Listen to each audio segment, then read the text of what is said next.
Hey guys, it's your legal bestie, Attorney Simone, and we are here with another episode of Girl, Is That Legal? It is day 7 of the ASAP Rocky trial, and we'll have to see who is going to be on the stand today. Yesterday was Wiley. Wiley's significance was that there was a conversation between ASAP Relly that was recorded by Wiley, in which Relly had made a number of statements that would not be helpful to the state's case, including saying, oh, the reason he got a civil attorney is because without a lawyer, it's considered extortion to ask Rocky for money in exchange for in compensation for being shot at. He also, most significantly, when the prosecution played the audio, when they played that audio the other day, Relly said that wasn't me, that it was fake. That was me. It was fake. It was fake. So they bring in Wiley because under the rules of evidence, if a person on a recording says that the recording is not authentic, that it's not the true recording, it can't be admitted into court unless the other person on the recording comes in to say, oh, yes, it is. So what was interesting to many people is the fact that on cross-examination by the state went in on Wiley, despite Relly saying this isn't a real audio recording. And the state at no point made any points saying like, oh, here are changes that Wiley that you made to the audio recording. No. The state completely just jumped in as though it absolutely is an authentic recording. And then they basically were taking snippets from the recording to try and use those to allude that not only was it was real and helpful. Yes, let us know where you're watching from. We got Kiki in DC, watching from DC. We got, Abita just said those recordings were a mess. I wonder what Relly has to say now. See, that's the thing. I don't know if they were done with Relly or if they simply dismissed Relly yesterday for the day because of the fact that Wiley had flown in all the way from Paris, was there for a very limited window. In fact, he missed his flight returning home. He's supposed to return home yesterday at 6 p.m. Missed that flight. And so will we have a little bit more from Relly? Will they let Relly clarify any of the lies or any of the information that Wiley said? Or are they moving along to a different witness? That's what we're going to find out shortly. Now, trial was supposed to start at 12:30 today, which is why I set mine for 12:45. I'm actually a little early. Those who know me and watch me a lot know that that's rare. That never happens. But since we are a bit early, give me a second. Here we go. I had to comment. Give me a second, and we are going to make sure we're all ready for when it does start, which should be any moment now. Hey, Quake Simmons from Austin, Texas. Today we're recording from Texas as well. So we should be ready to go any minute now. I got stuff to do, so I need them to hurry it up. Hurry it up. Put down in the chat what you felt was any evidence that came out yesterday that you were surprised about or that you feel like is going to be really helpful to one side versus the other. I saw this text message I'm going to put on here from the Black Letter Law that I wanted to share. Let's see. Hold on. Yeah.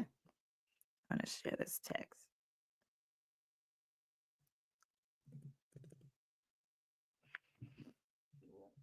It states,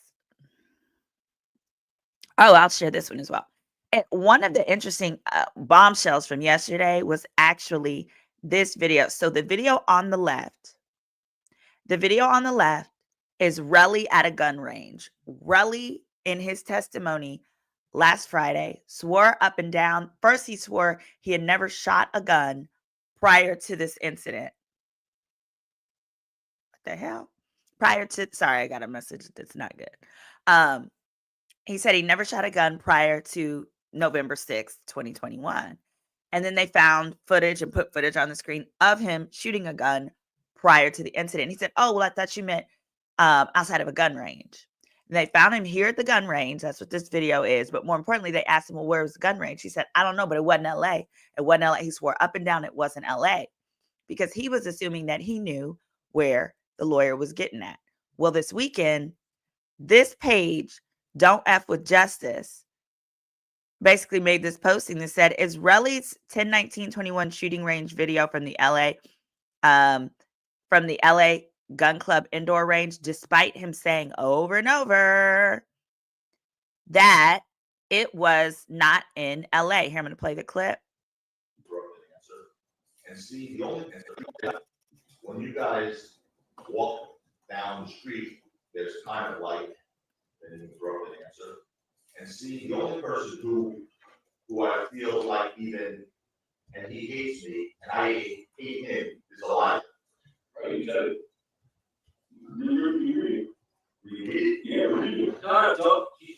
They keep going back and forth. Hold on, actually, that's a different clip. Oh, it said, "ASAP Rocky, please don't eat in court. Jurors don't get to eat until break, and then they see you eating. There are plenty of breaks, and you didn't have to report until 10:30 a.m. Ooh, that's a different clip. Hold on, I want to show you. Oh, we got some new tea. Hold on.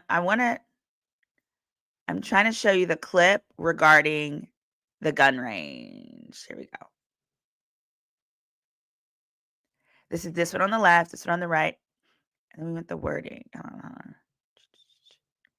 It was movement, but this is one of the clips. There was a court related clip as well, but you get the gist.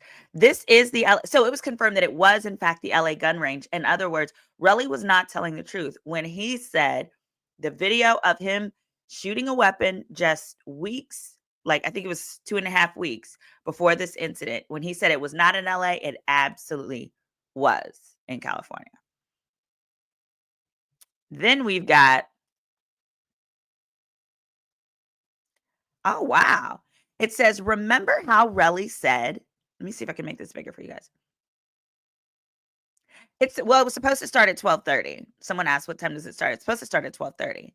But we've still got the YouTube up and we're still waiting. So whenever it starts, we're going to hear it.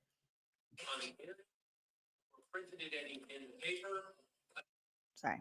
We'll hear it whenever it does. So we're waiting on them. But it was supposed to start at 12:30. So this here, making it bigger. It says, "Remember when Relly said he doesn't remember what building his Miami investment property was at?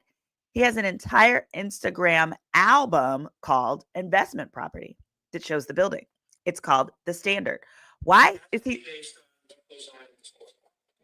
It says, "Why is he lying about stuff he doesn't need to lie about?" I'll tell you why. I'll tell you exactly why he's doing this. He's doing it because he is trying to, before he answers the question, he's trying to get an idea of where he thinks that the state is trying to go with it. That's a horrible strategy. You never do that. First of all, you didn't go to law school, sir. You're not going to be able to outwit these lawyers. That's like a very arrogant approach to have that attempt. Second of all, now, I know a piece of it is he may not want people to know where he lives, but I don't believe that he lives there right now. Now, remember, his girlfriend was a prostitute, according to the defense, and he was, I guess, her pimp. So I don't know. Maybe they were able to pay for that from some of her high-end prostitution monies. Not really sure. But yes, he continued to lie about things that were totally unneeded.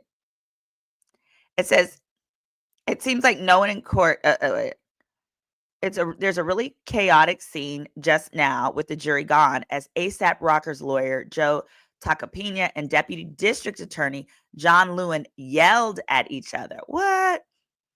It says Lewin called the prop gun defense garbage, and Tacopina said they'll find out what the jury thinks. It got really heated. Woo!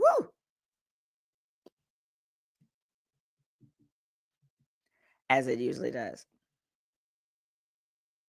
41 seconds ago, it says someone reported yesterday that Judge Arnold asked prosecutors how they can ethically proceed with ASAP Rocky's prosecution, and the judge just pretty well confirmed that it's total BS by telling the jury he has seen completely false reports on the internet about the trial.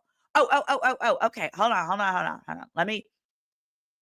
Let me clarify what this means. Hold on. Okay, we got an officer on the stand. We'll come back to this. Here we go. Come on.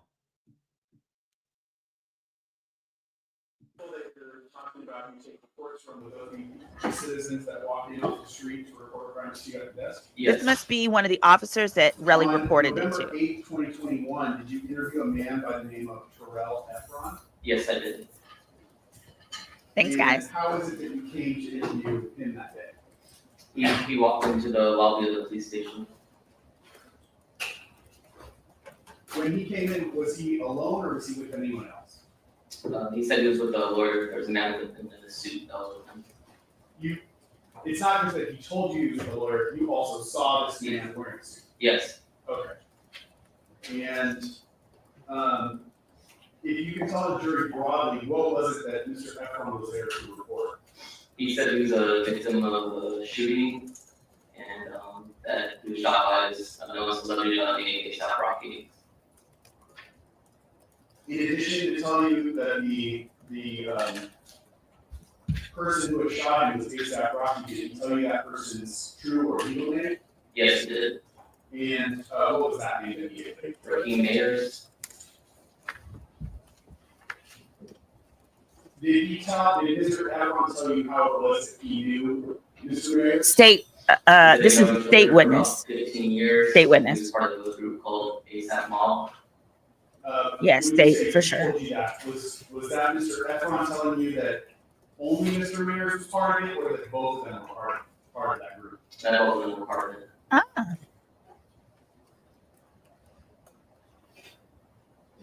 Before we get to the actual shooting that Mr. Efron told you about, did Mr. Efron tell you about anything that happened just prior to the shooting between him and Mr. Mayers?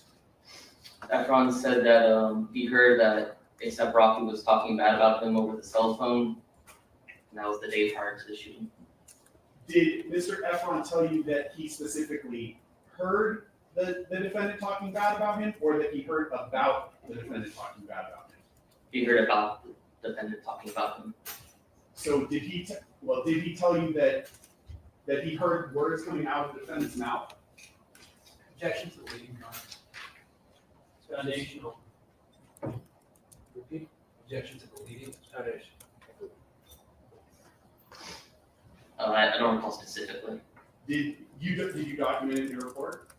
I did. Would it refresh your memory to look at your report? Yes. Okay. Sorry, Your Honor. Almost bad habit. I'm gonna distract your attention.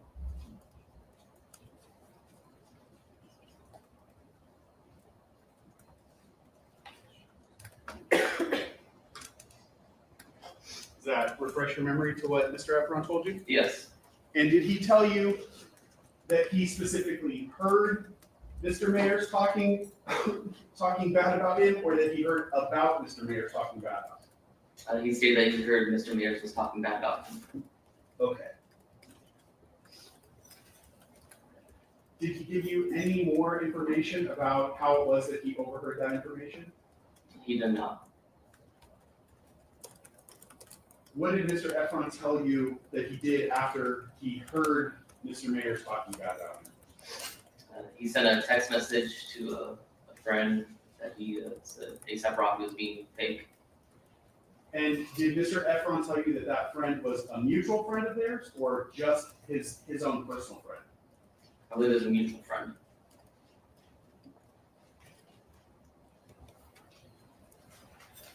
Okay.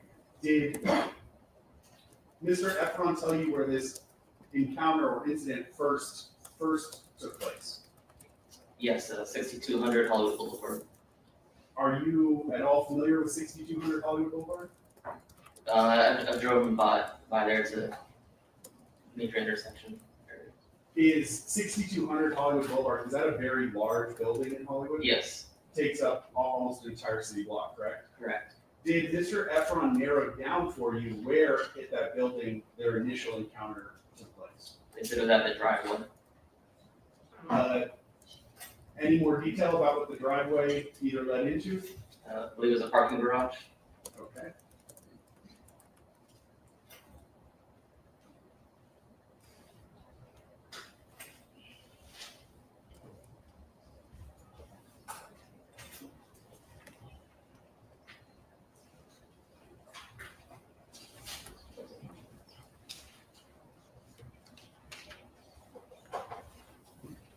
Did Mr. Efron tell you when that meeting at the parking lot took place in reference to when the phone call was that he overheard where Mr. Mayers was talking bad about him? Yes, the following day on November 6th at 10 p.m. was when they met in the driveway.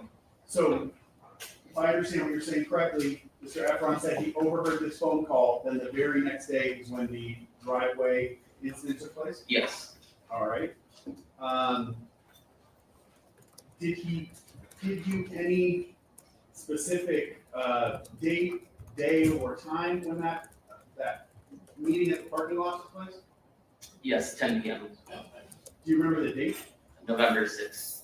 And do you remember what day of the week that was? I don't, Would you have documented it in your report? I don't believe the specific day is. Okay. But November 6th of 2021? Yes,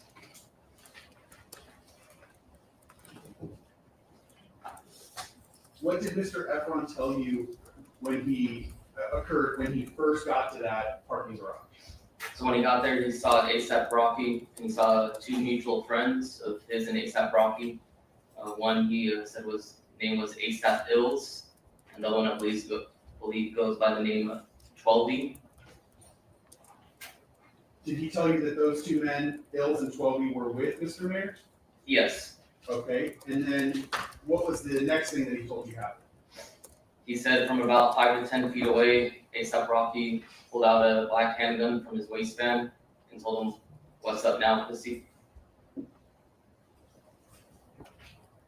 Okay.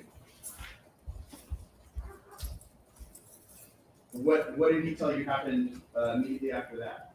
He then pointed the handgun at Efron and said, "I will kill you right now," approximately 2 to 3 times. And then what did he tell you happened after that? ASAP Ills and 12D tried to intervene and de-escalate the situation, and they all walked over together to the area of Selma and Vista Del Mar. Did he tell you who, if anyone, was the first person to walk away? They were in front of him when they were walking to that location. When you say they, who are you talking about? ASAP Rocky, ASAP Ills, and 12D. All right. And what did Mr. Efron tell you he did after that first altercation at the parking garage? Once they got to the area of Selma and Vista Del Mar, he said ASAP Rocky turned around and fired approximately 3 to 4 shots at Efron. Okay. Before we get there, I want to go back to the parking garage really quickly. Did Mr. Efron tell you at any point that the defendant specifically pointed the handgun at him? Yes, He told you, or yes, that he did? What did he tell you with regard to that? after he said, "What's up, pussy?" he pointed the handgun and he stated, "I will kill you right now," at Efron. Okay. That was when you, okay, thank you.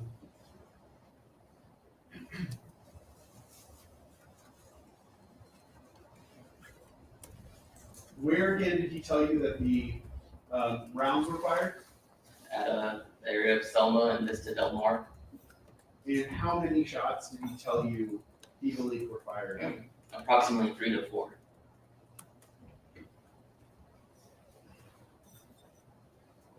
Did he tell you whether he was struck by any of the gunfire? Yes, he said he was struck in his left hand knuckles area. When he walked into the police station, you had a chance to observe him, obviously, correct? Yes, Could you see any injury to his left hand knuckle area? I did see an injury to his hand knuckles. Okay.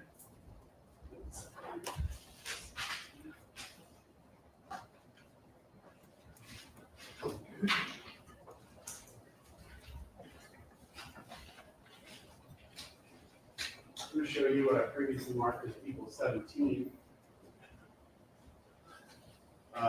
You recognize what you see there? Yes, And does that appear consistent with the injuries that you saw to Mr. Efron it on does. November 8th?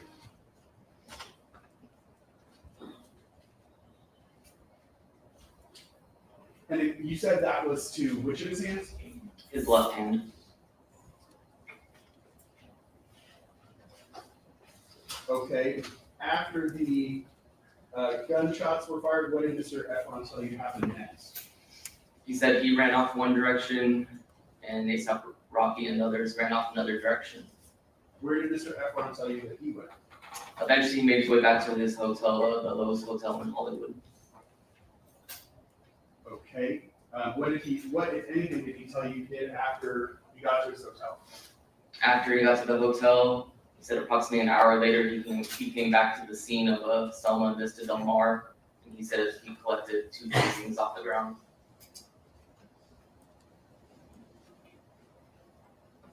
Did he tell you at all about documenting where he observed those 2 cartridge casings? Yeah, he provided a photo of the casings on the street. Did he actually show you a photo? Yes. Okay.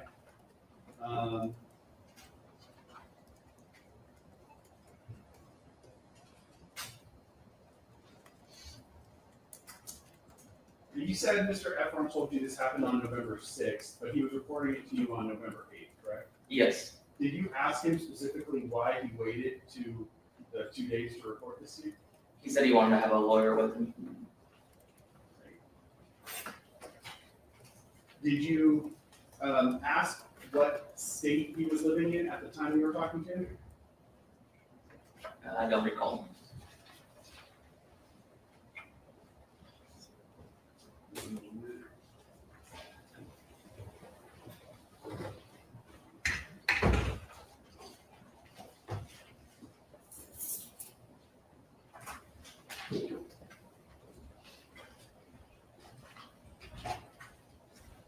Direct you to the top cover page of your report if that assists you in refreshing your recollection. Yes. What state did he say he was living? New York.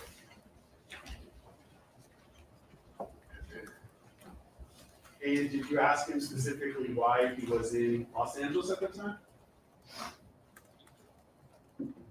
I don't recall.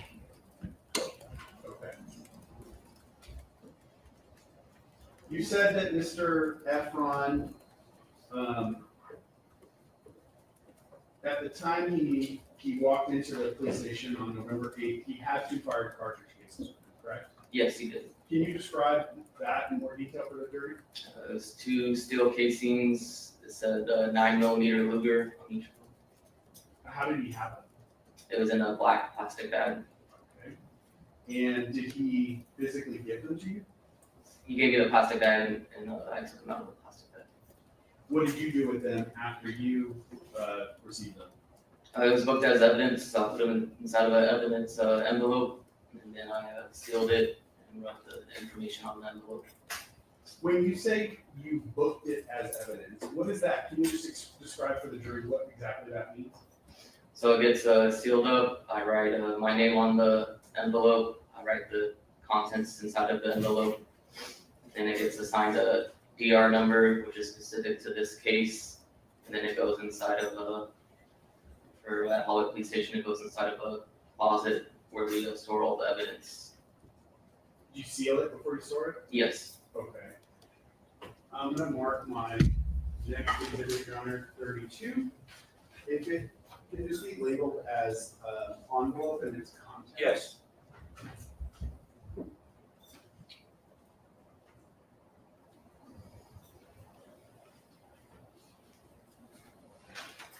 And I'm gonna write 32 on the front, in the bottom right-hand corner on this envelope. I'm gonna show you first the envelope and ask if you recognize what we see here. Yes. And what is this? This is the envelope for where I store the casings. That's the information I wrote on it. Okay, and this would actually be the envelope you filled out that night, correct? Correct. It has your name on it, correct? Yes. And your badge or serial number? Yes. Okay. You said the date is on there, correct? Correct. And a description of the contents, correct? Yes. You also mentioned this number at the top right that's labeled DR number. Yes. Is that number that we see there 2106-18784?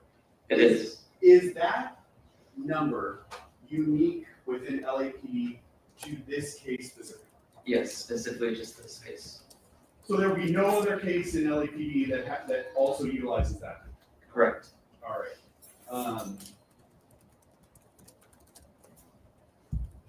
Now, in addition to that number, the DR number that unique to this case, do you also assign a separate number to the items that you are receiving? Like an item number? I don't understand. Sure. When you book something into evidence, let's take more generally. In any case, would you agree with me that you or other people working on the case may, over the course of the case, book multiple items under one case number or DR number, correct? Correct. So let's say on the first day you collect one item and you book it, and on the second day you collect another item and you book that second item. Would the first item that you collect be booked as item number 1 under that DR number? Yes, it would. And then on the next day when you collect another item, would that be booked as item number 2 under this same DR number? Yes. Okay. When you did that in this case, what number did you assign to the casings that Mr. Efron provided to you? Item number 1. So both casings would be item number 1, correct? Yes.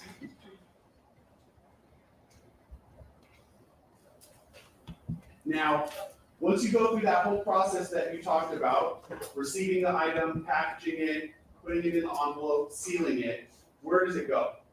It goes in our evidence closet, and then the next day the evidence employee takes it and puts it in the evidence room. Does it go to something within LAPD called the property division? Yes. And is it held there until it's needed any time in the future? Correct. Okay. I'm gonna ask you to open the envelope if you would.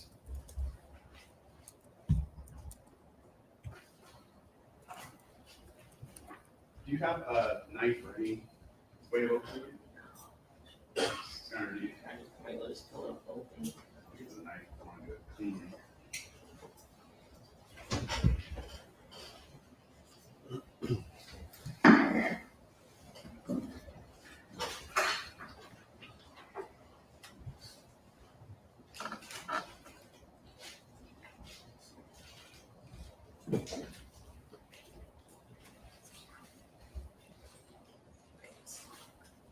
You do just on the top too.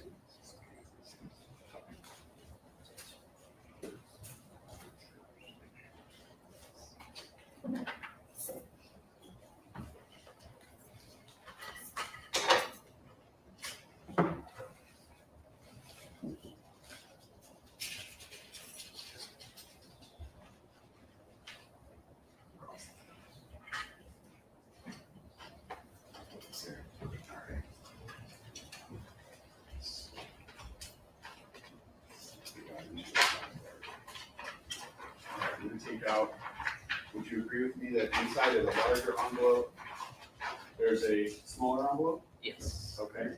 And it has a number 1 on it, correct? Correct.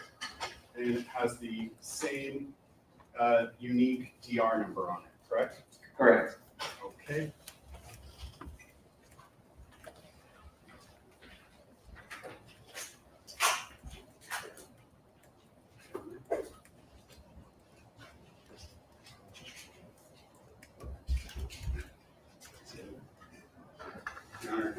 Can I borrow the knife one more time?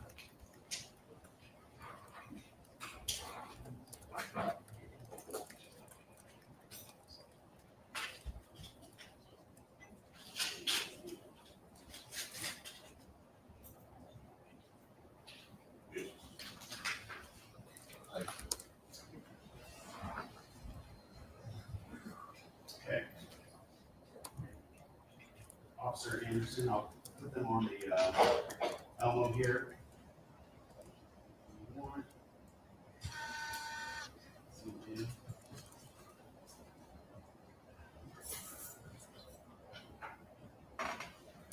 Now, do these appear similar to the cartridge cases that you received that night? Yes, they do. Do you specifically remember exactly the cartridge cases that were given to you? Yes, You do. And are these those same exact cartridge cases? they are. Okay. Are you familiar with what's called a head stamp on a cartridge case? I'm not. You're not. Are you familiar with kind of the words that are written on the back of the cartridge case? Yes, And in this case, what caliber of ammunition would these cartridge cases be? 9mm. 9mm Luger? Yes, Okay.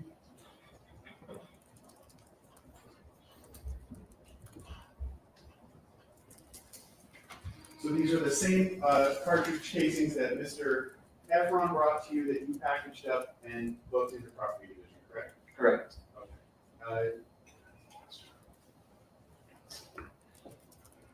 I got nothing else, Your Honor. I'm gonna, just for the record, I'm gonna put them back in the smaller envelope, and then I'm gonna put the smaller envelope back into the larger.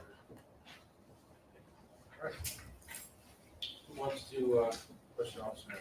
Thank you, Your Honor. All right. See you, go ahead.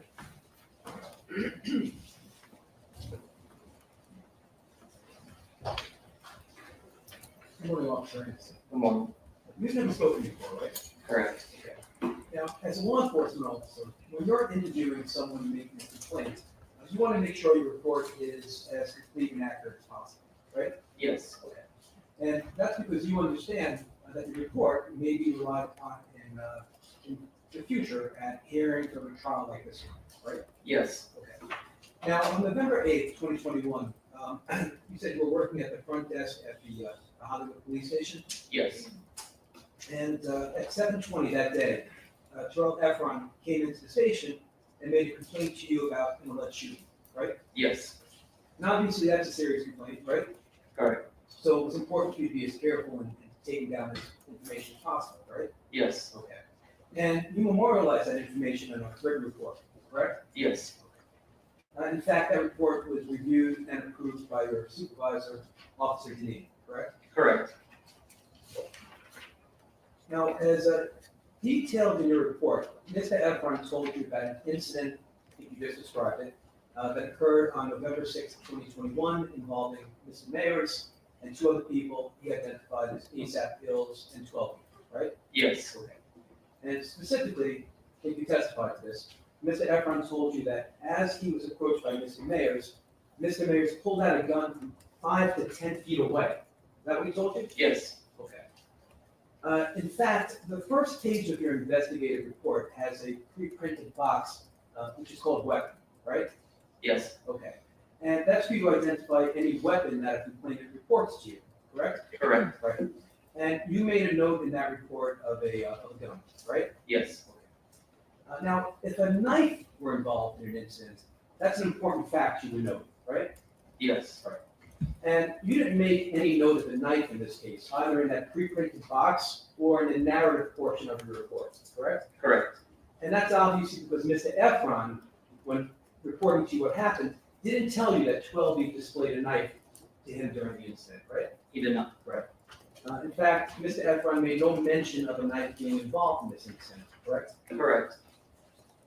To the contrary, rather than displaying a knife, Mr. Efron told you that 12 actually attempted to de-escalate the situation. Is that right? Yes, And he told you that ASAP Hills also tried to de-escalate the situation, correct? yes, Now, during your interview with Mr. Efron, he also told you that he returned to the scene of the incident approximately an hour later. Is that yes, right? And he gave you those 2 shell casings that he claimed to recover from the scene, the ones you just saw, right? yes, I'm sorry. Sustained is the word claim. Okay. He gave you the 2 shell casings that he told you he recovered from the scene, right? yes, just so it's clear, Mr. Efron told you he recovered those shell casings about an hour after the incident on November 6th, 2021, right? Yes, Okay. And he didn't give them to you until 2 days later, November 8th, 2021, right? yes, Now, after you received the shell casings from Mr. Efron, you requested that they be examined for latent prints. I did. And obviously, as an experienced law enforcement officer, you wouldn't have requested an examination that you knew would be useless. Am I correct? Correct. So you requested that examination for latent prints because you understood that fingerprints can be lifted off shell casings, right? Yes, Now, when speaking with Mr. Efron on November 8th, 2021, he told you that he had a small scrape on his left hand from the incident, right? In yes, fact, you saw a picture of it on the screen, right? yes, Okay. And after him telling you about that small scrape and you seeing it, you clearly didn't see a need to get him an ambulance or some type of medical treatment, right? right, In fact, at that time, on November 8th, 2021, you discussed with Mr. Efron if any medical treatment, what if any medical treatment he already received for that small scrape. You asked him about that, right? yes, And what he told you was, I just treated it myself on the day it occurred, right? correct.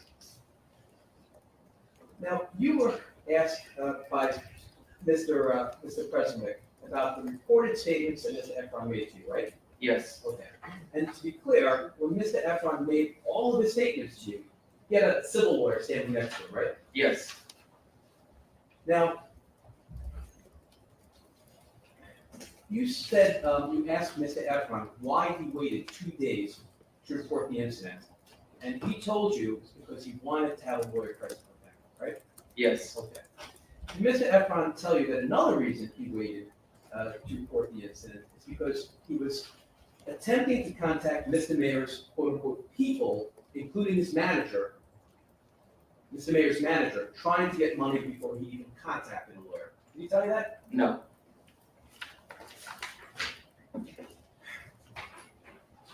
In fact, Mr. Efron never told you that before coming to see you, meaning before he made his report to the police, that he had already texted a screenshot of the scraped fingers to Mr. Mayor's manager with messages saying that he, Mr. Efron, was getting rich. He never told you that, right? no, I'm asking you, overall, was told you. And the answer was he never conveyed that to you, right? correct. In fact, Mr. Efron also did not tell you that before coming to the police, he had already sent a text message to his own business associate saying, quote, I want to get this N-word's money, referring to Mr. Mayos. He never told you that either, right? Right.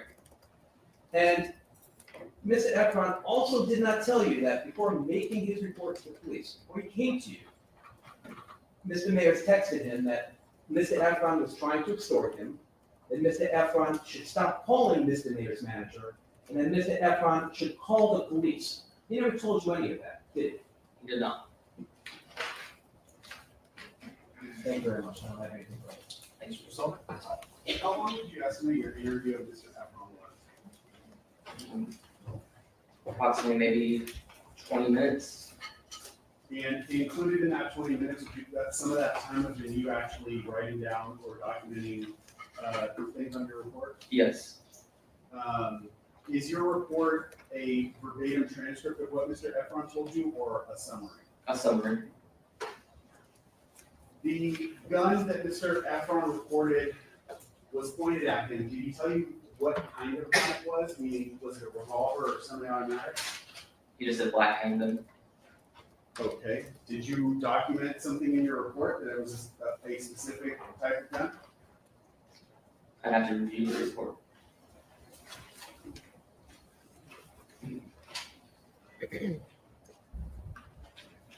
What did he tell you? It was a semi-automatic. Okay. You were asked about latent fingerprints. How many times are you aware of latent fingerprints being lifted off of cartridge cases? I wouldn't know the answer. I mean, have you ever received a latent print report documenting fingerprints on fire cartridge cases yourself personally? No. Okay. I have nothing else. Siegel? No, Your Honor. All right, thank you, Officer Anderson. Thank you. Next witness. My next witness is Detective Flores.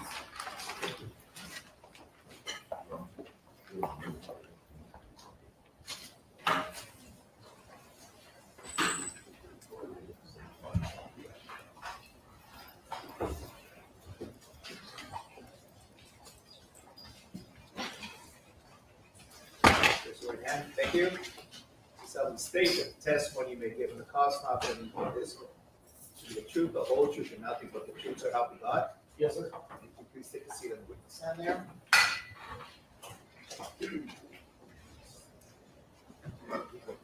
Again, please state.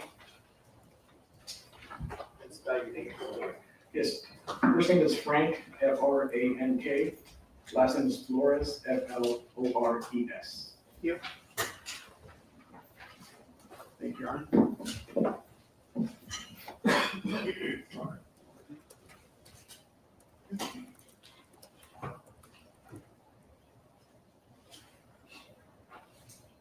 Sir, would you tell the jury what your occupation and assignment are? Yes, I'm a detective with Los Angeles Police Department. I'm assigned to our robbery homicide division. Were you also in that assignment in November of 2021? Yes, I was How long have you been a police officer for? just over 29 years now. Were you one of the assigned detectives on this case? Yes, I was. Who were your partners on this case? I was assigned along with Detective Carlos Camacho and Detective Donetta Bennett. And were you and your partners assigned this case on November 9th of 2021?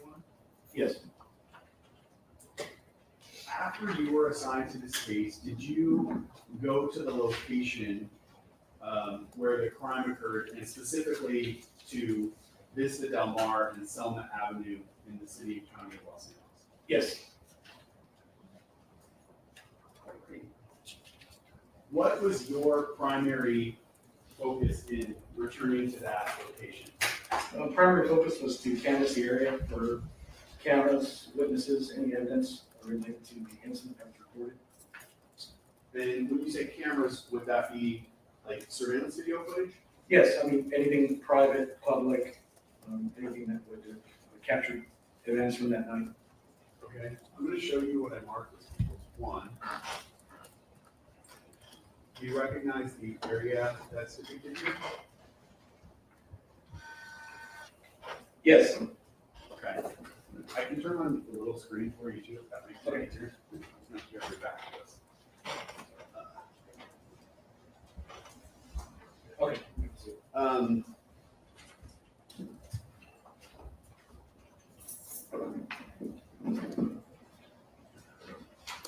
When you went back to that location, were you able to observe surveillance camera footage from any locations in that area? Yes, Would you point out any of those locations on the map for the jury? yes. So there was a large area that was canvassed. Argyle here to be on the west side, south side, Selma, Vista Del Mar, which is the north-south street, which kind of dogs right, comes east-west, and exits out to El Centro, was also canvassed, along with, I believe, Hollywood Boulevard as well. So roughly the entire kind of block with the side street of Vista Del Mar in between. Okay, we've heard about this location, 6200 Hollywood Boulevard. Can you point out for the jury where that location is on this map or graphic? Yes, 6200 is pretty much the entire, almost encompasses the whole block. It's a very large property, which encompasses from Hollywood down to Selma, down to Vista Del Mar and El Centro on the east. Okay. Would there be, you said all the way down to Selma, but would these buildings right at the northeast corner of Argyle and Selma, those would be separate from 6200? Correct, kind of cuts off right around the bend here, Vista Del Mar down. Got it, okay. And we also heard reference in Mr. Efron's testimony to the W Hotel. Can you point out for the jury where the W Hotel would be? Yes, the W would be here on the west side of Argyle. There's a large kind of lobby entrance, parking entrance here. I believe this is it here. Roughly mid-block between Hollywood and Selma on the west side of the street. So right where it says Argyle Avenue, you were pointing just to the left of that, those kind of two white lines. Would that be the driveway that would drive into sort of the valet area of the W Hotel? Correct, that's my rough estimate, yes. Okay.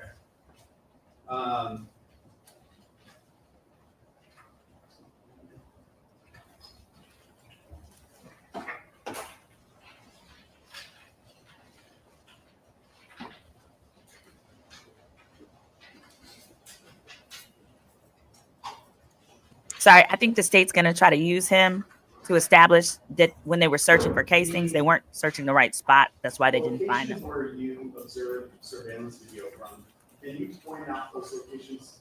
Yes. So the first point was the parking structure off Argyle, which is roughly just here on Argyle on the east side of the street, just north of Selma. The parking area where the first incident took place. As we continued the path south and then east, as we began northbound on Vista Del Mar, there were cameras here at, I believe this is 1616 Vista Del Mar, which is a kind of privately owned building. And then beyond that, there were cameras attached to 6200 Hollywood Boulevard in the windows, roughly kind of on the bed here, on the exterior of the base floor of 6200, kind of the rear end. As the street opened back up to North Central, there was an additional camera here at which roughly described as a kind of a loading dock to the building, which is on Central, just north of Vista Del Mar. Okay, Your Honor, if I may mark my next exhibit, equals 33. It's a single-page document with a photograph of that area that this is on Mar and Selma with annotations and lines on it. Yep, they sure are, Linda. They're implying the cops were incompetent and didn't do their job thoroughly. Equals 33. You recognize what you see here? Yes, And you see a number of red boxes, the 1, 2, 3, 4. correct. Are those each locations where camera footage was retrieved from? Yes, Let's start with 1. Would that be the parking structure that we talked about? yes, All right, so just to the left of the 1, you see the green triangle with the green. Same Jamaica Suite. yes, I do. Me too. Can you describe for the jury what would be represented roughly by that green triangle and arrow? That would be roughly the angle of the camera, which was under the parking structure. Kind of I think it was Brown. He said he actually went to faces Dunkin' Donuts to get the. northbound towards Hollywood Boulevard, which would be the first major street up. Okay. And you observed video from that location, correct? Correct.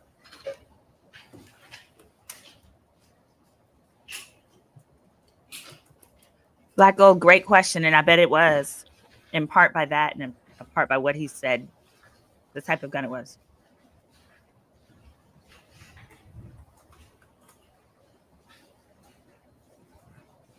Oh, indeed. Yes, they checked for fingerprints and found none, not from anybody.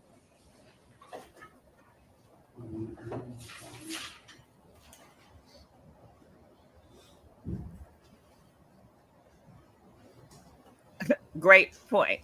Not a big deal, but yet he treated himself and wants $30 million for it. I'm going to show you people's 14. You recognize what you see there? Yes.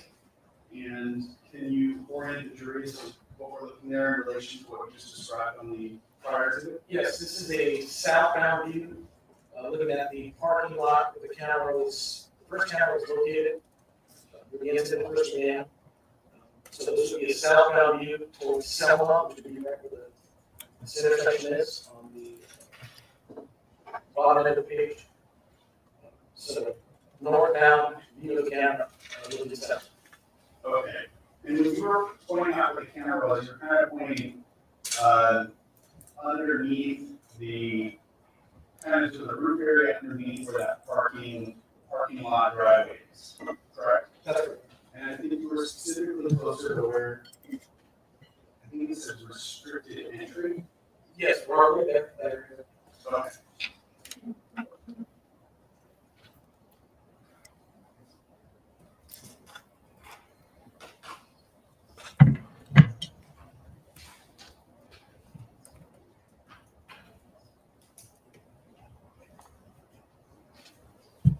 After you observed the video at that location, were you able to obtain a copy of it?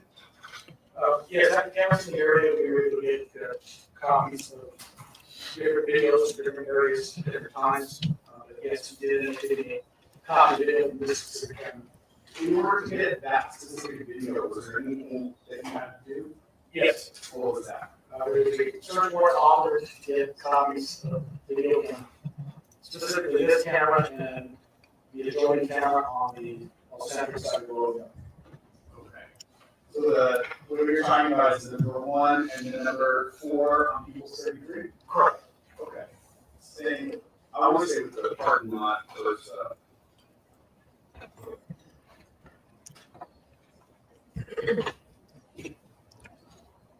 I'm gonna pull up the video footage from that location.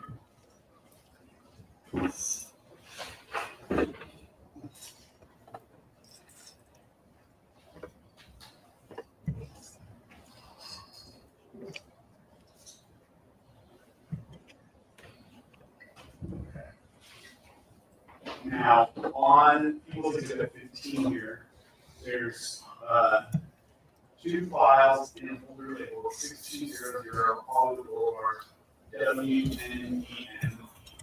And I'm specifically pulling up the one that says commercial parking entrance.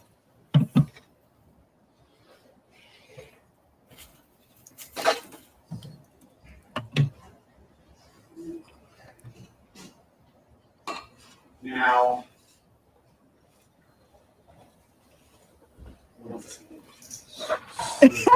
ACR. We have it on right now at 9 minutes and 42 seconds into this video. Relly's uncle's cousin's sister's a paralegal. They told him he had a case. And here we are. From there, was it 1 hour, 18 minutes, and 6 seconds long? Yes. And was there a specific time that you started that specific time from when the video started that you collected?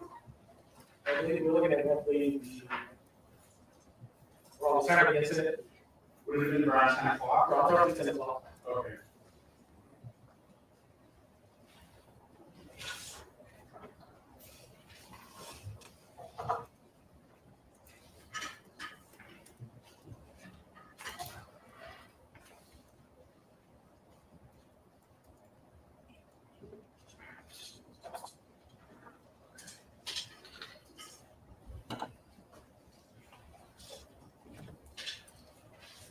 And the video that we're seeing here, would this be the raw video footage that you received from that location?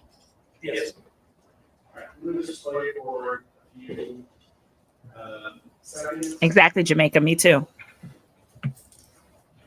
Exactly.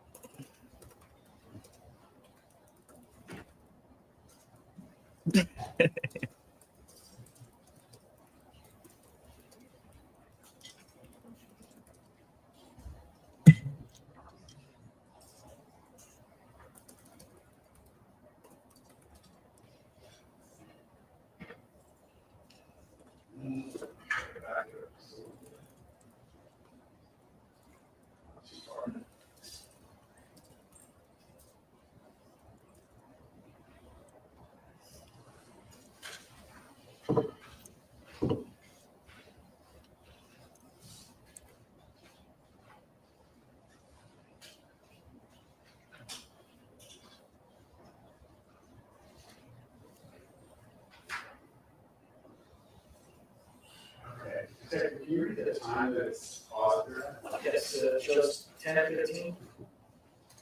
10 minutes, 15 seconds. Okay.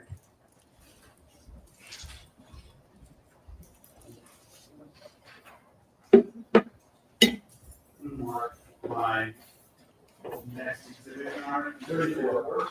Yes. a one-page document that has 3 still images from this parking lot video. They're individually labeled A, B, and C on the page.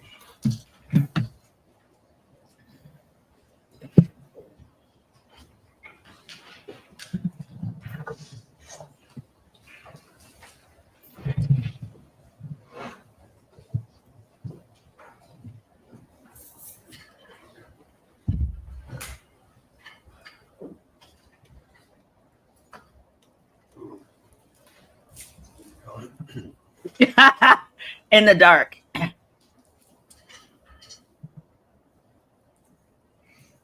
In the dark is where Relly found them. Absolutely.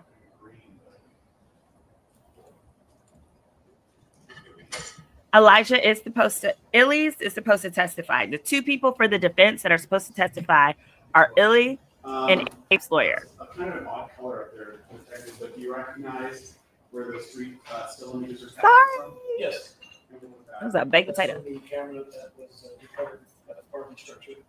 He is. Now, Yes, that was with the could gun. you tell the jurors just a little bit about your background? We training, see no experience with firearms? Great point, Shawnee. Well, We I see consider no myself an expert. bang I've on the been camera. I've been a police officer prior to. I attended There's no light flash at 20 all. days Qualified near marksmanship, safety skills, and firearms.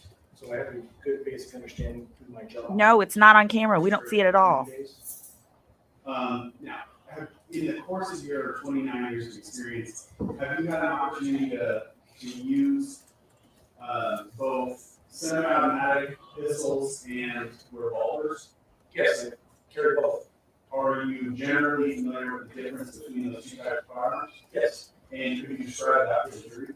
Yes, revolvers have the older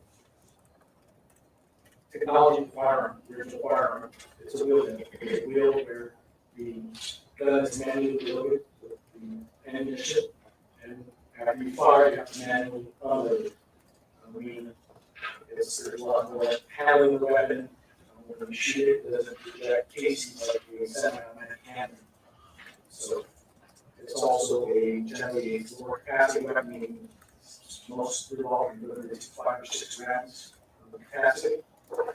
A semi-automatic is more of a modern weapon, let's say a magazine or cartridge type weapon, which can hold a large capacity of rounds. Anything from small semi-automatic hold 5, 6 rounds up to 17, 18 rounds, depending on the size of the semi-automatic handgun. When you fire that gun, there's this casing to eject. Anytime you fire it, the casing will eject from the handgun to clear it away from the negative. Versus the revolver, when it fires, you will just stay into the next available chain. A big difference in what you can see in the 2 guns is that wheel that you're describing on the revolver. Right? Yes, the revolver's fairly distinct. And Me when too. you watch this video where you're observing the still images on the screen up there, based upon your background, Great question. I guess because they were the only law ones. enforcement and handling both Nikki Love. semi-automatics and revolvers, what is your opinion with regard to what type of gun that is, specifically between a revolver or a semi-automatic pistol? No doubt. So, Okay.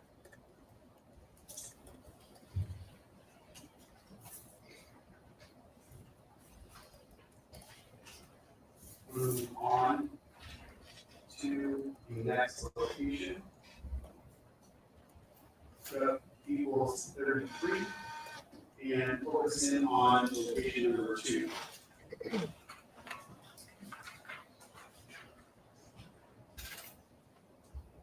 I believe you already said in your testimony that that location was 1616 Vista Del Mar Avenue, correct? correct. And you said it was a private building, privately owned building, correct? That was my understanding, yes. Okay. When you observed video from that location, were there a number of cameras attached to the location? Yes. Now, I have people starting to create here, which I think will make it easier for you to explain, but if you would, you explain generally how the None. cameras were, what direction those cameras were facing that were attached to that one building? Yes, well, Yeah, Basically, show me if you're looking that. at a green That's correct. cones, they represent a camera that's facing in that specific direction. So the property kind of sits on the corner of the bend that goes from this Delmar northbound to this Delmar eastbound. So cameras face roughly are placed around the building, facing different angles outwards towards the street. Okay, so the bottommost one on building label number 2, that one is facing towards the intersection of Vista Del Mar and Selma, correct? Correct. And that's the grainy surveillance video that we watched a number of times, right? Correct. The very next one to the left of that, it looks like it's facing towards AZR. Hollywood building. Would that, what area would that have captured? Roughly, as the street begins to turn, that's roughly the front of the building. Would roughly cover kind of the pedestrian entrance to the building. Okay. And then going up to the northmost part of the building, there are 2 additional cameras there, correct? Correct. Do those cameras kind of overlap in their coverage? Yes, roughly they do. Go back to people's 15. The hard drive.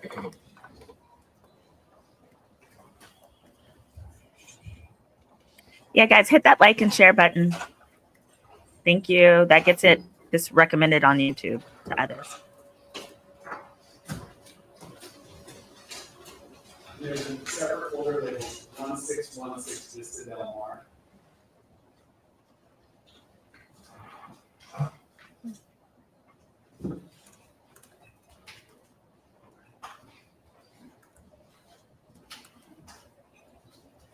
Detective, you see there's 2 files in that folder, correct? Correct. They both start with the word magic. Yes. Okay. Yes, we're all done with Relly. Correct. Ends in number 3000. I'm gonna open up that file. Yeah, that's what a lot of people are thinking, Linda, that all the fingers should have been grazed, not just the top 2. Yeah, I'm gonna make this bigger. Now, do you recognize what you see here? Yes. Can you describe this at all for the jurors? Yes. Roughly, this is camera number 1 on would be the south side of the building at 1616. Hold on one second. Correct. Before you number the cameras, they're actually labeled in the top left-hand corner, correct? Correct. So that the Yeah, it was just brandishing a gun. top leftmost corner would be camera 1, and there's no image display, correct? Correct. And then camera number 2 is the next one over in the top. However, assault can Okay. be showing you a I'm gonna skip semi-automatic forward. if, Is if this you're in how here. the video came to you when you first viewed it? Yes. I'm going to jump over here. Tamika, which part of this is weird to you? Hard for me to see up there, so I'm gonna pull it over and all. Yeah, let us know which part of this is odd to you as someone who works in a courtroom.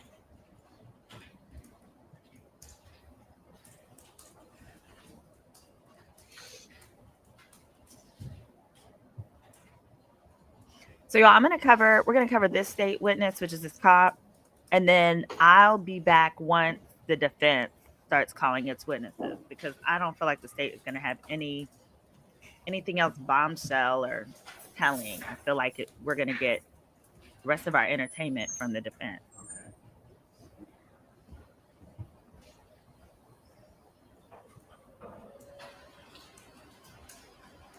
So right now I have it paused at 22:16:55.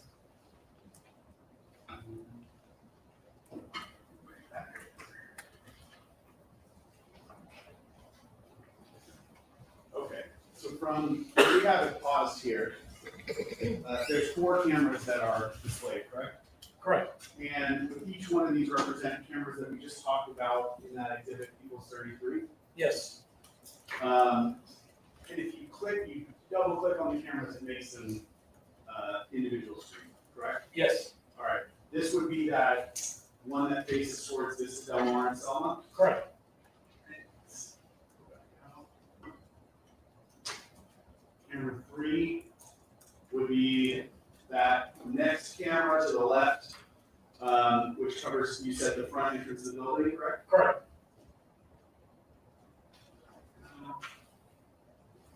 And then go over to camera, is that 5? Look at this 5. Correct. Gotcha. That, Or lack thereof, evidence handling or lack area that thereof. we see in the top left of this camera, is that curve on this Del Mar you were talking about? Yes, that camera will be facing roughly west and south. Towards the curve. Correct. And then the last Mm, or yeah. which direction is that camera be That will facing? be facing eastbound towards Sun Central. Got Yep, Linda, I'm with you on that one. If someone shoots you, it. you run from If them, you play not these videos on chase this player, would you agree that the 4 cameras that are displayed there play simultaneously? Yes. So they're each playing what they captured at that moment, correct? Correct. I'm gonna start with camera 2. And we'll play it.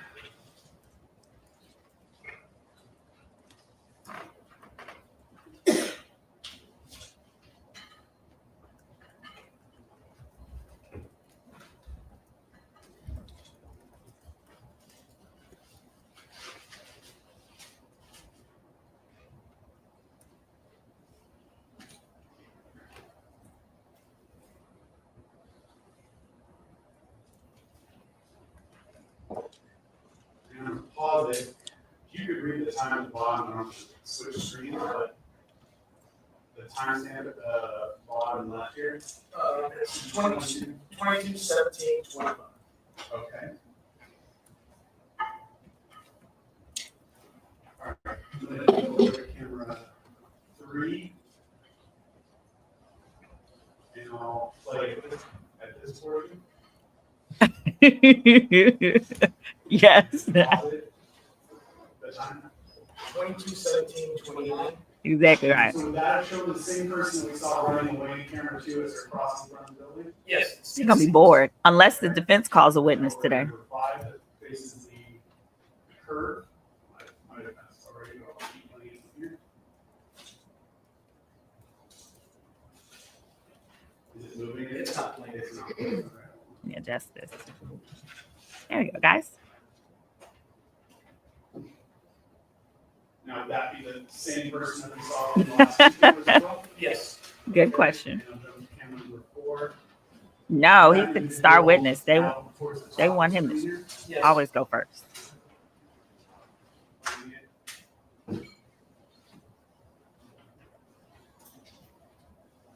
here. And pausing it, can you give us the time? 22/17/40. Would that be when the man in the black sweatshirt heats up the person who's wearing the red jacket? Yes.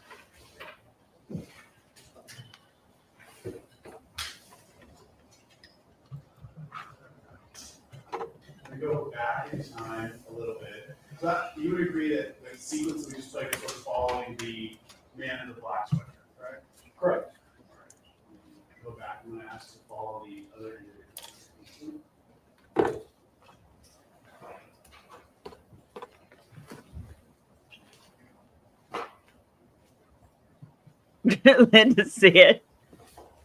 Linda said the star witness wasn't shining at all. Talking about really.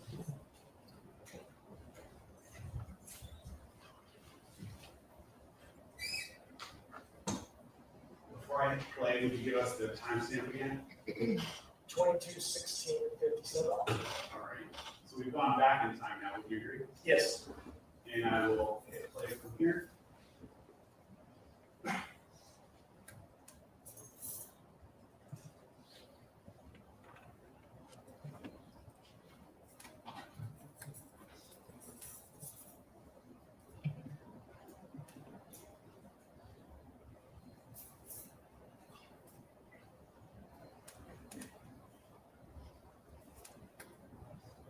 So after the man in the black sweatshirt runs away, what does the man in the red jacket do? He pauses initially, then he follows the man in the black sweatshirt. And the other 2 individuals, You see one of them walking in the same direction that those man in the black and man in the red jacket went? Yes, Is he walking towards, what would be El Centro? yes, he's walking northbound, this Del Mar, just turned to El Centro. And we go to camera 3. He's wearing a blue jacket, fair to say? Yes, Now to camera 5.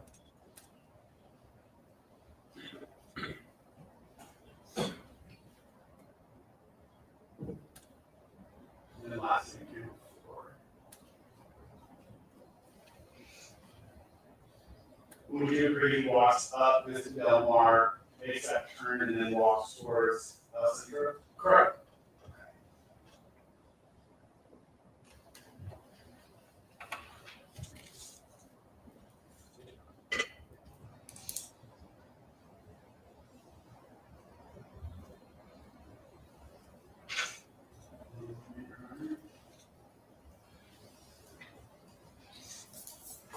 Okay.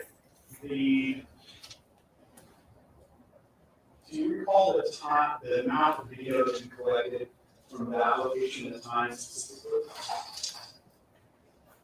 I do not, I believe there's two clips, different portions of 16 and 16, this is Del Mar. 1 second then. Okay, Aaron, we have written stipulations that will be entered. Do you want me to mark them? as Yes. written? Okay. So let's mark them as 35.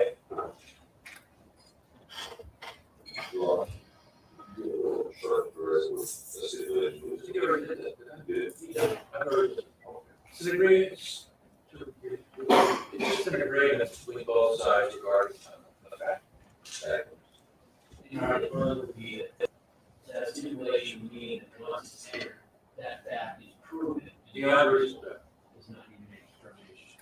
Okay. I'm gonna put it up and I'll read it into the record. I'm gonna start with stipulation number 1.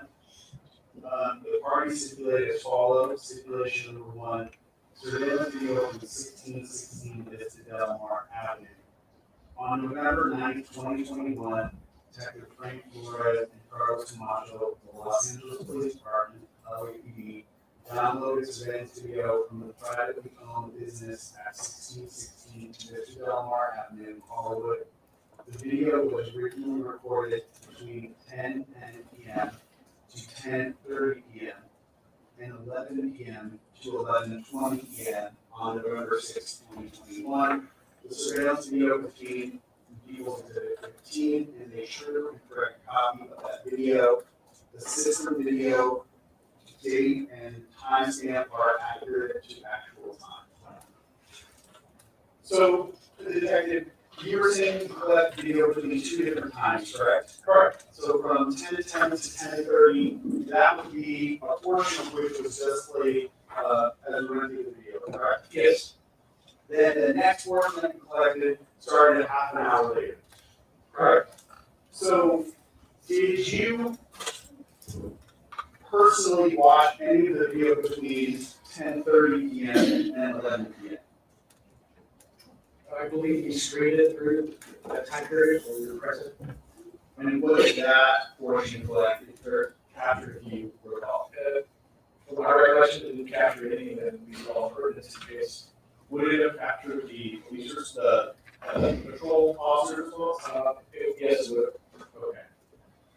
Did you collect the video between 10:30 p.m. to 11 p.m.? I'm sorry. Did you collect that video though from 10:30 to 11 p.m.? No. And why did you collect that video? Again, we were focused on the time periods where the victim had indicated this occurred and he had returned. So you were mainly focused on collecting video of the actual shooting incident, correct? Correct. Now,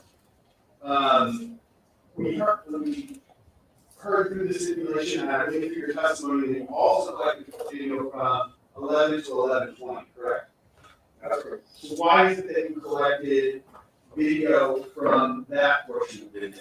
Again, there was indication that the victim said he had returned to recover evidence of the scene, so that's what we were trying to verify. Have you spoken to Mr. Efron at that point? Yes, I believe we had spoken to Director Hunter before we went on to campus initially. And he told you that he went back to collect it, correct? Correct. When he told you he went back to collect it, when did he tell you he went back? He said roughly within an hour.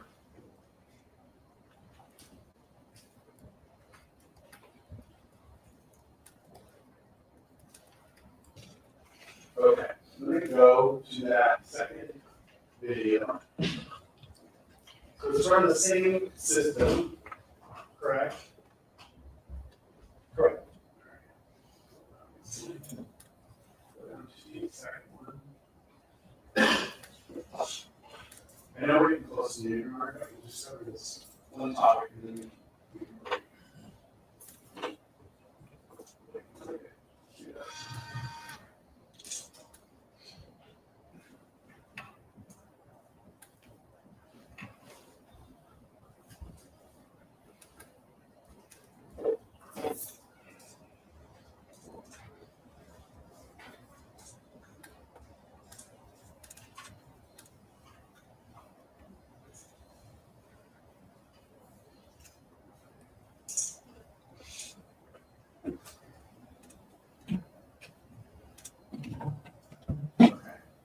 Have this second video closet at 23:09:44.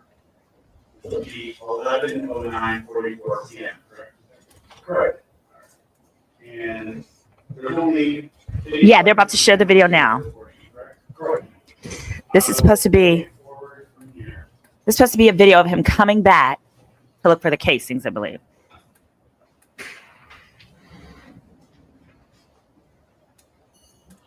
I think he's going to be up towards, he's walking towards the top left of the screen on the street at this moment. But the thing of it is, I only see one person. I do not see. You see an individual with kind of a light colored top and a dark colored bottom or pants walking around that area? Uh-huh, yep. I see it. Yeah, that person on there. Let's see if we see him stop. That's him stopping, and it looks like it's him bending down. That looks like him stopping and bending down or taking a photo. That is exactly what that looks like right there. But he said he came back with his girlfriend. We don't see no girlfriend, so that part was a lie. We see him walking, then we see him turn around, it looks like.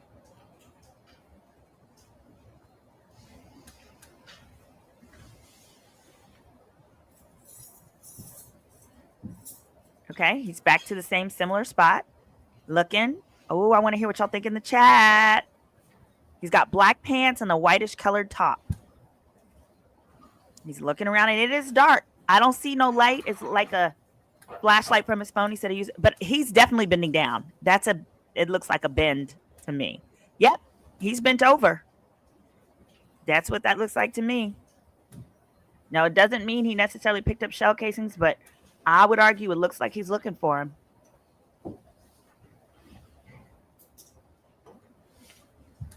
And then he's leaving. So it looks like he found what he wanted, what he needed. Ooh, what do y'all think in this? That's roughly 23:11:39. Okay. Wow. Did you hear Mr. Efron's testimony in this case that he took a photograph? He could be pretending, yes. Just before he collected He could be. the cartridge casing, and the photograph was timestamped at 11:45 p.m. Yes, I did. Did you have that precise time or piece of information? He could be Linda. From returning to the scene when you collected this video. No, not the exact time. Right, We had Jamaica. And you had just a rough estimate from Mr. Efron, correct? That's correct. Not a precise. Gotta take a break now. I have two questions on this. He did say his girl was looking in a different area, not on camera. Did Mr. Efron tell But let you me that clarify when he that on a returned to break. the scene to collect those cartridge casings, that he was also with his girlfriend, or essentially with another person? Yes, another person had gone along with it. In the portion of He the could be video that pretending. you just watched, did you see another person with that individual in the light top? No, Is the person in that portion of the video wearing clothing which was consistent with the clothing that Mr. Efron was wearing at the time of the shoot? no, As you sit here right now, do you believe that the Okay, that's clothing fair. that the person depicted in that That's fair. video It's all was pause. Mr. Efron? Objection, Ron. Yep. Well, speculation. It calls for speculation. When you collected that video, did you initially believe that that was Mr. Efron? Yes, we did. You still believe that today? Objection are his opinion. The problem was he's. No speaking. I'll clarify the girlfriend part on a break next time I can. Can I get an offer of proof, Your Honor? Ask the question again. Yes. You said when you collected the video, you thought that was Mr. Efron. The question is, as you sit here now, Thanks, having Boo. more information, you still believe that? I don't. I don't. The judge is saying, yes, And to be stricken, please. I did, yes, the answer's straight. We'll break till 1:30, folks. Oh man. I'm sorry, guys. I could have sworn I just heard him say I don't. Isn't I don't believe it was him. Is that what y'all just heard? Is that what y'all just heard? Yeah, I think he did have on a black hoodie before. You're right. But he definitely had on white in that one. Linda says it would have taken him some time to put the casings in a plastic bag. In that video, it doesn't appear he was putting casings in a plastic bag. So what Relly said on the stand is that he went to a Dunkin' Donuts, because I remember tapping my head like, come on now.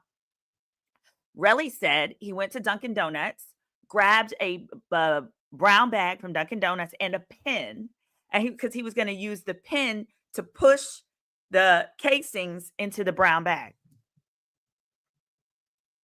Hold on.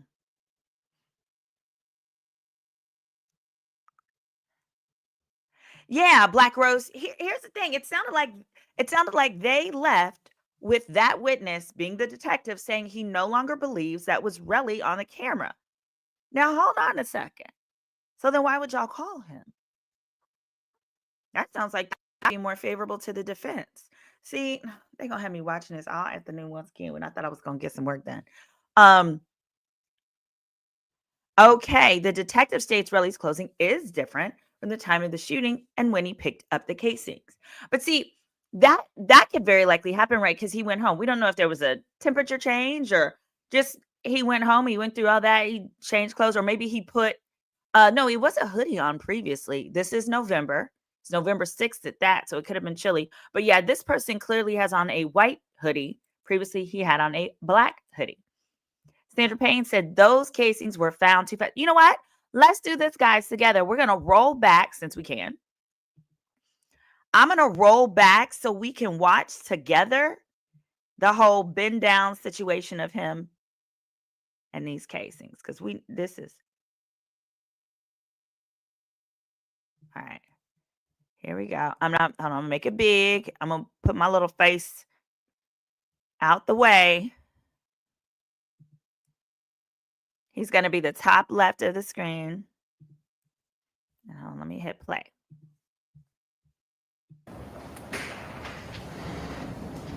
Now you're going to look at the top. I wish I had a pointer. But like this top area, there's someone walking. White shirt, black pants. Literally on the sidewalk up top. They're going to start walking into the street shortly. Okay, now he's kind of crossing. Look for a dot of black movement. Yep. Bottom or pants. He's very much to the right. Almost look like a roach. There we go. That's him. That's it. Or that's whomever they're thinking in this video. Well, I do see, it looks black up top now. Okay, so that's stopping. And so some people have said in the chat, all right, yep, those are the black is his pants, his shirt is white. Because these are black pants, what we're trying to see is, can we see him bending down? I'm going to look better this time. I definitely saw stopping the first time, but maybe not necessarily bending down. Stopping. Stopping. Stopping. Yeah, he's standing up still. Standing up straight because he's walking. So that's obviously how I know he's still standing. Walking. He's looking around, looking down. Looking around. Stopped. Turned around. Stopped. Again, we're up almost towards the middle of the screen, but very top of the screen. He's walking to the left now. He stopped. I'm gonna pause it. A few questions for you. Can you read us the timestamps we know what was played? That's roughly 23/11/39. Okay. Did you hear Mr. Efron's testimony in this case that he took a photograph just before he collected the cartridge casing, and the photograph Hold was on. timestamped at 11:45 p.m.? Yes, I did. Did you have that precise time or piece of information about Mr. Efron returning to the scene when you collected this video? No, not the exact time, roughly, we had an hour. And you have, so you There we have go. Mr. Roth estimate. So what do you guys think? That's correct. I don't. I guess when I look at it again, I don't. I'm gonna look at it a little more, but I don't know. I'm with you guys. I see him stopping. I don't know that I see bending over. See more stopping, walking, stopping. His legs are open. He's stopped. He's stopped. He's stopped. It looks like he's looking down. Stop. Walking, walking. Stopped. That's the part where I'm like, I don't know. He may have been down there, but maybe not. Yeah, it is hard to tell. Now, some in the chat have said he could have been going there to drop the casings, basically drop them, take a picture, and walk off with them. Pause it. A few questions. There we go. And I think that that's what the defense is going to allege. The defense is probably going to say, he went to the scene to stage the photo. Because now that I'm thinking about it, it's mad suspect that he takes the picture of the casing, right? And then immediately sends it to Rocky that same night. What? If you just shot at me, I'm not texting you ish.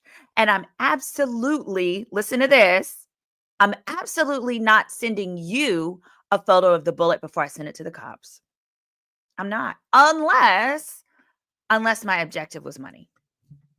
Then it becomes, I got this evidence, I have this bullet, pay me, or I'll go to the cops.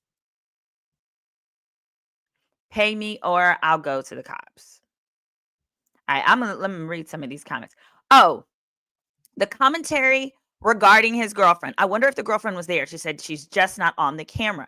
Here's the problem with Relly. Remember, I told y'all, Relly is making the number one mistake you don't ever want to make as a witness, especially if you're pursuing your civil case, which is answer the goddamn question. Stop trying to anticipate where the lawyer is going. Answer the question presented, because the truth will always prevail. So what happened was they asked, the defense asked Relly, was your girlfriend with you? He said, your girlfriend was with you. He was like, yeah, she was with me. And he said, oh, okay. How close was she? He said, oh, I don't know, like 5'2". He said something along the lines of like 5 feet. She was like, within 5 feet. He was like, okay, was she far? Was she close? He was like, oh, she was close by, like 5 feet, within 10 feet. Here's the problem. So then he says, the defense attorney says, we looked at the video. No one was in 5 to 10 feet of you. So then that's when he changed his answer to, oh, well, we split up. She was looking in a different area than I was. It makes you look like a liar. Here, I'll say it again. I believe Relly was shot at. I think he was shot. I don't think it was a prop gun. Now I'm saying I don't think he's a prop gun. It was a prop gun. Simply what the thing that makes me thinking it probably wasn't is the fact that they won't provide it to the court. That makes me wonder if it was truly a prop gun. Although there are other factors that support maybe it was. For example, the fact that on the video where he pulled out the weapon, you can't see no flash, no bang, bang. And so we all know you'd see that if it was a true gun. But with the girlfriend thing, the problem that I think he made up the fact that the girlfriend was there because no one has called the girlfriend to the stand yet. Oh, but mark my words, if he and the girl are not together anymore and he's not still giving her money, chances are the defense will get her to be willing to come on the stand. So I want to make sure that I answered that part for you guys. Yep. He said his girl was close by at first. And then when they said, hey, on this camera, if she was the distance he said, which was 5 feet, she would have been visible. Oh, look at this. She would have been there. She would have been somewhere up here. 5 feet. There's 5 feet to here, and there's 5 feet to there. We would have saw her up towards the top of the screen or something. Didn't nobody see that lady because that lady wasn't there. And you're right, he had a different hoodie. The cop, when they asked if he still thinks just before the cop left the stand, they asked him if he today thinks that was Relly, and he says, "No, I do not." So I'm looking forward to hearing what that logic is afterwards. Maybe it's because the clothing is different. There were, and then Sandy says, if those were the casings, they were found way too fast. Yeah. Catrice says, I don't believe this guy. He said he got shot at, but he said he wanted to return the check for the casings. Yeah, that's the problem. He was working really, I think it probably happened. And then his mind immediately went to, and how can I get paid? And he was not using common sense. Yeah, he shook his head no to say no, he doesn't think it was the same person. And I'm curious why the police officer feels that way. The police officer said he brought it in the station in a black plastic bag. Now that's very interesting because Relly on the stand told us he had stopped on the way to return and went to Dunkin' Donuts. Oh, but no, he specifically said it was a Dunkin' Donuts brown bag. He said brown bag. That's what Relly said. Yep. Thank you. You reminded. He said the cop said he didn't think it was him.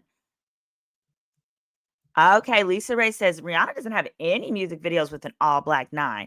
Her videos include a black 9 with a silver top. Ooh, the gun Rocky used does not resemble the one from the videos.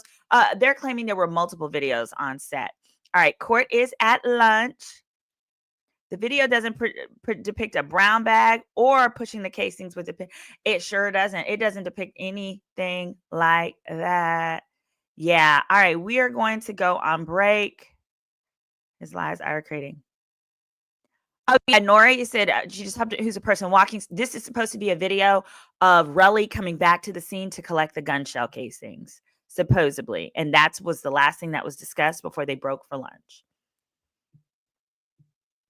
I didn't see him pick up anything in this video that we're talking about right here. Anything. If he hadn't made himself so untrustworthy, exactly. I think Relly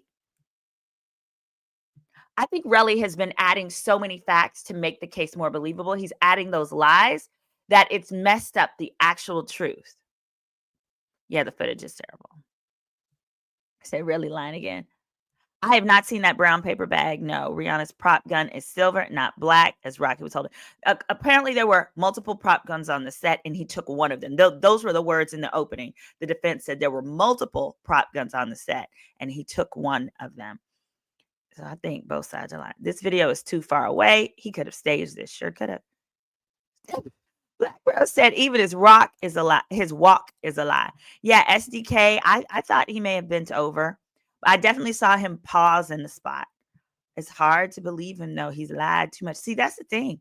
That's really what the defense just has to do is just make you feel like this is a liar. Just enough for you to be like, I don't feel this is a sympathetic victim, especially if the liar is the victim. That's all they got to do. Because then they no longer become a victim. They become a liar. And most jurors can't see a victim as a liar. Those two things, even though we all know two things can be true, those two things are very difficult for jurors to allow to coincide. That yes, you're the victim, but you're also a liar, because human nature does not want to reward liars, even when they're victims. And I'm talking about perpetual liars, those who lie throughout the case.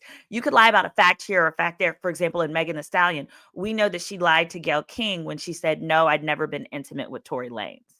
But we also know that lie with respect to the Gayle King interview wasn't relevant.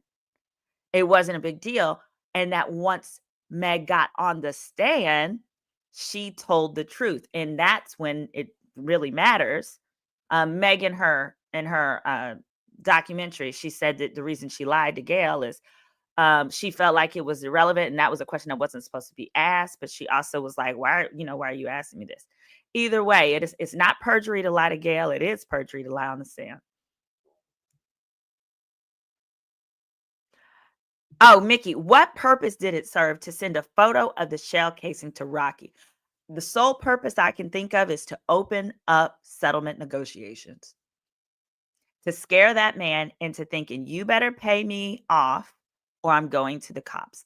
That's the only legitimate reason that I can think of. What do you guys think in the chat? Right. Kelly said, if you shot at me, you're blocked, because what the hell we need to talk about?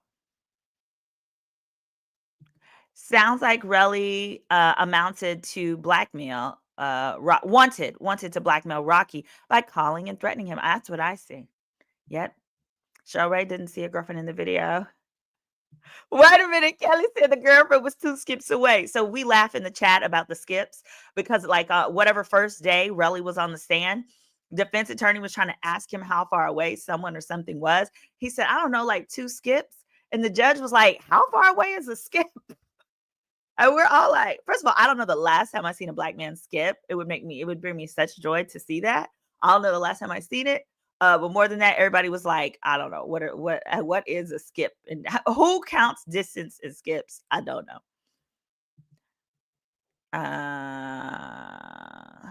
Prop gun. Okay, regarding her. Was the girlfriend 3 skips away? Why aren't they calling her as a witness? So here's the thing. I've seen a few times in the chat when you guys have asked why haven't they called so and so? It's because the reason they're not going to call a particular person would be because they're not sure what that person's going to say, or if they feel like that person's going to do more harm than help to their case.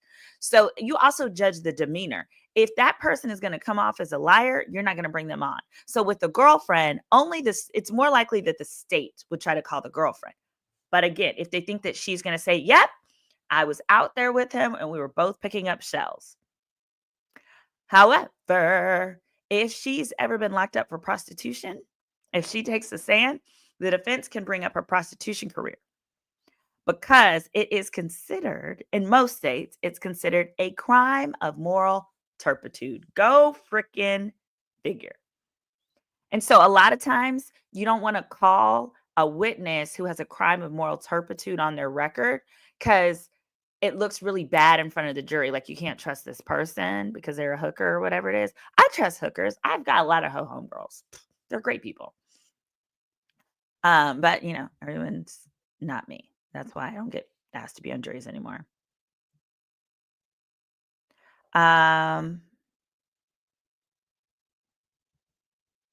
Apparently Rocky knew he didn't leave any evidence and told the fool to go to the cops and told him he was lying because he didn't do anything. Here's the thing.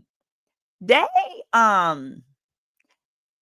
me tell you, Rocky did a good job with his responding and stuff like that. And I don't know if it's just because he's been a celebrity longer and really hasn't, or I don't know if maybe Rihanna was sitting over there like, oh, this is a setup, say this, say that. I actually think ASAP's probably a pretty clever guy. Well, I know he's a clever guy because of the different things business endeavors that he's got. And so for him to say, tell the cops, I love it. I love it. Those are the kinds of clients that we want as lawyers. The clients who don't mess up the evidence, who create positive evidence for their side, not in the Relly type of way. Like, if you tell me I shot you and you're like, man, what are you talking about? Then go to the cops. Don't, go to the cops if I did that. That's going to resonate with the jury. The jury is going to see the go to the cops text message and be like, he's calling his bluff because it didn't happen. So, Tamara, he did take photos of the shell casings. I just don't know. In the chat, let me know. He took a photo of the shell casing and then he texted it to Rocky that night.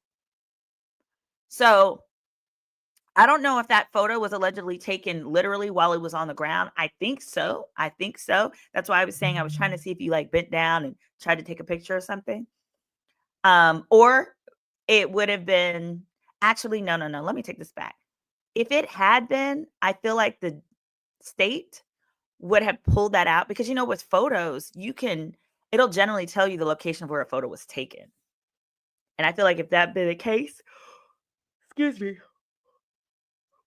when Relly was on the stand, they would have established that. So instead, it looks like he probably took the shell casing back to his room and took a picture of it there, I guess. Oh, shit. Kelly said the girlfriend can't lie more than Relly. Yeah, Jamaica Suite. The video shows the girlfriend is not there on any of the cameras. And I think that's what the defense in cross-examination is going to tear into. The defense ain't going to let that slide at all. At all. Catrice said, did they ask why he didn't ask the police to meet him there since he was a victim of the alleged shooting? Probably shot himself to get paid. I think on cross-examination, they asked Relly that. So that would be a question for Relly. If they asked it to the cop, it would be more speculation. But I think the cop made some reference to, no, they asked him, why didn't he? Yeah, I can't remember. Hope he didn't take the photos before he went to look for them. Great point. I don't believe anything is coming out of Detective Flores' mouth. Him handling the casings would show his prints, wouldn't he? Remember, he said he went to Dunkin' Donuts, he got a brown bag and he got a pen, and that he shifted the casing into the bag with the pen. Now, subsequently, the cops in New York said he presented the casings in a black plastic bag. So I guess he dumped one from the other, but I would have thought the same thing. But I guess his reason for, no prints would be the fact that he didn't touch them, that he just, he was trying to preserve the evidence, guys. Yeah, Brown says, I didn't see the photo taken or anything. Tamika said, didn't the girlfriend call him a fraud? I don't know, but I do think they broke up because he was very protective. He did not want the girlfriend's. So they asked her, is this your girlfriend? Because she's a prostitute. So they wanted to put that on the screen. And he was like, I don't recall. Like he wouldn't, because by saying I don't recall, they don't get to show it. But he was like, are you kidding me? In other words, he was saying he didn't want her photo or her to be involved in this. Understandably, like whether I love or dislike someone, once their photo and their stuff becomes involved in a national criminal case like this, they're going to get harassed. And so I can understand him not wanting that to happen to her. Jamaica says if he had bent down, the camera would have flashed. Understandably, it sure would have. Yes, that is true. All right, I'm going to put that back up. All right, guys, we are going to be on break until 1:30. What time is that? 1:30 Pacific time, which is 3:30 Central. That's when they're supposed to come back. I want to hear what this cop says regarding the fact that he's saying that he does not, now he doesn't think that was Relly. So we'll have to see why. Why does he feel that way? Does he feel like he was lying? What does he feel? So, there we go. We got that. What was on there? All right, so we got that. And so I will see you guys in a little while. This is the time frame we want, and we shall be back.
Wait a minute, wait.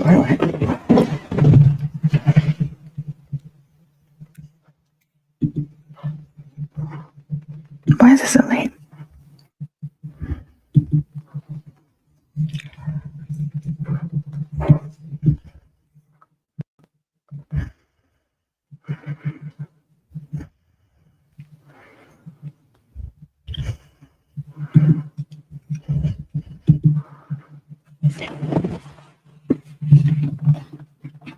Okay, can you hear me? Okay, sorry about that. Oop, hold on 1 second.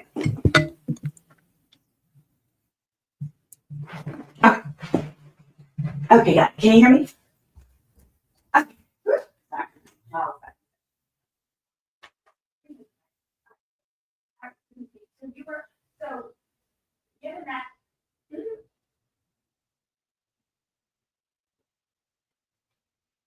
So here's what I would recommend for that. Just don't have it happen. That's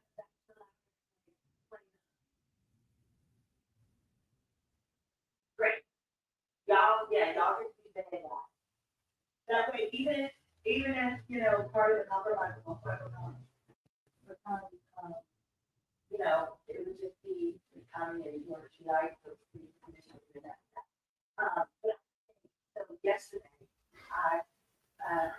yesterday I did working on, platform, doing that imagery, style, something done, that you will send out and minimum time, as in the industry, getting that done. And the thing is that, I was having a family training. So, number one, don't be, and I think a component of this should be the family first, I would happily consult with them and say, this is what I'm going to do forward. And it the insurance place for, everything, you can't do it alone without having insurance place and part of that insurance. And so, I'll actually,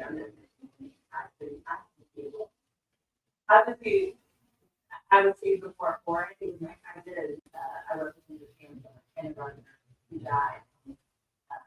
He had opportunity to provide culture to the children, but it ended up killing her. And our ABC News network interviewed me, and in doing so, the company, because they were publicly traded in Jersey, million, TV and TV network, and for Helen's certification, because we won huge.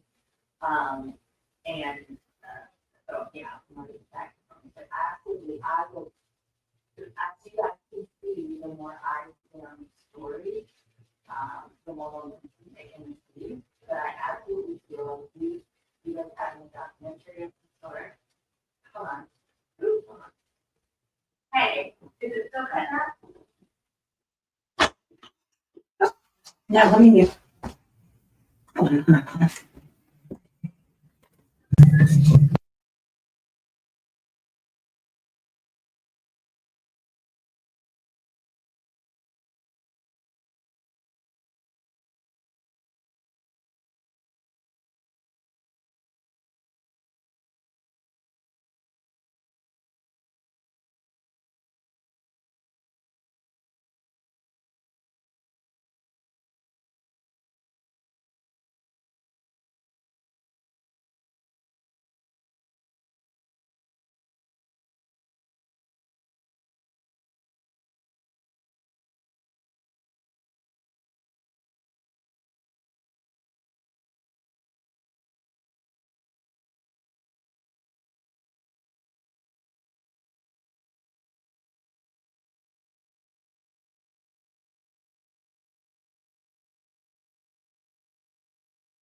present, all parties of the council are present. Detective Flores is on the stand, and Mr. Lovett. Yes, Your Honor. Very good.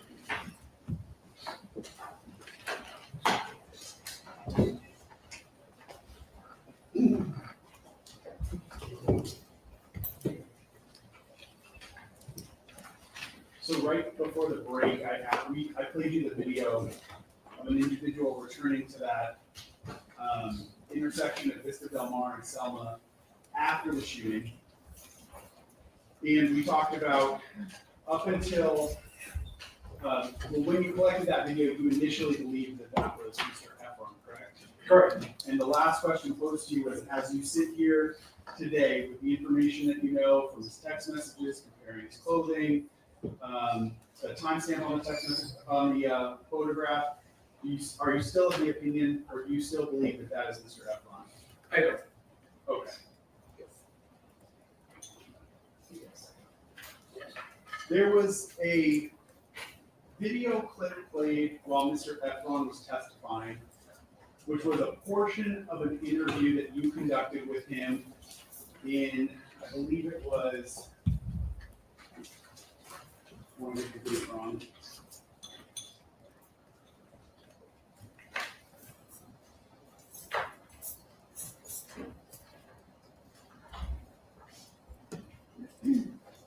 One moment.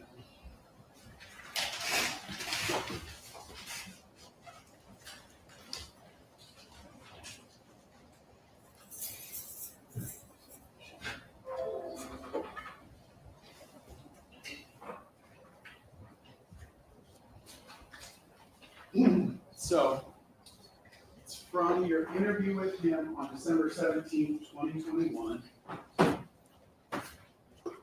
Specifically on page 3, lines 14, 15, and 16, where Mr. Efron says to you, at this point, you were showing him surveillance video, correct?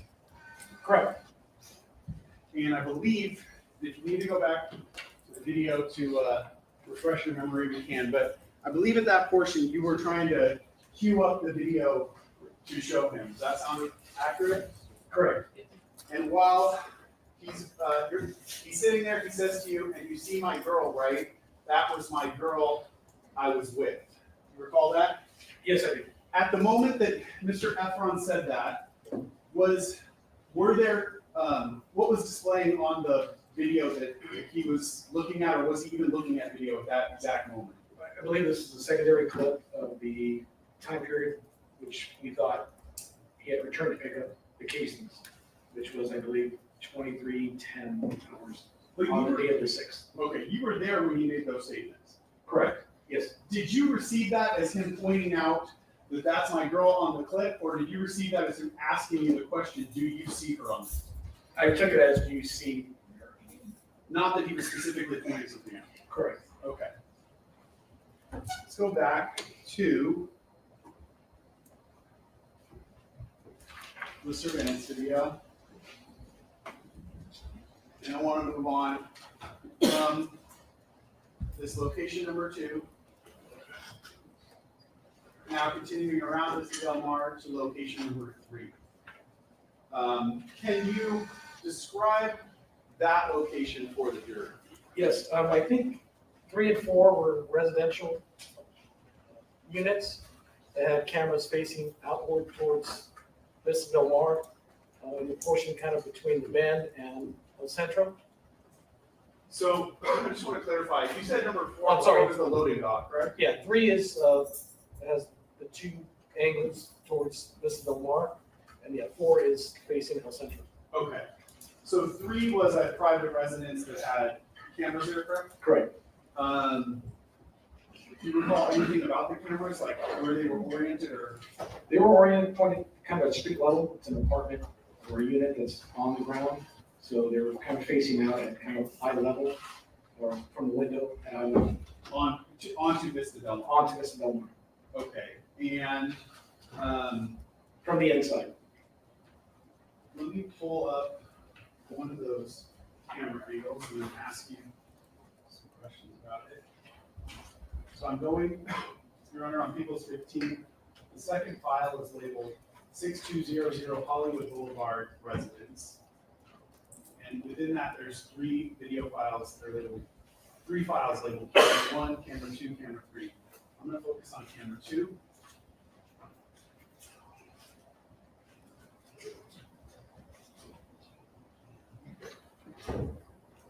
The first video file in that folder is labeled 1A220214.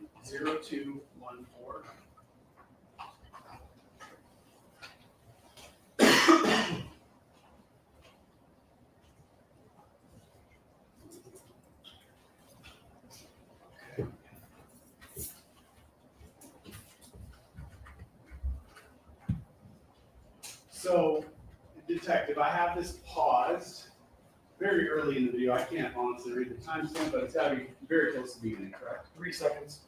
Okay. All I want where this is paused is can you orient the jury to what we were looking at on this from this camera? Yes, this street in front of us is Vista Del Mar as it comes around the bend from Selma. So the street comes up and this is the bend that leads to El Centro on the far left. The building across the street is part of 1616 Vista Del Mar. They have the different angles being from Selma up through Vista Del Mar and then here on the bend on the way around. And this camera specifically, camera 2 from this location that we're looking at, it has coverage that overlaps with one of the cameras on 1616 Vista Del Mar, correct? Correct.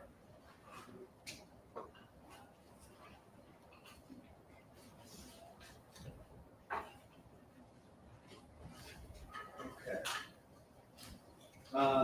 Last feature I want to ask, a couple features I want to ask about this. This camera, did it only capture video or did it also capture audio? And also, you know, All right. There's like a bluish tinge to the video. Do you have any idea what that is? I believe there were some lights that the owner or occupant had on the inside, kind of reflecting off the glass. Okay. All right. I'm going to fast forward this to trying to get it to. Okay. Actually, let me pull it down because it's easier for me to see the timestamp.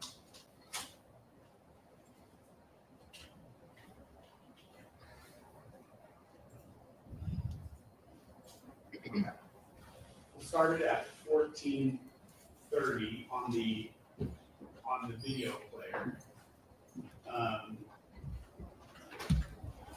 And Your Honor, I believe with this video player, when it gets to the end of the clip, it will automatically start playing the next clip, which is 1A221716.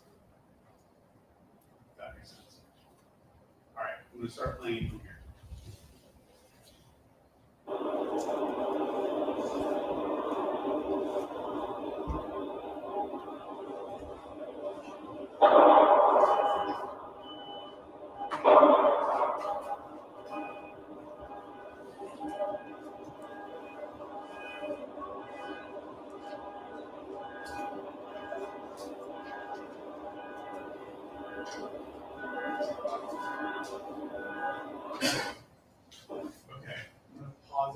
As it switches to the next clip, Detective, what did you hear in that short portion of the video that was played?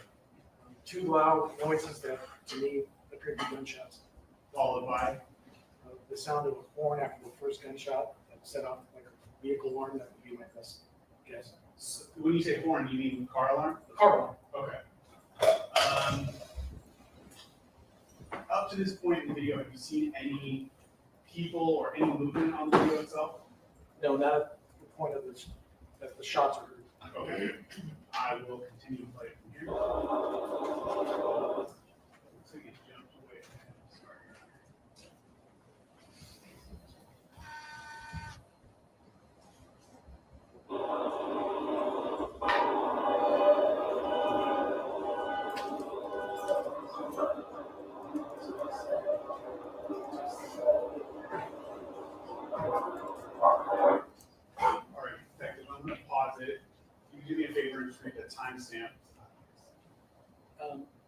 The time in is 15 seconds. Okay. And what have you seen on the video up to this point? The sound of the appeared to me to be gunfire, followed by two individuals coming from the area just south of this, which is coming up from Selma and coming around the corner here in front of the camera, seconds after. And would you agree with me, there's two people that are depicted on the screen right now? Yes, one after the other. And which one's the first one that appeared? The one in the black hoodie, And then the second person? the second one appeared to have a red jacket.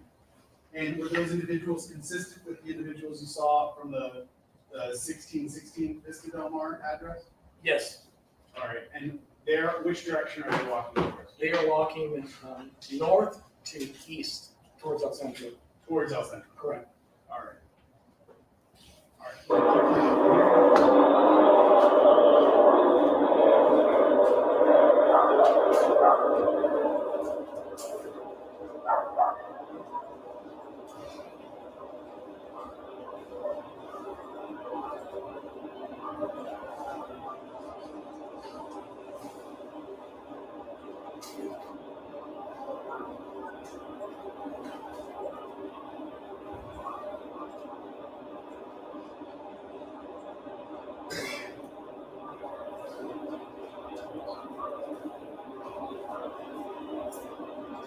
All right, let's pause it there. Can you tell us the time on the video there? Sure. It's 55 seconds in.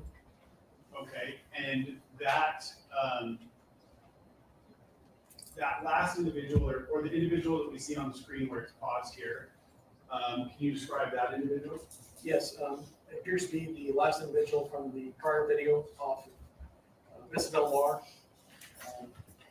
An individual wearing a blue jacket and a blue hat. Okay. And also walking towards which street? Again, he's walking northbound Vista Del Mar to eastbound Vista Del Mar towards El Centro. Okay.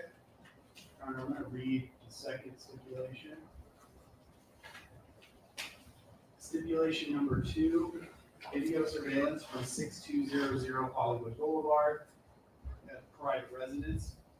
LAPD Detective James King downloaded surveillance video with audio emailed from the homeowner of a residence at 6200 Hollywood Boulevard in Hollywood. The residence was located on Vista Del Mar Avenue, west of El Centro Avenue. The video and audio were originally recorded between 10 p.m. and 11 p.m. on November 6, 2021. The surveillance video contained in People's Exhibit 15 is a true and correct copy of that video. The video, date, and timestamp are accurate as to actual time. Does that stipulate to that? This stipulation. It's, they're all signed stipulations, so do you used to agree on the record or is it enough that it's a signed document? All right, I think the jury's entitled to look at it. Both sides stipulate. Yes. Okay.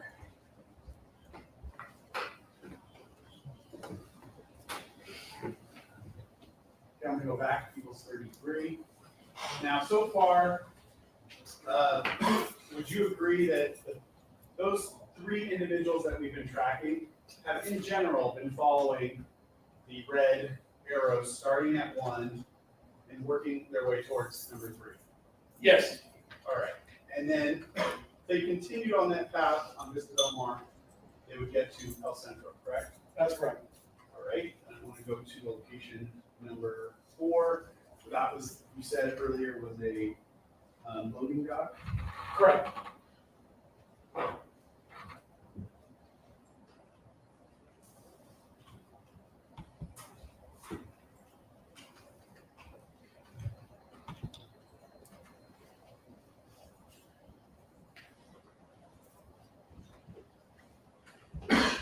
I'm going back to the folder in People's 15, Your Honor, labeled 6200 Hollywood Boulevard, in parentheses WNPM.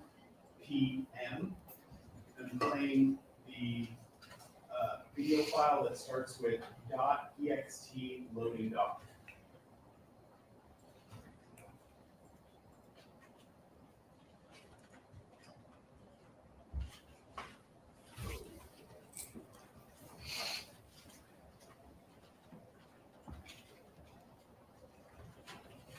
Detective, where's that pause on the timestamp? Can you see? 7 minutes, 24 seconds in. You can go back just a little. Yeah, do that.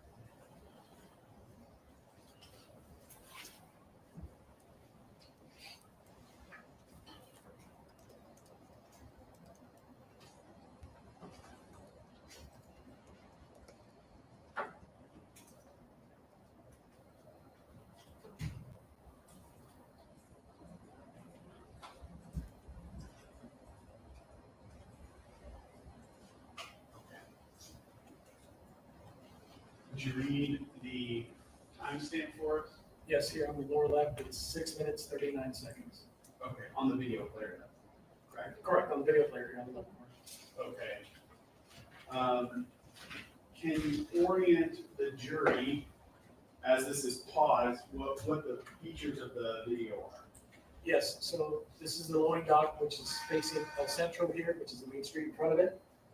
To the right is the street here, where the pointer is. That's Vista Del Mar, where Vista Del Mar meets El Centro. So these individuals are coming in off of Vista Del Mar, walking northbound. The street up from this location is Hollywood Boulevard, which would be north.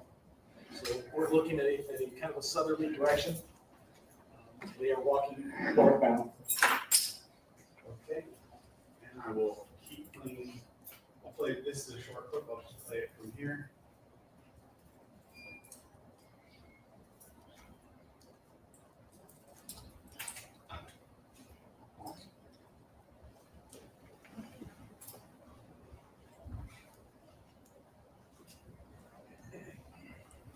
All right, would you tell me the timestamp where it's paused on the player? Yes, lower left corner, it's 6 minutes, 54 seconds.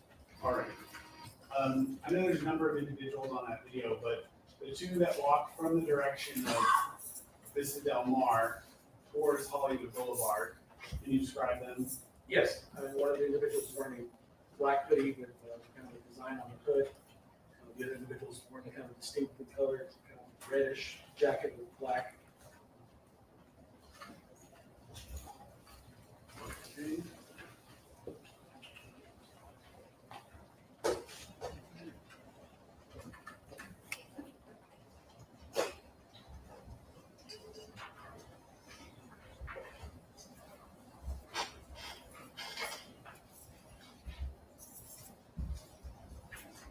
Let's start with the man that you described with the black hoodie.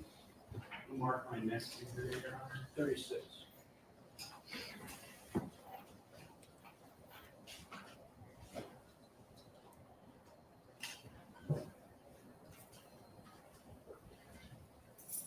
It's a document with two still images from the surveillance video, side by side.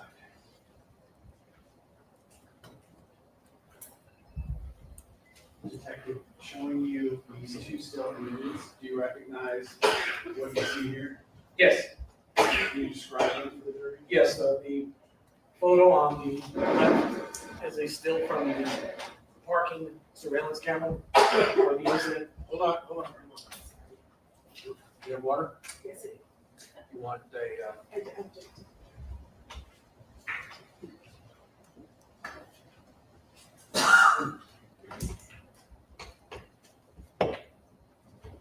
you want a break?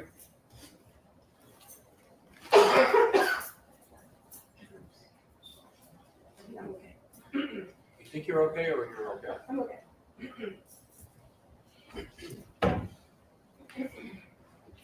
May you continue with the answer? Or we still want to? I mean.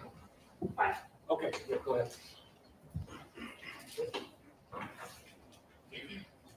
Yeah. Here's your number one. You're all right. Yeah, the photo on the left is a still from the first surveillance camera located at the parking kind of lot entrance. And the second is still off the camera from the loading dock on Central. So one on Argyle, one on El Centro, kind of the start and the end of where we kind of started capturing video, kind of the last point where we captured video. Okay. And Your Honor, I'm gonna make 36, if I can go back, make it a 2-page document. So I'll make this first page that we just talked about, that I was referring to as 36, I'll make that 36A, and the second page will be 36B. With the court's permission. Yes. 36B, I would describe it to the record as similar to 36A. It's 2 still images from the surveillance video side by side, just displaying different features of the clothing on the left-hand side photograph. All right, Detective, do you recognize what we see here? Yes, I Can you describe it for the viewers? Again, the first photograph is from the still from the parking entrance on Argyle, where the incident began. The second one is from the loading dock off of Central. Just looking at the similarities from my point of view, obviously the specific design on the sweater, specifically the chest area between the first camera on Argyle and the second camera off the Central.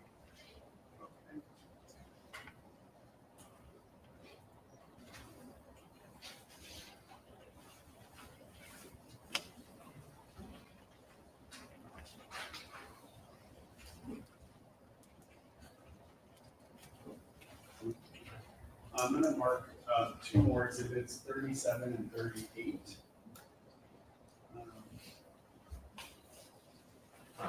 They are similar to 36, Your Honor, but 37 has side-by-side photographs depicting the man in the red jacket, and 38 has side-by-side photographs depicting the man in the blue jacket.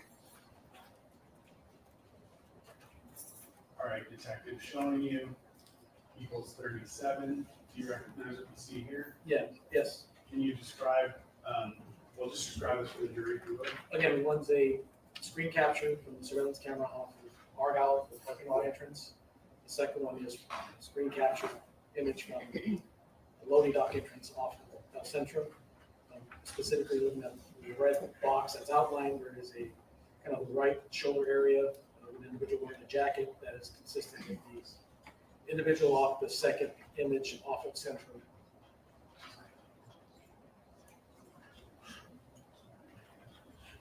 Okay. And lastly, equals 38. Do you recognize what you see there? Yes. And what's that? Again, one photograph is from the camera off the parking lot entrance off Argyle. The second screen capture is off of one of the cameras off Vista Del Mar. I believe this is right off the turn, headed towards El Centro. And specifically between both photographs, I can see that it's the same individual based on the hat, the clothing, a lot of similarities that would give me my opinion would be that it's the same individual.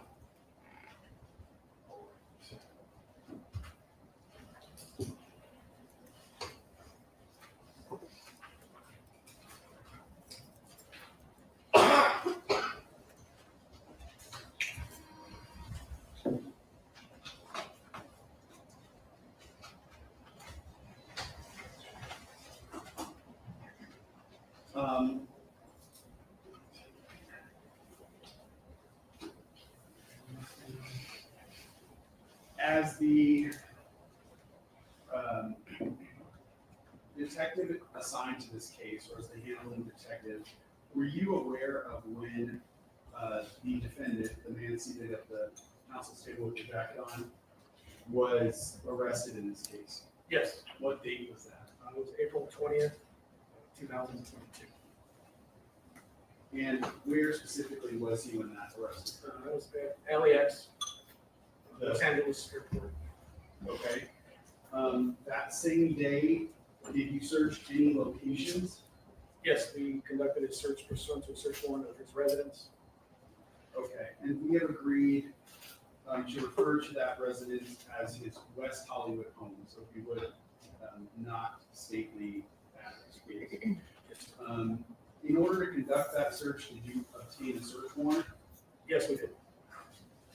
And were you personally present when his West Hollywood home was searched on April 20th, 2022? Yes, I was there. I was present. Would it be fair to describe that house as a relatively large house? Yes. How, in general, was the search of that house conducted? It was conducted with a team of officers and detectives that assisted search, securing the location primarily first, and then going through each room and area systematically looking for specific items that we were searching for related to this case. And when you say there was a team of people, did you kind of split up the room so that one part of the team would search one room and another part would search another room? Correct. When anything of significance was located, what would be your involvement in that? I was called over and the item was pointed out, and I was given information as far as what condition it was in and where it was originally seen. During the search of his residence, were you alerted to multiple firearm-related items that were found in his house? Yes, only things we were looking for and other things that we weren't, anything substantial that they wanted me to look at, I went there and looked at. It wasn't necessarily everything that we seized. But would it have been everything firearm-related? Yes. And if you can narrow it down to one room in the house, what room was the firearm-related evidence observed in? It was found to be, what I would kind of describe as the kind of the master bedroom of the house belonging to Mr. Myers. Okay. Did you observe any firearm-related evidence in any other rooms in the house? No. Let's start with the actual firearms. Did you observe any actual guns in his house? Yes. How many? 3. Sorry, guys. That's it. Yes. This is exactly what happened. 3 of them, or describe them each in a unique way? Yes. One I would describe as a rifle, another as a shotgun, another as a handgun. Okay, I got it fixed. Okay. This is my little mute button.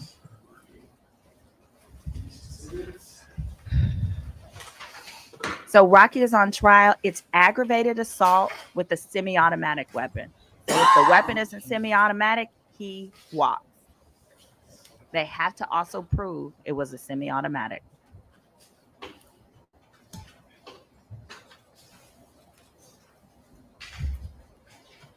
Rocky's manager is supposed to be one of the 2 defense witnesses that's going to be speaking. 6 pages. If they maybe mark as People's 39. I hope this is their last witness. I wish I could see a witness list.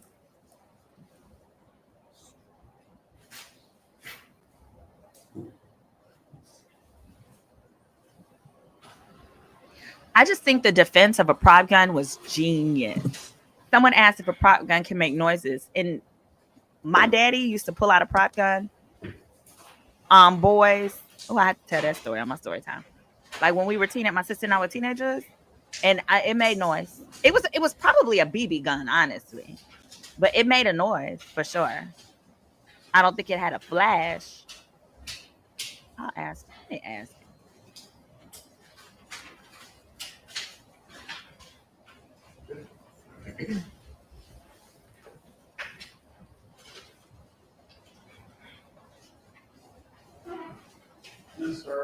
He did say he didn't trust anyone else. That is some N-word-ish. Do you recognize the area that's depicted in this photograph? What is that?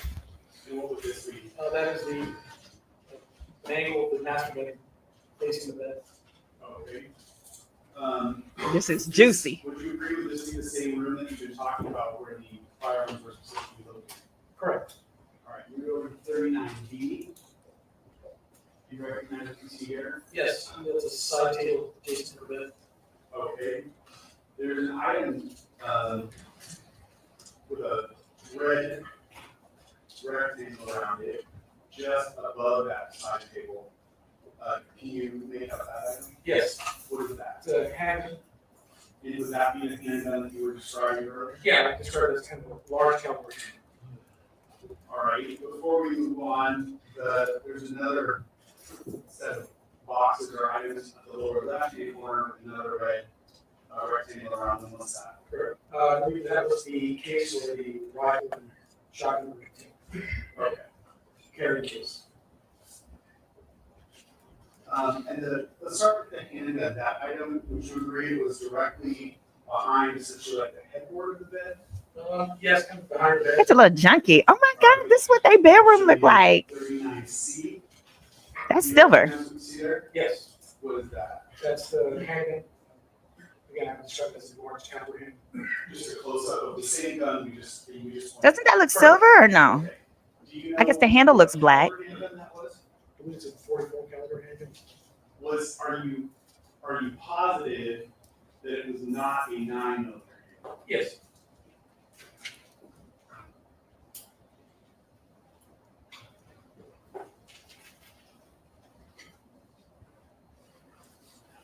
Did you inspect the gun? I saw it where it was, and as the detectives that found it located it came to me. I don't recall picking it up and handling it myself. Did you inspect it enough to determine whether or not it was a real gun? Yes. Was it a real gun? Yes, Do you know whether or not it was loaded? I do not. Is that a revolver or a semi-automatic? That's a semi-automatic. And is there a magazine for that handgun? Yes, Is it loaded? Is it shoved up inside of the grip? from this angle, it looks like there is a magazine seated in the weapon. All right, I'm gonna move back over. to people's Yeah, that silver part, and focus on the items silver with the black on handle. left-hand corner. That is consistent with And some that people say looks like- ones that were seen in a Rihanna video. You recognize what you see there? Someone said it's too big to be a This is block. Better angle of the same outside boxes. correct? Oh, Okay. Jamaica Jones. If that ain't the truth, What do you see he was there? charged when the prop Yes, gun fired that's real right. bullets instead of fake ones. See the That's one right. piece that's been Because opened? it was always going to make a sound See and inside, probably make a you got flash. the rifle. And when you say that, it's closer to the bottom of the page, because there's two boxes here, correct? Correct, two boxes. So I'm looking at the lower box here That's specifically. interesting. It's kind of cracked open and you can see the inside. I can see the bottom end of what I believe is the rifle. And did you inspect that gun close enough to know if it was a real gun or a fake gun? Correct, yes. And what was It's a real gun. it? And does that gun fire 9mm ammunition? It is. Okay. And then lastly, 39F. You recognize what you see there? Yes. Here on the right. So both cases that are now open. The case on the right specifically, I can see the outline of shotgun, also in addition to the shotgun shells and the carrier of the stock. See if I can get it clear off there. It's kind of hard to see.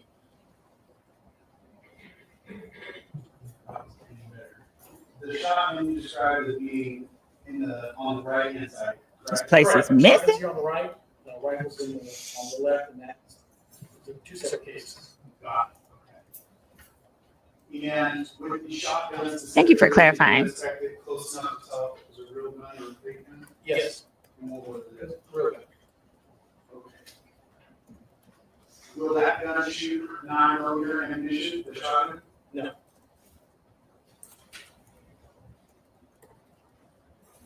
Then they need Collect to, any of those guns? they're going to need to link the shells to the gun if you found the gun. That's all we care about. Is it match or Was not? that specifically 9mm caliber handgun?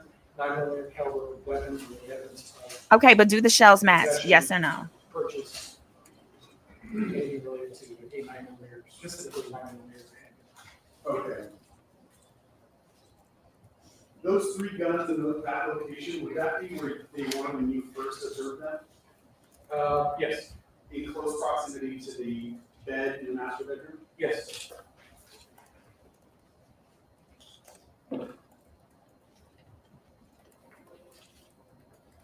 Okay.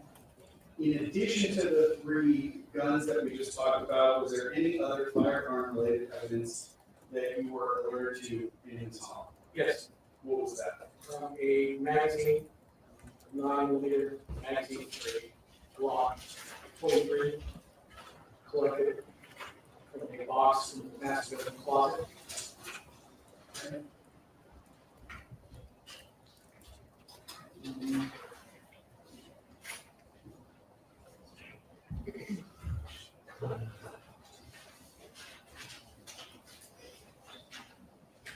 gonna mark two more photos. To 40A and B.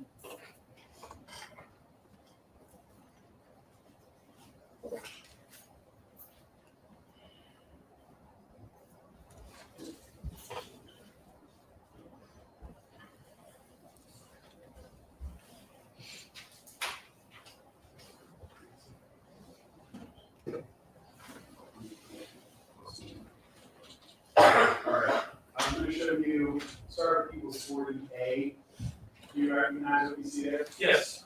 And just to orient the jurors, this white object on the left lower right corner, would that be the bed? Yes, this is the headboard view, the headboard looking towards the foot of the bed. On the right is the kind of walk-in closet. On the left is the kind of walk-in master suite bathroom. And then there's a sliding glass door here on the far left leading out to kind of the balcony. Okay. Lastly, I'm referring to D. Do you recognize what you see there? Yes. And what is that? That's the box containing ammunition, magazines for a rifle, and specifically or a rifle. And in the center here, there's the magazine that was recovered, containing line ammunition, specifically 9mm ammunition.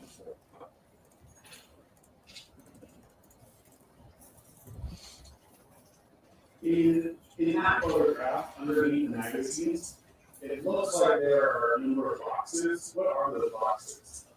The boxes underneath are ammunition, I believe, that was consisting of a rifle. That was in one case.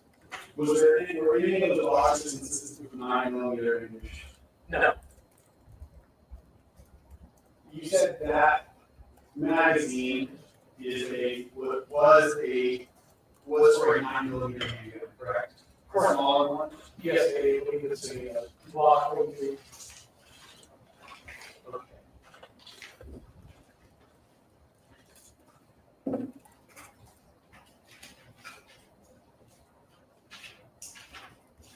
And was that 9mm magazine collected along with the ammunition absorbed?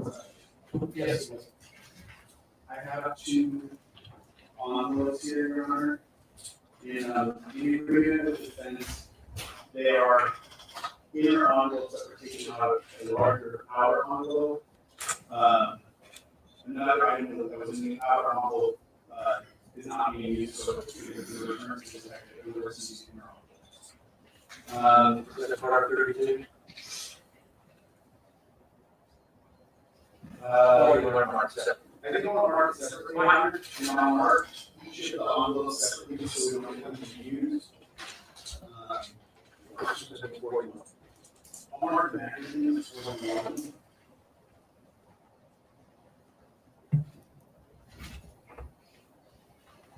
And I'll mark the ammunition as 42.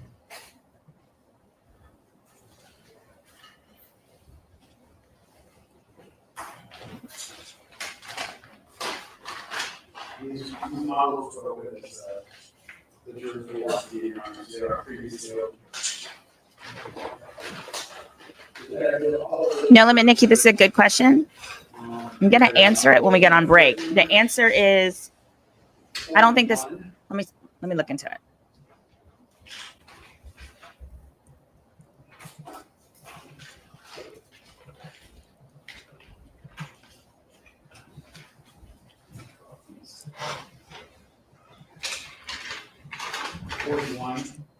Do you recognize that object? Yes. And what is that? And that's the magazine that was recovered. I'm showing that photograph on the screen. In the master bedroom closet? Correct. Okay. Can you describe what that object is, or tell us the features of it? What's the brand of that object? It's a Glock brand magazine which has the capacity of 6 rounds. That's right, because they found a certain Glock but didn't find the gun. They're implying that Rounds are loaded into the missing magazine. gun must be the one that was used in this shooting. And then once the magazine is filled to whatever ammunition is available or the capacity. Oh, well, you're smarter than them. First of all, that's why. Weapon. The weapon is then charged to chamber around into chamber. Makes the gun ready. Aha. Makes sense. And you specifically said this was for a Glock, correct? Glock 43. Okay. 9mm. My understanding is the Then state is going to have an expert take the Eagles stand 42. that will say it could have been one of these 5 different types of guns. I feel like that shouldn't be There's 6 live rounds. admissible, but that's another story. Ammunition for all 9mm. Are they all the same make and model? Yeah.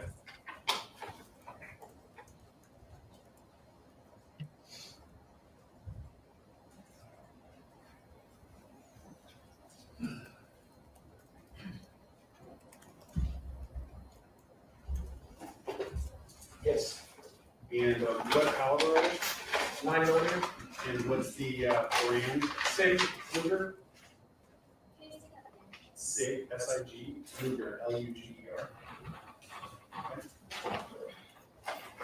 I'll put one of these on the screen.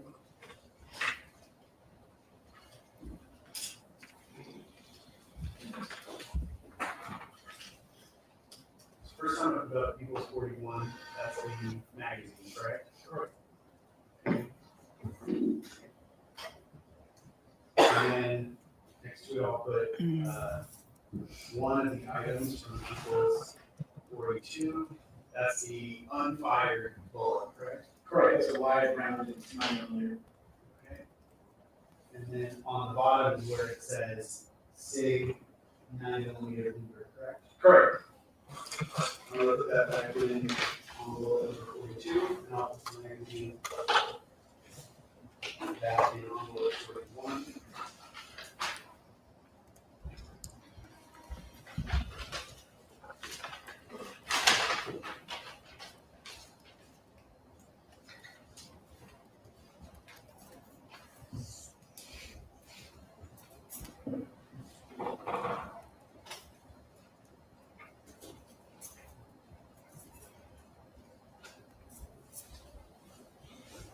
Did you observe any guns in the defendant's home which would accept or utilize the magazine marked +41?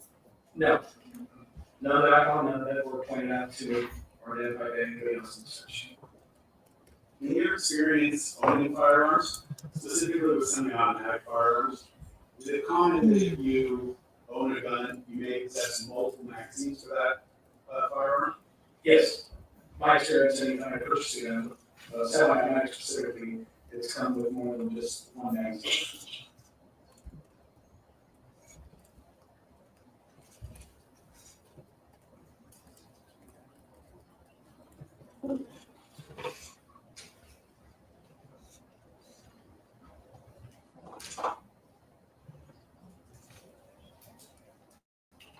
Based on your experience in law enforcement and with gun ownership specifically, are you aware of any purpose why someone would possess a single handgun magazine without also possessing a gun capable of accepting traditional bullshit? Sustain. Oh, can't ask that one.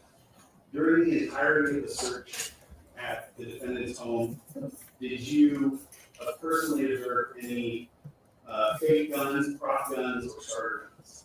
I did not, and nothing that description was pointed out to me or identified to me. That's an important question. During the search, did you observe any ammunition or a prop gun, a fake gun, or a starter gun? No, I did not, and along the same lines, nothing was identified to me by any other member of the search.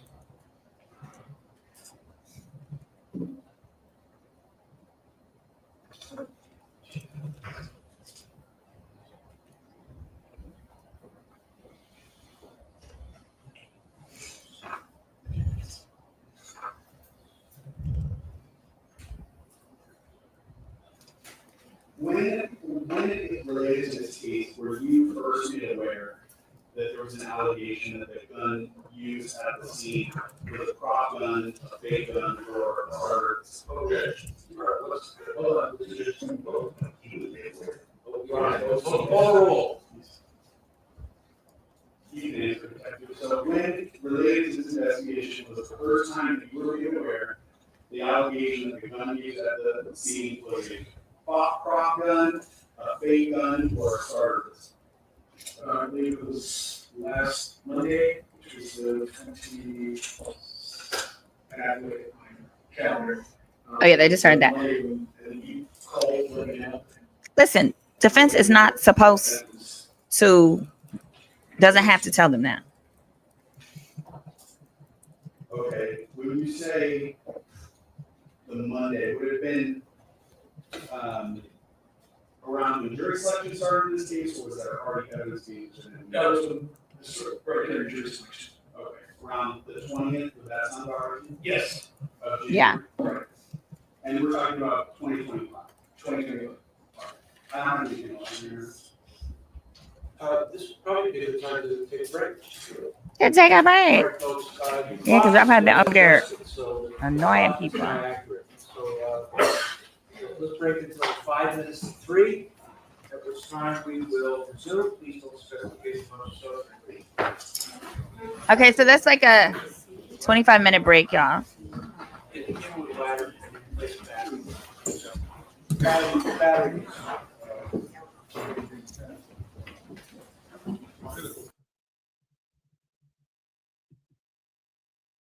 All right, guys. While we're waiting on that, I just dropped in the chat a link. I am starting back up my background check episodes. If you go to my playlist on this channel, you can see in the past, I've done episodes where I offer people a free background check into the person of their choice. You can remain anonymous. And while I give you the actual real results that I found for the background check of the person of your choice, I do redact their name so no one else has to know it. I don't get sued and they don't know that we're digging into their business. But yes, you're welcome to do that. I just dropped the link on that. I know this is unrelated to the ASAP trial, but I'm activating this again. And to do so, I need you guys to complete that background check request form. So it's free if you're willing to come on and get the results. Yes, the results can be or will be anonymous if you'd like. It's your choice. But I just want to make sure you're aware of that. I put that. I'm actually going to pin that. Or will be anonymous if you'd like. It's your choice. I'll pin that in the chat. Also, if you're, here we go. There we go. Also, if you're in need of a consultation for a legal matter anywhere across the nation, you can come to my site, SimoneWine.com. Here you can also get my book, which is called Background Checks 101, a beginner's guide to figuring out who the heck you're actually dealing with. And it's only $19.99. And you can click here to schedule a consult. They start at $149 for 30 minutes. You can book right here. And these are confidential consultations. Nobody's going to know your business. But yes, let's go back. Okay, great. Let's go back to this case. Ciao. Here we go. Let me share this one. All right, because we got a number of really good questions in the chat. I want to make sure I get those answered. She said, we just got here. We don't need to take the break. Has the judge got a weak bladder or what? Well, he does look to be about 97 and a half years old. So that could happen. Yeah, there's somebody that's like terribly coughing. It's a juror to the point where yesterday, not only was the judge like, give her some water, but they also took a little break for her. Bless her little heart. Bless her heart. We've got some really important shit. Somebody said I might be wrong. Yeah, they definitely need that. Yeah, this is the guy that was yelling at Wiley. That was him. Why don't people with young children have their pop-house locked away? Well, apparently this was like his hangout house with his buddies. So that might be it. That's probably a place he probably doesn't bring his kids. But as well, they may have been locked up and just the police, when they did their search, pulled them out and placed them in certain places to take a photo. Which one is the main prosecutor? Somebody said, That little pompadour hairdo is getting on my nerves. I feel like the guy that's sitting the closest to the defense, I believe he is the main prosecutor. It's usually the person that does the opening arguments and the closing arguments. That's generally the person that's the lead attorney. Why are they able to handle evidence without gloves? Because when you handle it with gloves, it's to preserve it for this trial. So they probably should be handling it with gloves because you never know whether a case is going to get appealed or anything like that. But I'm going to guess that their reason is because, everything was collected for trial. Now that everything's been tested, authenticated, blah, blah, blah, they feel like it's okay. Yes, there was no weapon. Oh, my lips are looking ashy. Hold on, let me help y'all. Ugh. No weapon found. That's a problem.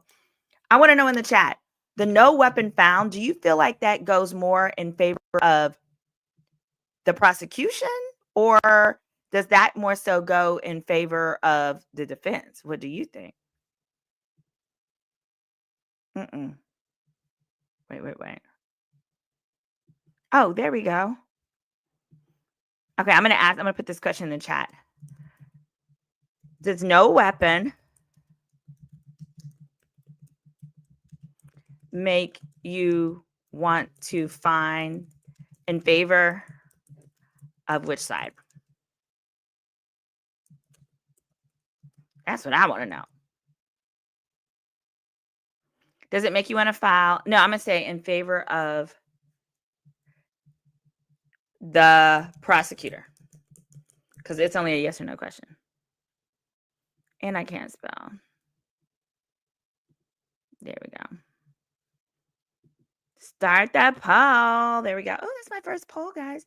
You guys have just really been enlightening my lives. Oh, why is my lip so weird? Okay, fine. All right. So then, okay, this is a good question. No Limit Nikki has asked, Simone, if the state didn't question the manager, talking about ASAP's manager, that was at the scene, can the manager confess that his gun accidentally went off and not be charged? Because they simply assumed it was Rocky's gun. Now, here's the answer. I got it right here. The answer is yes, and here's why.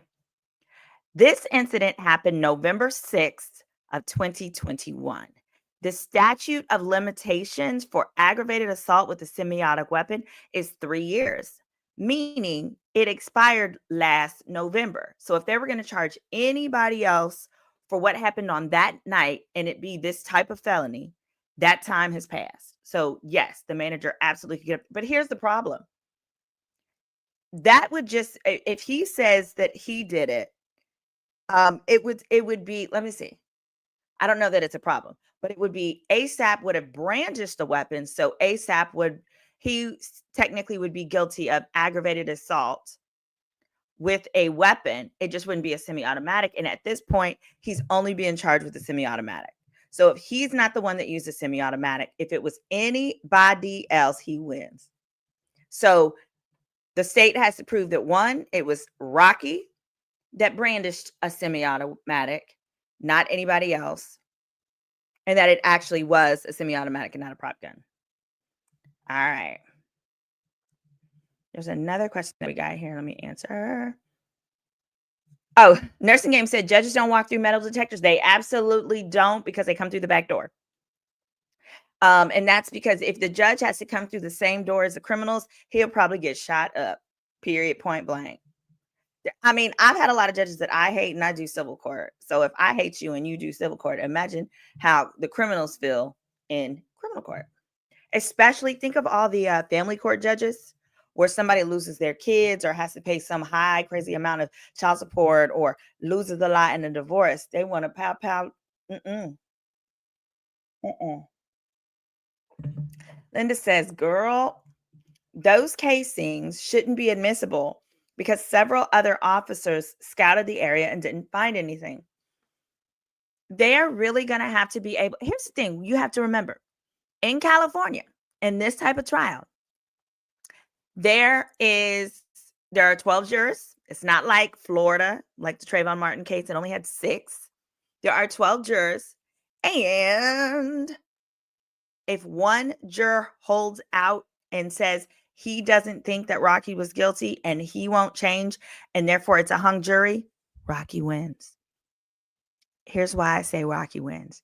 There's no way the state is going to retry this. You cannot so if it's when there's a mistrial, or which is a hung jury in this instance, is what I'm talking about. When there's a hung jury, the state can recall a case as many times as possible. The most I've ever heard of was 4. They can do that 4. There's no limit. I personally think states should have a limit that a case can only be retried 2 times.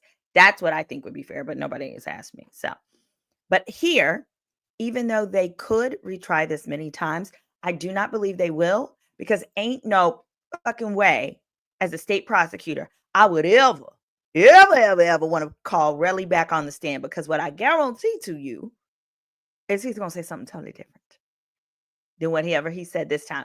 Because remember, what Relly likes to do is he likes to try to figure out where the lawyers are going, and then Relly wants to answer the question of where they're going, not the question on the table. So he would be horrible, because it would be like a whole nother set of lies. And because all of the testimony is under oath, even when it's a retrial, you're allowed to use prior testimony from a prior case to say, oh, he was lying under oath, Your Honor. What he's saying today on the stand shouldn't sit. It should be what he said before. Tiffany said, if I were on that jury, I would consider Relly finding the casing suspicious. Yeah. Even with the admissibility of these casings, I think they're going to really struggle with trying to get 12 jurors to feel comfortable finding someone guilty based on shell casings retrieved by the victim themselves, who didn't call the cops and didn't go to an ambulance on the day of the shooting. Did the police add the semi-pow-pow based on shell casing supply? Good questions. I believe so. Remember, so the state did not find out that the defense was a prop gun until January 20th, which was literally the night before they were picking a jury. They're pissed. So in turn, 2 days later, they claimed it the night before. They had just discovered a ballistics report, an investigation from a ballistics expert that they had never seen before, even though it was done at their state lab. And the state said that they were going to give Rocky's lawyers an opportunity to hire an expert of their choice to combat the report. Now, we haven't heard about that, but my assumption is that the state ran whatever test they wanted to run and are going to want to call that ballistics expert. That's who I want to hear from. Because last I heard, that ballistics expert is going to get on and say the weapon could have been one of like 5 or 6 different types, which to me is like, is that even helpful? That's not probative. Probative meaning it helps a jury narrow down the facts towards guilt or innocent. I don't feel like that's probative. If you're telling me, oh, the gun could have been one of these 5 over here, one of these 10. And okay, but are one of those what we have here? I anticipate what they're going to either do is one of 2 things. The report's going to come back and it could be one of 5. And they're going to be like, hey, it was one of the 5. And look, this one we found at his house fits one of those 5. Or they're not going to use the person at all. The state won't use the person at all because whatever they've come up with wasn't any good. But the defense may call the person, because the defense can do that.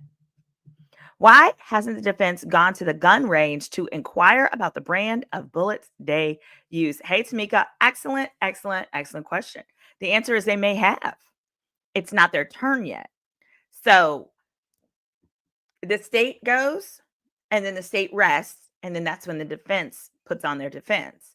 What was confusing here is that Wally was called during the middle of the state's presentation yesterday, but the only reason they permitted that is because Wally was in Europe. They had to fly him back special for this. He had some special work schedule. He was not expected to testify, blah, blah, blah. He was literally brought in to authenticate the recordings that last Thursday Relly said were fake. So because of that, because of his time conflict, they had to take him and basically interrupt the state's presentation of witnesses, and the state was pissed. Pissed. They did not want that. So the answer is that it's entirely like, if that's the case, I guarantee you the state may try. I won't say I guarantee. The state very likely, I'm saying not the state, the defense very likely will go down to that gun range, get somebody who works there or owns it to say, this kind of casing, that is the type of casing, oh boy, picked up on the ground, is the same type of casing we use. Oh, baby, that'll be a good one. Oh, I would love it. That's the type of mess I like. Courtroom drama. It's the type of courtroom mess I like. Let's check it out. Okay, what else do we got? This whole case is suspect to me. Pow Pow. That's a prop from Rihanna's music video. But what song? Finding your own casings? AI recordings? Come on, sir. Brown Mama says they would have searched the right area because it would have been based off of the 911 caller. They would have, the dispatcher would call to be sure of the location. What about any cameras in the area where really found these casings? Okay, we found that one. Ooh, we went over that, and they actually earlier this morning, they had an expert take the stand. Oh, that's what it was. Hey, you guys, what did that expert end up saying with regards to when he was re-asked?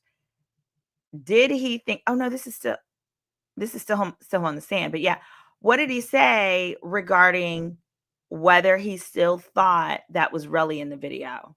I actually missed that part. I was on a client call, pardon me. Did Relly get a medical report from a doctor confirming it was a gunshot brace? No, he didn't. If he did, so they're all done with Relly.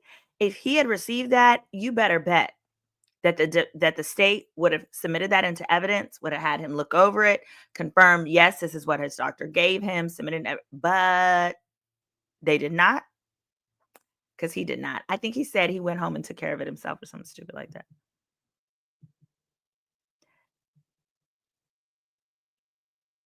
Now, when you think about how Relly said it played out, I'd like to know where he went after the incident and who did he speak to, because that would be his so-called reason for returning. All right, no problem. So, Brown Mama, you might be joining us a little late, and no problem. I don't mind kind of recapping, because this is super important. So we know exactly where he went after the incident. He said he went right back to his hotel room. He called a lawyer. And after speaking with that lawyer, the lawyer said something along the lines of, you need to get evidence if you want me to represent you. He then, the defense is saying, that lawyer said, I won't represent you unless you make a police report. He then goes back to the scene, looks for the casings. And I can tell you, as a personal injury attorney, it's exactly something that we would say. We would say, oh, well, if you want a civil case, you're going to have to collect some evidence and give it to me in order for me to decide if I want to take your case. So I could see him going back to the scene and being like, all right, I'm doing this not for a criminal case, but because I want to sue the pants off of this man that I already feel like has gotten rich off of our community brand, our joint brand, has, doesn't think nothing about us. I want 30 M's from him. I want to be redeemed. So he goes back, calls his lawyer. The lawyer tells him, I need evidence. He goes back to the scene of the crime. 2 days later, he goes to the cops, presents in a plastic black baggie those gun shells. They are tested for fingerprints and DNA. None of Rocky's is on there. Neither is there any for Relly. And then the following day, he said he went to a doctor or hospital in New York and nothing happened. So there we go. Am I crazy, or did I just see Rocky with a gun but no shots fired? Have we gotten to that part of the video? Definitely a gun, and I never saw any shots fired on the video either. Good point. So we see no shots fired on the camera. Relly found the bullets in the dark when the cops didn't find anything in the daylight. Not even his fingerprints were on the casing. That is correct, and that's what makes it super weird. Yeah, and as far as the girlfriend and stuff like that, like we talked about earlier, Relly was saying he came back to the scene with his girlfriend, but it was absolutely clear on the video there was no girlfriend there because the defense kind of reeled him in and had him say and asked him like, okay, well, how close to you was your girlfriend? He was like, I don't know. Like, was that where he said the skips? That might have been like, I don't know, like 1 skip, 2 skip, whatever he said. But she was close. She was like within 5 feet, within 10 feet. Either way on that video, if it was 5 or 10 feet, we would have seen him, but did not.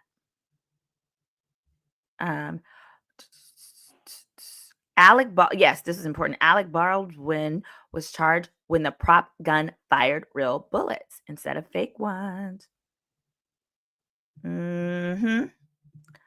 Sure did. Why don't people with young children? Oh yeah, you had said that.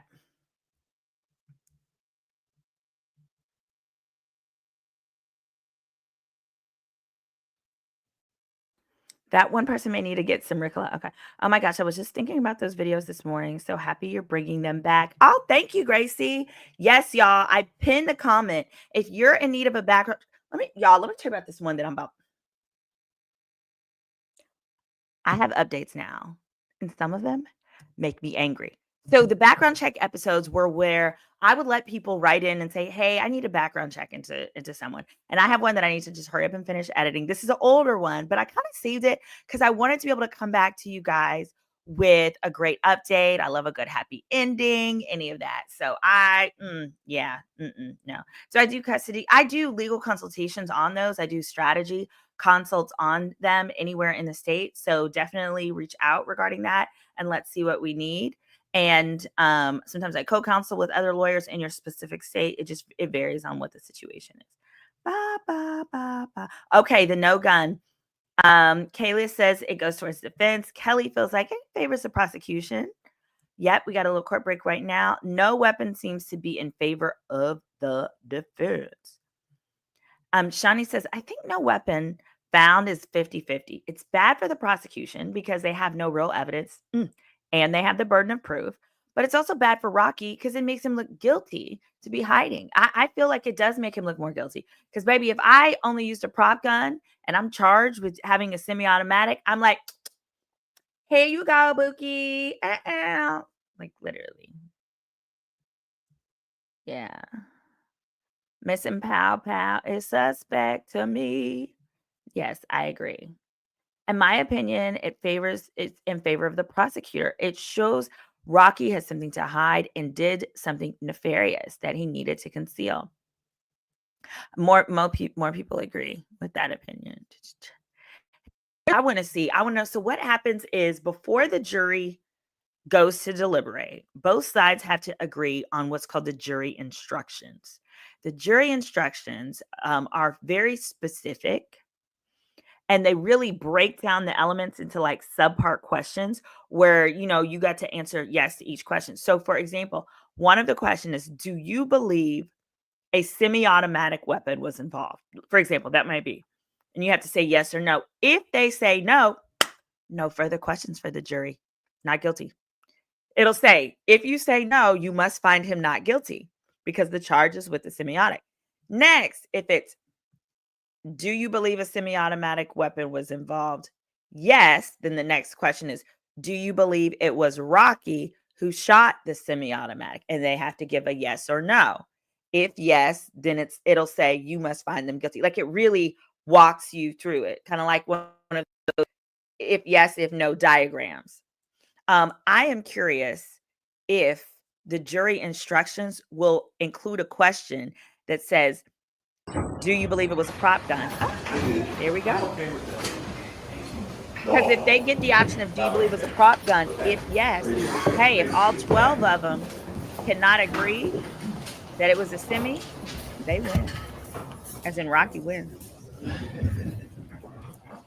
See what we got here. All right, before we go on the record, somebody. Oh, I hate it when they do that. Before we get in the record, let's talk about it. Jay Thomas said, I would think Rocky could have someone on payroll for cases like this.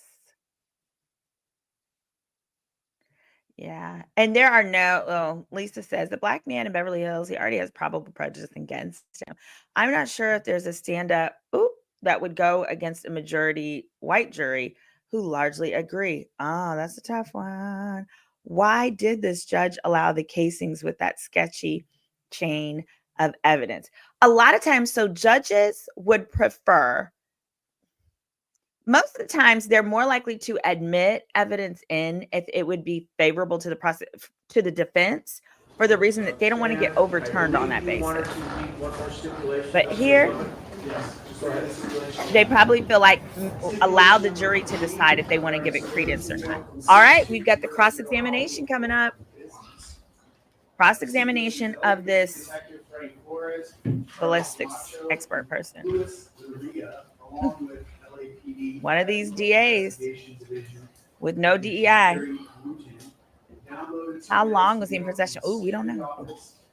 Property management company for the business located at 6200 Hollywood Boulevard in Hollywood. The security office maintains security. It does mean that, Jamaica Jones. On El Centro Avenue. The video was originally recorded between 10 p.m. on November 6, 2021 and 1 a.m. on November 7, 2021. The surveillance video between People's Exhibit 15 is issued with a direct copy of that video. The system, video, date, and timestamp are approximately 2 to 3 minutes faster. Yeah, I feel like he has to. There's enough that creates reasonable doubt. Yes.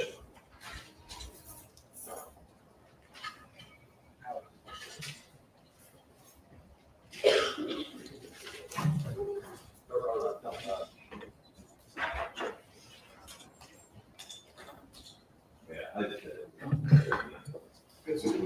I've spoken before. Yes, yeah. You know, the witness stand, winner here, in November of 2021. Correct. By the way, let's just start out and finish off. We had some questions about. Good question, when you Tiff. personally were made aware of Black gold. one of the issues raised by the defense of Mr. Mayor's being in possession of a prop gun. And you said it was. Absolutely. For the trial started, right? Yes, sir. Okay. Yeah, this Obviously, you never spoke. Girlfriend can be From the day of the incident till today. Correct. You never spoke to Trelby from the day of the incident till today. Correct. All right, you never spoke to Lou Levin from the day of the incident, correct? Correct. All right. You certainly don't know what Mr. Mayor Rocky has told his attorneys several years ago, do you? I'm not aware. And of course, you know, there's no depositions in criminal cases, correct? Correct. So basically what you're being asked are questions related to discovery, disclosure in criminal cases, correct? Yes. Oh, all right. One second.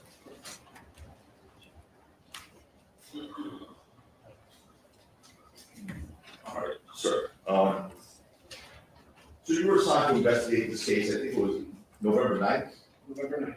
of 2021, law detectives monitoring that, correct? Correct. And you've been sitting here in court every day at trial watching every witness. For the most part, yes. For the most part. And as the detective assigned to this case, you're familiar with all the police reports generated in connection with this case. Yes. And because police reports are relied on at hearings and trials like this one, as a case detective, you want to ensure that those reports are as complete and accurate as possible, right? Yes, I mean, they are a summary of the information gathered. There are other parts of the information together to go along with that, recordings, interviews, stuff like that. It's a summary. Sure, but you want that summary to be as accurate as possible. Right? Yes, sir. Yes. And as a case detective, you spoke with other officers with knowledge about this case as part of your investigation. Yes, I did. And obviously, the case detective, it's your job to look for all relevant information. Yes, as much as we can. Correct. For example, you reviewed and retrieved the video recordings pertaining to this incident. Correct. Some of which we talk about just saying, correct? Yes, sir. All right. 1616 is Lamar, one, right? Yes. 6200 Hollywood is another Boulevard. Yes. Hollywood Boulevard is another, yes, sir. Correct. And you retrieved the bar video on November 9th, 2021. That's correct. Okay, and the Hollywood Boulevard video, I think it was a few weeks later, November 18th. I believe that is correct. Now, on November 8th, 2021, law enforcement received 2 9mm Luger shell casings from the center. Correct, per the initial crime report, yes. And those shell casings were submitted to the fingerprint analysis lab about 2 weeks later on November 21st. I believe that's when we were tested, yes. You were familiar that the fingerprints typically be left behind bullets when they're touched and loaded in the firearm, right? There's always a possibility of anything that's touched and leave a fingerprint trace behind.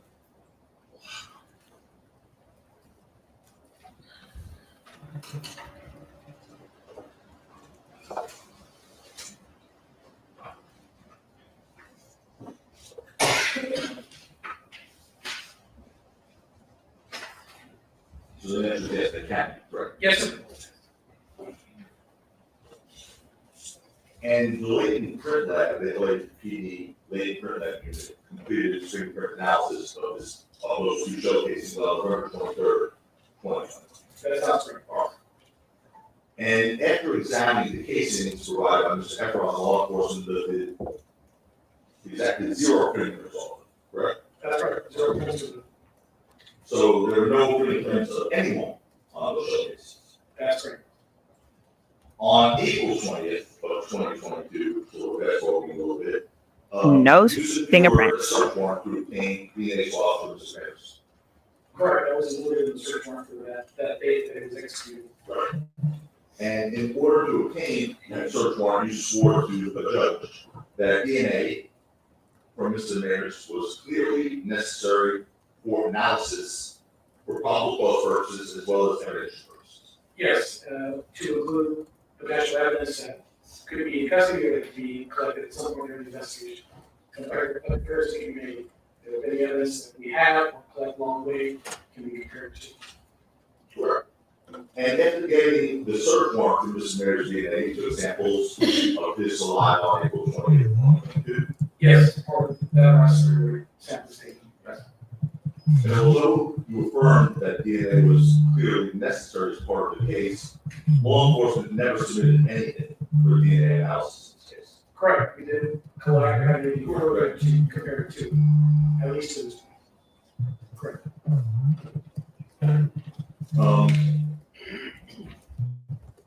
The alleged altercation between Mr. Efron and Mr. Maris took place on November 6, 2021, around 10:17 p.m.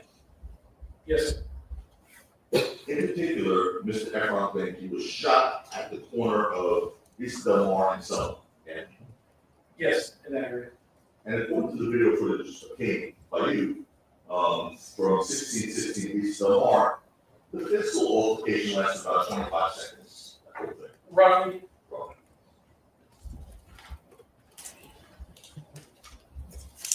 I don't think so, Jay. I don't think so. According to you, based on your knowledge from the investigation and your review of the videos in this case, after leaving the scene of the altercation at around 10:17, Mr. Efron initially claimed he returned to the scene at around 11:09 p.m. They cannot. Hey, Kamei. Hey, girl. They cannot. This is the question that y'all. Kamei is a real lawyer, like a for real lawyer. She knows what she's talking about. yes, sir. I'm not sure about the exact time, but I think he roughly said within an hour of the incident.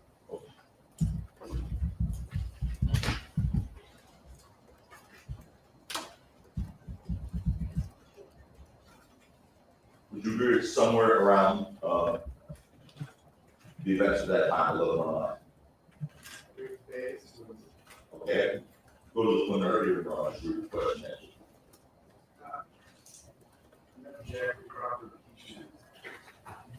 I'll try not to be. I don't see it as being used. Why don't you tell, just clarify what it was that. Mr. Efron told you 52 minutes more later he came back to the scene, correct? I don't recall the exact time. Correct. They never did a DNA analysis, probably in part because there was no DNA to be found on the casings. You got that from watching the videos, correct? On first review, yes, that's what I believe was consistent. And I understand your testimony is now changed to say you don't think it's him, but initially, you certainly thought that person you saw was him Yes, at 11:09, right? yes, that was my belief. Okay. You don't think it was him? And to you, at least, that was Mr. Efron in the videos, That was my belief because it was consistent with the time frame that he provided. right? It was consistent with what Mr. Efron told officers. Correct, within the hour estimate. And that person, whoever that person was, Mr. Efron initially said it's him, you believe it was him initially, leaves the scene at 11:11 p.m., 2 minutes later. Roughly, The first part of this question seems back to my No. It's back in there. Sorry, stop, any questions back?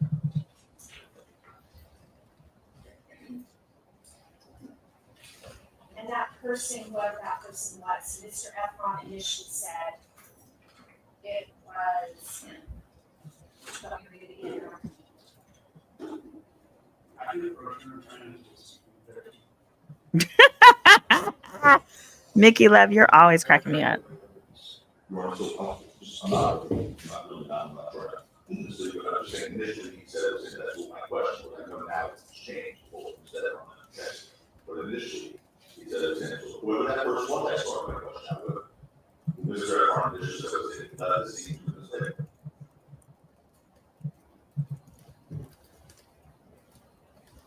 I don't know if it's that, I can't remember every single. I'm gonna change the direction to the argument. If he wants to ask if that person leaves in 2 minutes, I have no problem with that. We don't need the argumentative part getting to that question. Your Honor, hold on, I have to do this. Did Mr. Efron initially say that that was him? I don't recall if he used those words exactly. I believe he made a comment that may have indicated that, but Well, for instance, you were here when he testified at the trial. correct. You remember when he said at this trial on the jury that he was sure that that was him? Yes, So, just a week ago, a few days ago, Mr. Efron said that was him, correct? correct. So whoever that person was, that person that Mr. Efron swore it was him to the jury initially, left 2 minutes later. Roughly the 2 minutes that person left. Objection to the front? That's great. Yes. And to be clear, you observed all. You've got a cop on the stand footage that was recovered in this case. Yes, who helped execute the warrant to collect guns from ASAP's house. So if that is not, the new position is not Mr. Efron, at least you don't think it's Mr. Efron. Based on your testimony today, you have Exactly. absolutely no video showing Mr. Efron ever returning to the scene, correct? correct. Whoop! Whoop! Lord child. Attorney Kamei Jackson, you have an excellent point. And we're all trying to figure that out in the chat. I guess it's for the jury to decide, but I think Ms. Jackson's point is it should have never been admitted into evidence in the first place. Now, amongst the video you reviewed in this case was a body cam footage, one by officers at the scene who responded to that, correct? Correct. You watched that?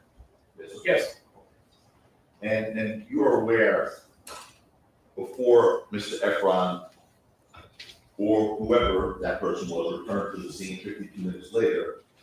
Right. law enforcement had a right. yes, And certainly before. Yeah, to get home Mr. access Efron returned to the look for scene, guns. Certainly before Mr. Efron returned to the scene, law enforcement had a right. correct. And the police arrived at the scene about 18 minutes after the incident. Yes, roughly. And there were at least 7 officers there. Yes, And while they were at the scene of the incident, 18 minutes after it ended, these 7 officers were camped. None. yes, they are walking in and about the area of Selma and this is the one. And you saw them on the video search. This detective just said Adjacent parking lot, he yes. does not believe Relly was on the video going back collecting the casings. He does not think it was Relly, and therefore in this case, there's no such video. you know, law enforcement did not cover any Let me know if cases that in makes this sense. case, correct? Correct, the officer responded did not find or recover any cases. No officers ever covered any shell cases. No officers found a casing, and he doesn't think You're that was asking for the really. radio call, the officer that responded initially, Yes, or any other police officer cover any cases from the scene? only the officer at the front desk that who took the casings. Yeah, Thank my you. question from the scene. Okay, no, not from the scene. In fact, they didn't locate any sign of shooting, correct? Correct. Other than the radio call, Right. But that's a call, and you heard Officer Zizzo testify, Sergeant Zizzo now, you heard him testify, a lot of people. Good question, Cup and Amazing. This- We don't know who he Perfect thinks it things, correct, you heard that. yeah, I mean, there are a lot of reasons, sometimes people are just don't stick around after. But in any event, you do agree that the officers who arrived 18 minutes later didn't locate any sign of shooting. That's correct. And despite that, as shown on the video, after the police left and Mr. Efron returned to the scene, he supposedly located the shell casings by himself without a flashlight within minutes. I believe he said he uses the light on his phone and he located it. Within minutes. Yes, You were in this courtroom when Mr. Efron testified that this individual named 12E had a knife on his assistant, right? Yeah, yes, exactly. He had on a white You're shirt. familiar with the summary investigative report related to When he this came case back. dated August 2022, sir. Yes? yes, I am.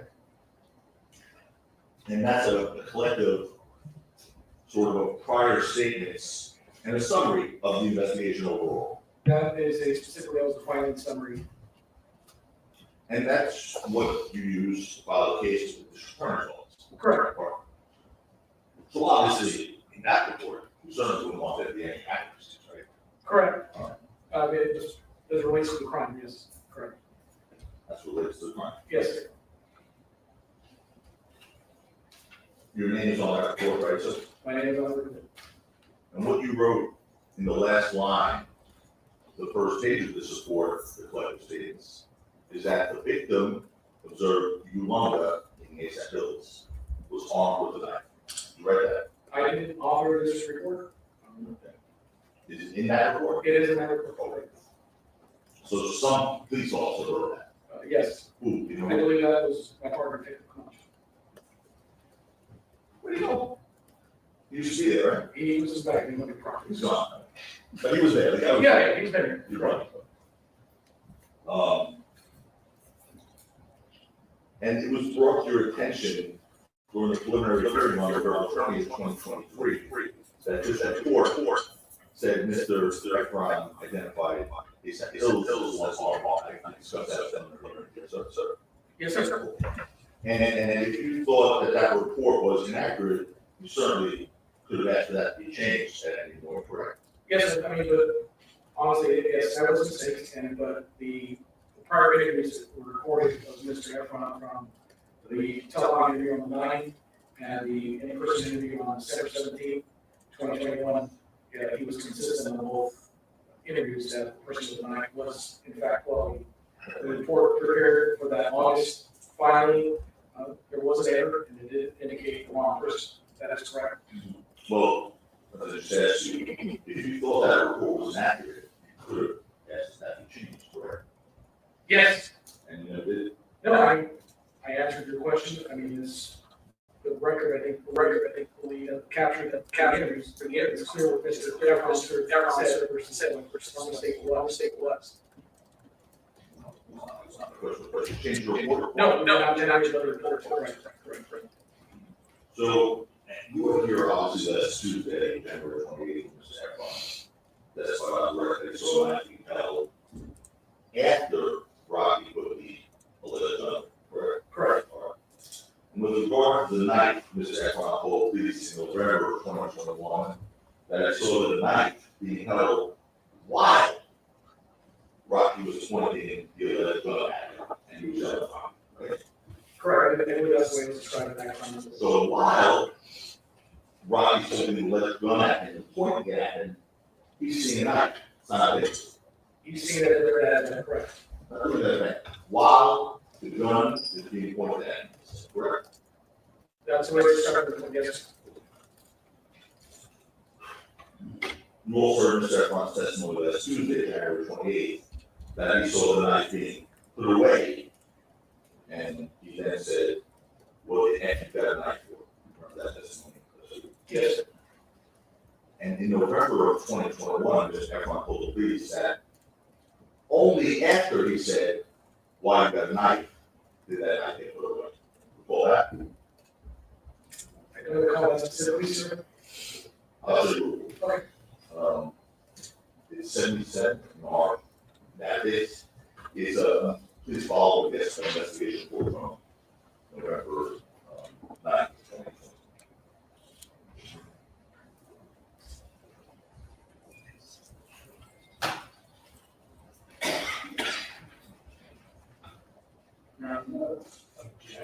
Say, the objection, say.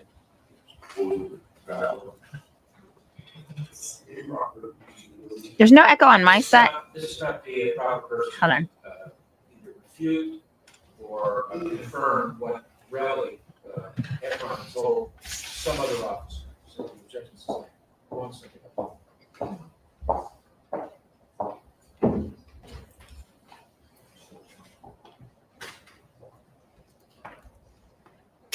Here, I'll move on.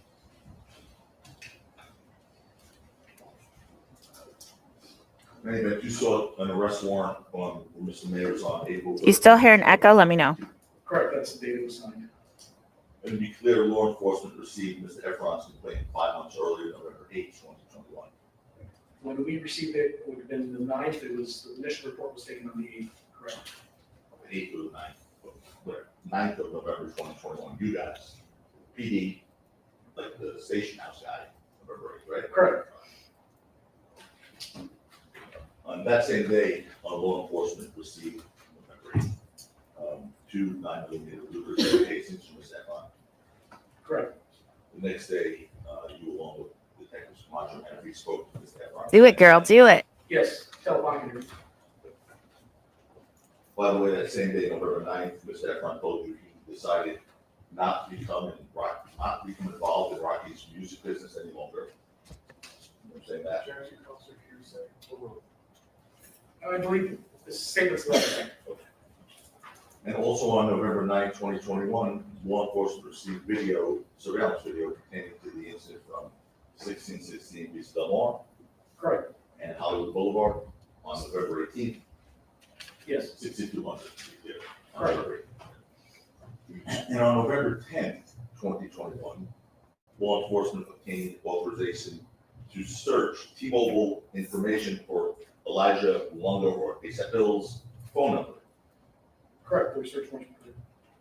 Sorry. Yes, And specifically, the T-Mobile information law enforcement obtained authorized to search Elijah Lungo, ASAP Bill's, whatever, his call detail records and his GPS location. correct, And the GPS location data, I should say. yes. And those records, the GPS location data that you all were able to obtain, show that Elijah Lunga, ASAP Bill's cell phone, was near Selma Avenue in East Del Mar, approximately 10:12 p.m. on November 6th. I believe that's correct. And those records also show that Bill's, I'm just going to refer to this Bill's so far, so it's a little bit.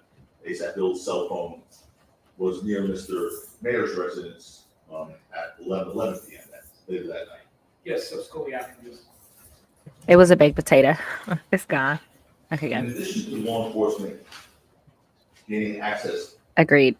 by the way, you also gained access to Mr. Efron's cell phone, right? Subsequent to his arrest, physical phone, yes. Yes. No. No, Mr. Efron. Oh, I'm sorry, correct, he did it, voluntarily. Right. That was in November 2020. Yes. Right. So you had access to his phone. Yes, he did. By the way, did he mention that he had deleted any messages before he had that phone? I don't remember asking him specifically, we had. So he volunteered. But he did. Particularly with the the guy who was making the complaint about this guy, he mentioned they had to leave messages between him. Correct, nothing was volunteered as far as that. And you wouldn't know to ask that, obviously, right? He was cooperative and provided his phone. Yeah, You wouldn't know to ask that, he said. I wouldn't know, right? And the information on that phone contained Mr. Efron's communications, as far as you knew, with Mr. Mayor's, with Bills and Twelve. Correct, And as of November 2021, law enforcement had Mr. Efron statement, one, correct? correct. Cell phone records, two, yes. It is very different. It's so different. I'm bored. I want him to hurry it up. Some of it, correct. Which video did you not have by the end of November 2021?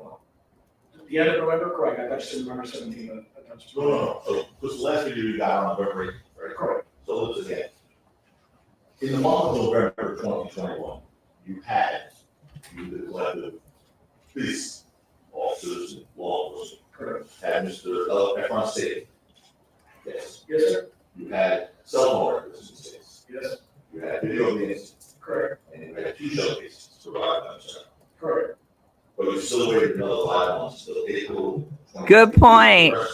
What Yes, took there so were long? Factors involved. Yes, or, yes. Yes, And during those 5 months, from November 2021 until Mr. Mayor's Oh. arrest in April of 2022, law enforcement recovered nothing else, no additional evidence used against Mr. Mayor's, correct? correct, In fact, during those 5 months, law enforcement never contacted 12E, never tried to find 12E or contact him, correct? no, we were able to contact. Able, did you try? No, I'm sorry, at that point, no. Okay. And you understood that 12E was present during the incident, obviously. Correct, we understood, they were present during the whole appointment. And obviously, he would be an important potential witness in this case. Could be, Who's that? yes, sir? And you testified as a case detective, it's your job to look at all world information, right? Correct, So you cleared your arrest in this matter without even trying to speak to 12. Say, He didn't try to speak to 12E. Get 12E. Put 12E on the Let's now stand. go move over to the house search that you conducted, okay? So this was on April 21st, you conducted the extensive search of Mr. Mayor's residence, right? yes, April 2020. And during the search, aside from what we all saw, we'll get into that when we ask you about those things. You also saw boxes in his residence, right? I'm sorry? Boxes, like, cardboard boxes. Yes, All right, I'm gonna just show you a picture of these things. Nora, I guess we'll identify them as we go through the new exhibit to each one. oh, these are not marked. Correct. All right, your next, exhibit is, W is money.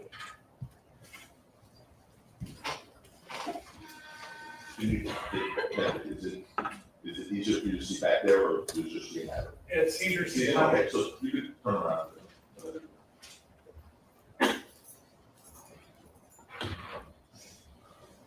This is W, Warren? Yes, Okay. W. That's one of the photos you see. Vince Hackman in cardboard box there. Correct, Did you learn, whether or not Mr. Mayor's was in the process of a move at this point? I was not aware that you were. What is all that junk? How about the next one is? That would be defense. X, that's an extra.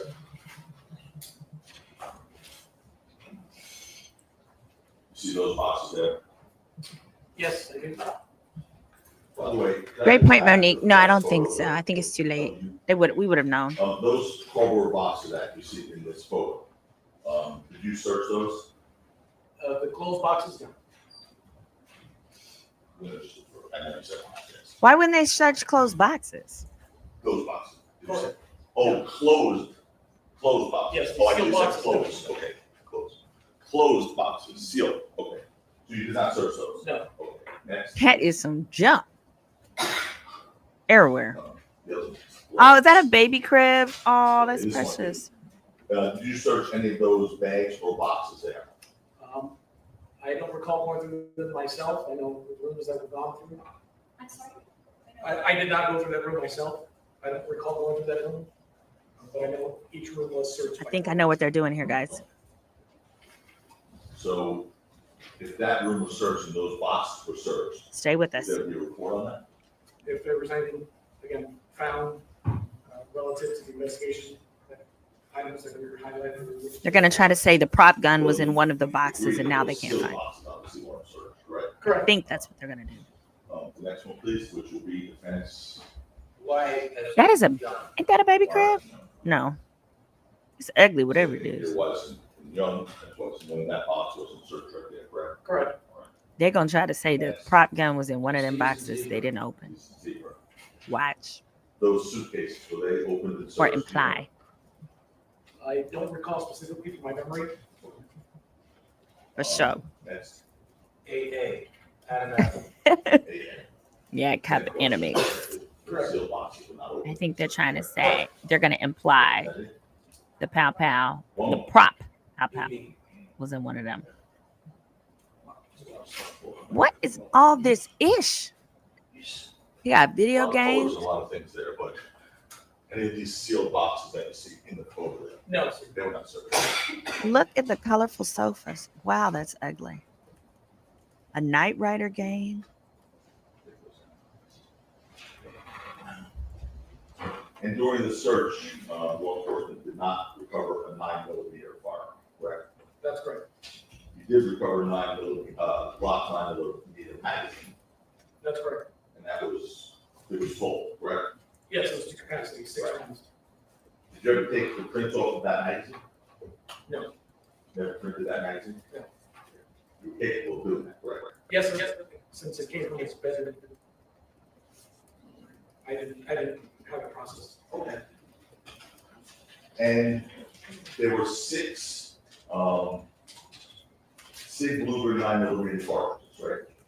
In the magazine? Yeah, in Yes. the magazine, right? The 9mm cartridges were not loose or anything, No. they're inside that magazine. And that 9mm magazine, those 6 cartridges in the box, they were found in the box containing other magazines and other cartridges that were not 9mm. That's correct.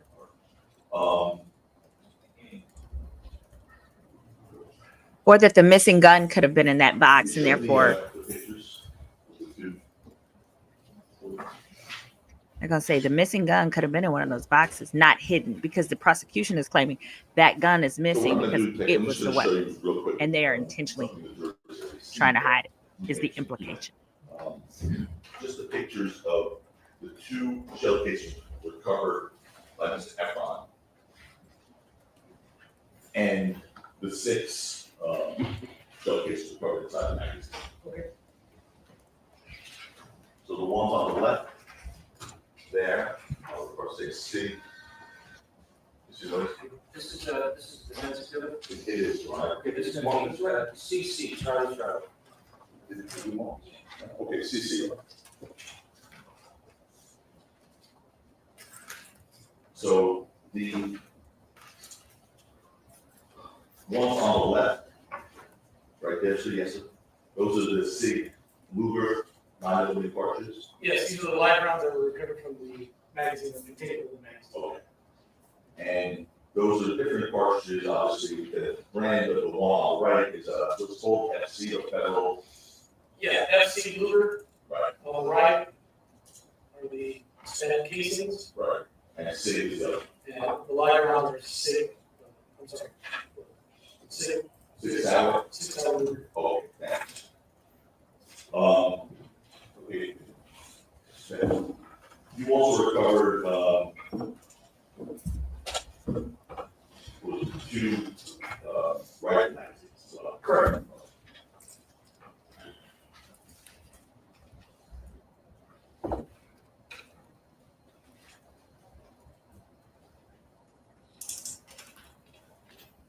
As part of your investigation, you learned that Mr. Mayers was licensed to possess firearms.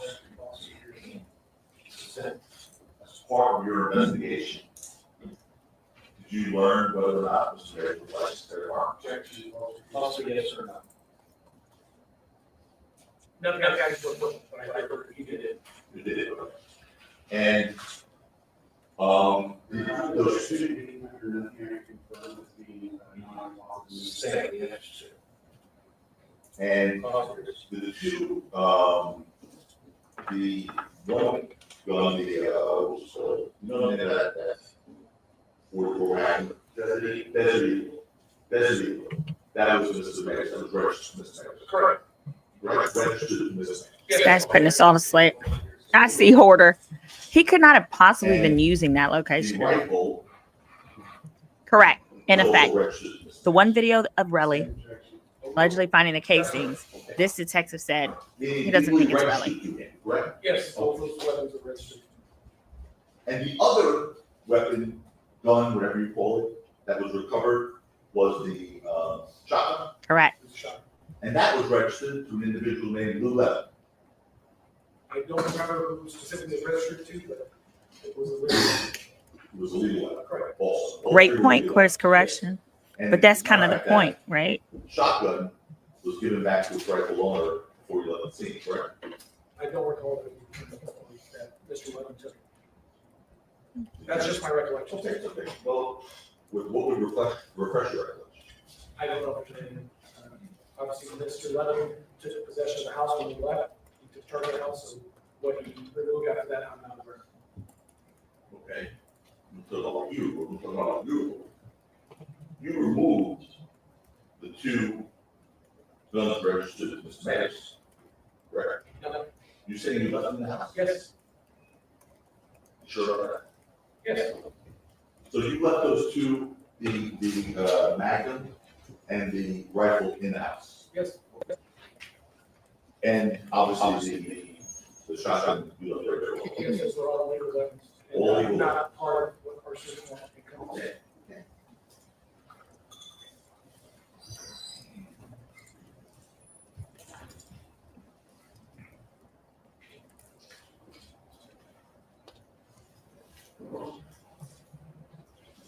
By the way, you never asked Mr. Efron if he had firearms back in November 2021, did you?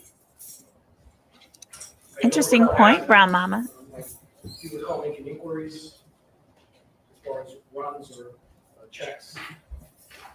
And I don't recall. Not enough. being registered to him during that period of time.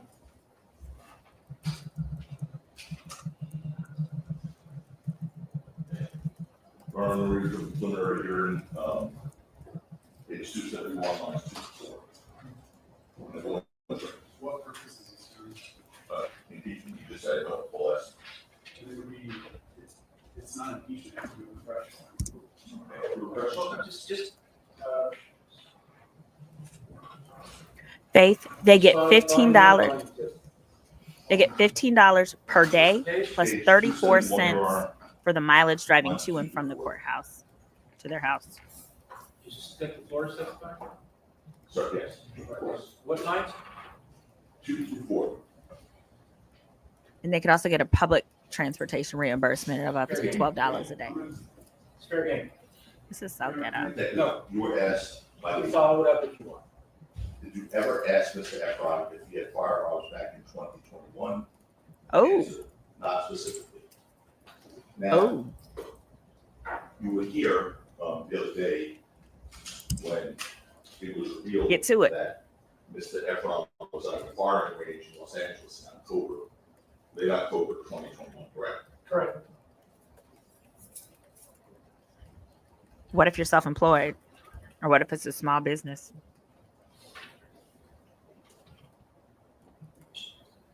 By the way, the search of the house had 21 officers, more or less. 21? Damn. They could open up their boxes now.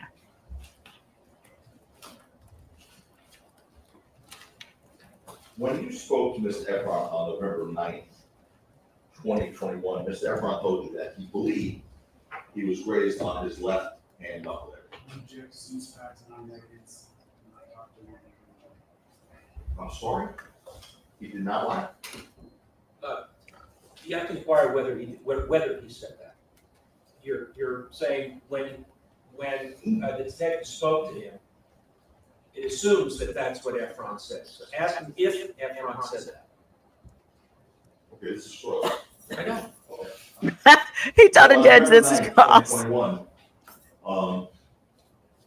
Did Mr. Efron tell you that he believed he was grazed on his left knuckle area? Yes, And despite supposedly being grazed by a bullet on November 6, 2021, Mr. Efron did not seek medical attention until return to New York. that's my understanding, yes. And even though Mr. Efron waited to fly across country to receive medical treatment, obviously there are hospitals in Los Angeles that could have treated him, this injury, whatever it was. Yes, Fact is, Mr. Efron only went to the hospital after Detective Menifee on November 9, 2021, during a phone call, told him that he needs to go get medical attention and medically treated because of the type of case that this is, correct? Objection, false accusation. Okay, Your Honor, there's tape in evidence that I'll play for you. Now, this is fascinating to me, this part. In evidence. I can't believe another detective really. How did they find out the detective told him that? That's It fascinating. is hearsay. Go on to something else. The jury's already heard it. You can play it in final argument. Okay, did you hear it? Did you hear it? I remember the comment, I can remember that line of questioning, and I think I made a comment prior to that as well. Okay. And I think in the context Hold of up. making a comment about his injury. This is important. I also suggested you should get it looked at, and I think that's when Detective Menifee also made her statement. Her statement was that he needs to go get medically treated because of the type of case that this is, correct? I believe that's the context. And with regard to his statements, Mr. Efron first reported this incident to the police, again, just to be clear, 2 days later, November 8, 2021. Correct. He didn't call 911, No, didn't go to the police on November 6, 2021. that's correct. Waited 2 days before reporting to law enforcement. Yes, sir. And when he did finally walk to a police station in Los Angeles to report it to law enforcement, he did so in person with his attorney, Brian Hurwitz. Yes, Ah. You were here last week when Mr. Efron testified on cross-examination that he did not recall telling law enforcement that he told him, attorney Brian Hurwitz, who told him to retrieve the cell casings from the scene. Were you here, sir? You hear what he said? I believe I was. But when Mr. Efron reported the incident to the police, he did, in fact, make that claim, correct? He told the police that after the alleged shooting, he called attorney Brian Hurwitz, and then Mr. Hurwitz told him to return to the scene of the altercation and retrieve the shell case. Do you remember that? Sure. Read it back, please. When Mr. Efron reported the incident to the police, he did in fact make that claim, correct? He told the police that after the alleged shooting, he called attorney Brian Horowitz, and that Mr. Horowitz told him to return to the scene of the altercation and retrieve the shell casings. We'll see. They say that He told you that Brian Hurwitz, his attorney, instructed him to return to the scene to retrieve the cell case, correct? Trying to recall the exact context. That sounds insane. He was giving advice to go back. I don't remember the sequence of phone calls with Mr. Horowitz. And this is kind of a refresher, I'm gonna show you your report. Okay. 75, it's the August 5th, 2022.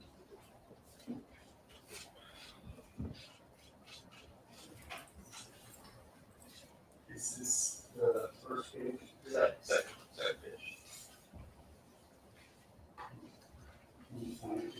So we're, Yeah.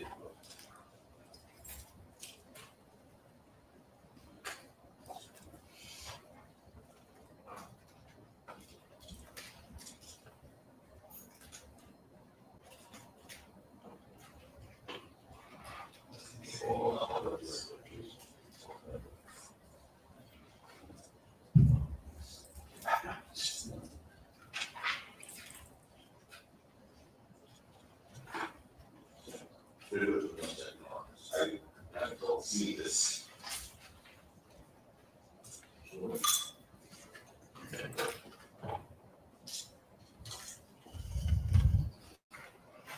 Wait, so I did not realize y'all Relly came into the police station with his lawyer in New York.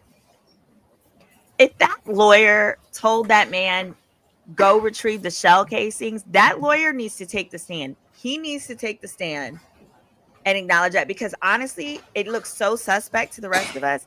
But if he were to take the stand and be like, I told him to do that, I feel like it would look a little better. I don't know. You tell me.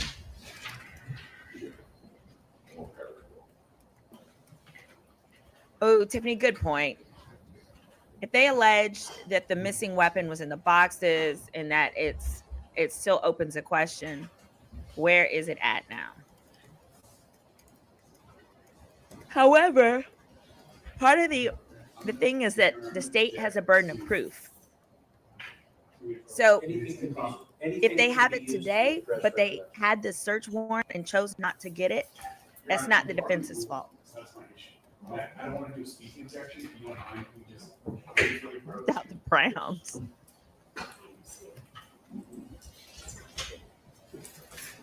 Call Attorney Taco. Just be happy said. No lawyer told him that. They over here chit-chatting, talking about business. Tiffany says, okay, so Tiffany is saying, this is a good point, that if they say the missing pow pow was in boxes, then that opens up the question of, well, where is it at today? And it just dawned on me, okay, if it was never open, it would still be there. At least it should be in the house, right? Great point. But then that leads me to the legal explanation that when you have a search warrant, okay, so this is the difference between criminal law and civil law.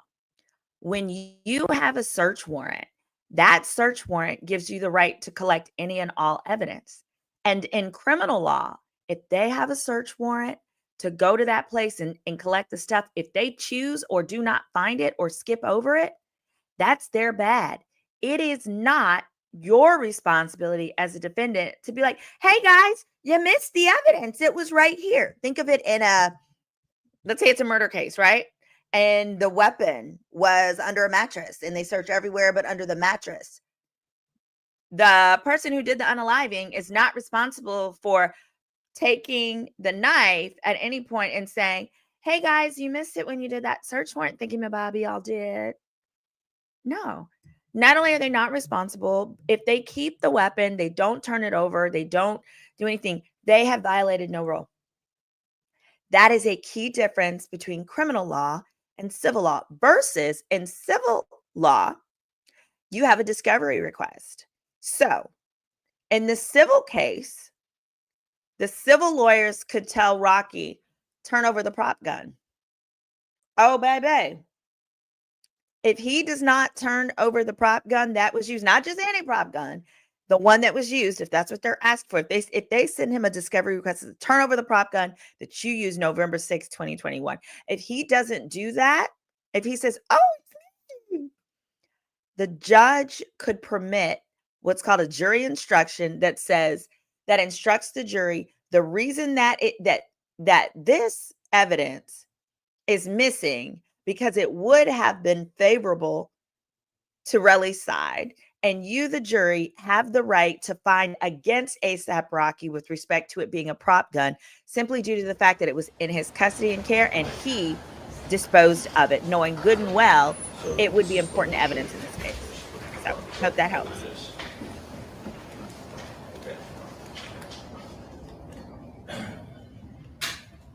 Yep. And you don't have to. That's the difference between civil and criminal.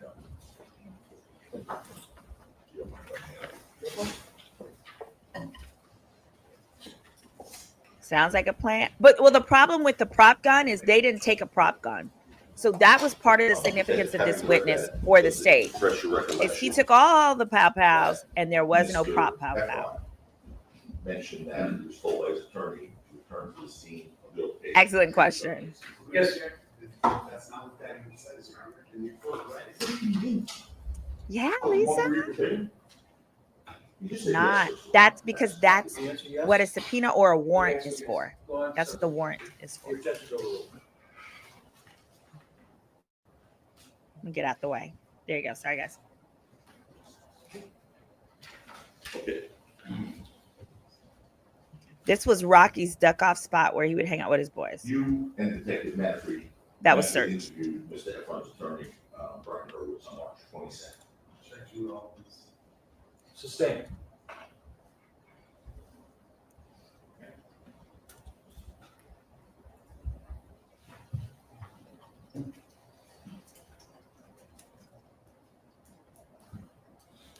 In any event, law enforcement secured Mr. Efron's phone records from the night of the incident, November 6, 2020. Correct. And the incident happened at 10:17 p.m. That's I think we've established 25 seconds more or less. Sir, Yes, roughly from one incident to the second incident to the end. and as you said, Mr. Efron, an individual returned to the scene at 11:09, correct? Correct, based on the video camera. Based on video. And you That is realize absolutely Mr. true. Efron's phone records They just do not confirmed that. show a They did single not get call his DNA. from him and Brian Hurwitz between 10:17 and 11:09. Not that I recall, no, sir. And in fact, Mr. Hurwitz's phone number, which of course I'm not going to say it out loud here, It's right appears in now. Mr. Efron's phone records on November 10th, 2021, at 12:19 p.m. LA time. I'm not sure about the exact date. So, I'm not exactly sure about the date and time of that first call with Mr. Horowitz on that line. okay. You want to sit with that and show them the word? Time.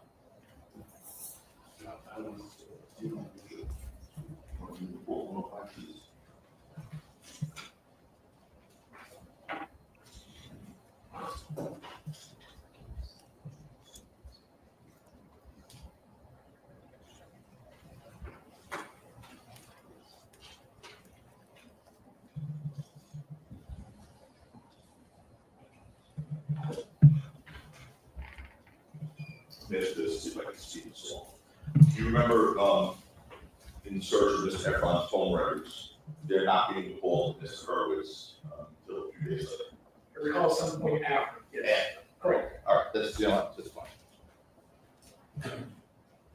at least directly, that show up directly. But certainly not on November 6th, going into the morning, of November 7th. Again, that direct. Directly as opposed to indirect. A three-way call, somebody, three-way call, something like that. Did you see any indication of rear call on the phone records? I don't know that it would necessarily reflect three-way calls, just a direct call to somebody. But again, not that I'm aware of. So, Well, did you see any calls between 10:17 and 11:09, for example, on the cell phone? I don't recall seeing any calls.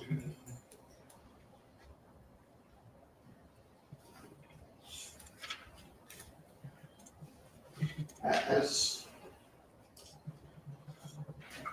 that would you agree, when conducting an investigation of an alleged shooting, you wouldn't want anyone who's not law enforcement moving evidence or taking evidence from the scene, right? Correct. Because that would tamper with and hinder the investigation. It can have, Now,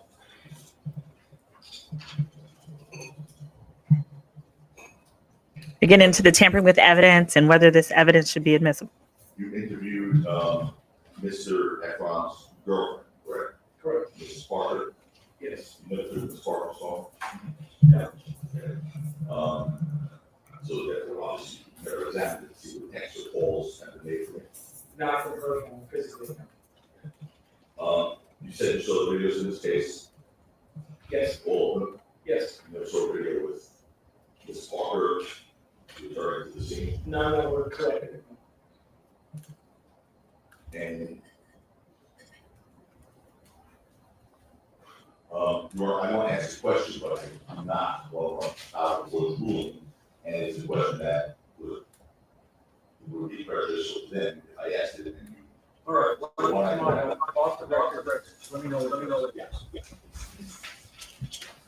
Oh, I want to know. I want to know if he really loves me. Oh, hold on. Y'all, I'm going through some of these background check requests. So again, if you need a background check, and to anyone, if you'd like to win a free one, hear me copy. I'm going to drop that in the chat again. Feel free to drop on in there. Is Rihanna there today? It's my understanding that she is. But I dropped again. I also pinned it. If you want a free background check, here's how to submit. You can be anonymous, but you just have to come on the show for me to give you the results. I won't show your face. You can use an anonymous name, and your target, I'll also blur out their name and just give you the tea. It says, what is Rocky wearing today? Is that a leather coat? Has the bad fashion of his acquaintances impacted him? Rocky got a windbreaker on. Like Relly. Listen, especially if you're the defendant, you need to wear a suit daily. Otherwise, it makes it look like you do this all the time. Like you just run up in courthouses and courtrooms and be defendants and stuff on a random Tuesday. Thank God it ain't a Gmail lawyer. Yes. Oh, he is far from it. I bet this lawyer You saw that, I think. probably charged him discussed, I don't know if $500,000. There's only played it for you, but the in-person interview with Mr. Efron in December of 2021, where you showed the video of what was initially him returning to the scene. You saw that here? Correct. Okay. And when he was watching the video,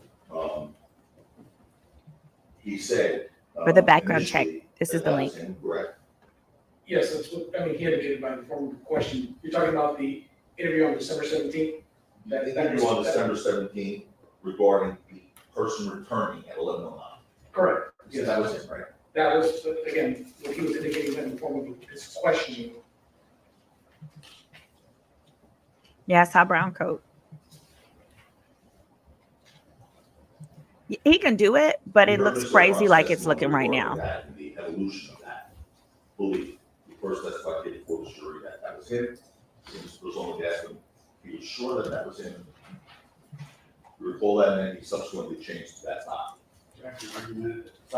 Saying Congress. Sustain to the word evolution. Changed, which I thought was synonym for evolution, changed into it wasn't. You saw that? Yes. Okay. And you heard Mr. Efron say his girlfriend was there, but he then said maybe she was in the parking lot. Remember him saying that? Correct. Meaning that may be the reason why she's not on video. Correct. And then Mr. Procedural asked him about the clothes being different, like he did with you just now. You remember what Mr. Efron initially said? Judge Rollins, you're saying. He was just asking the record. I don't recall his exact response. Remember him saying, I'm sure that was me, but I probably went and changed my clothes. Remember that's like that? I'm sorry. Okay.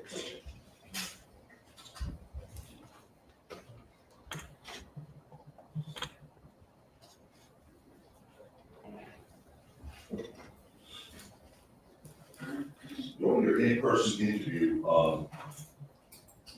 with Mr. Efron on December 2021, you asked him why he continued to follow surveyors we had done, right? Yes. Because according to you, you told him that would seem to be an obvious to do. Yes. And when you asked him that, why did he continue to follow Mr. Mayers after seeing the gun? Mr. Efron couldn't give you a clear answer. What he said was, I don't know. He did. He absolutely did. And she's nowhere on the video. The first part of the question is argumentative. The first part of the question is argumentative, the second part is not. Repeat the question back. When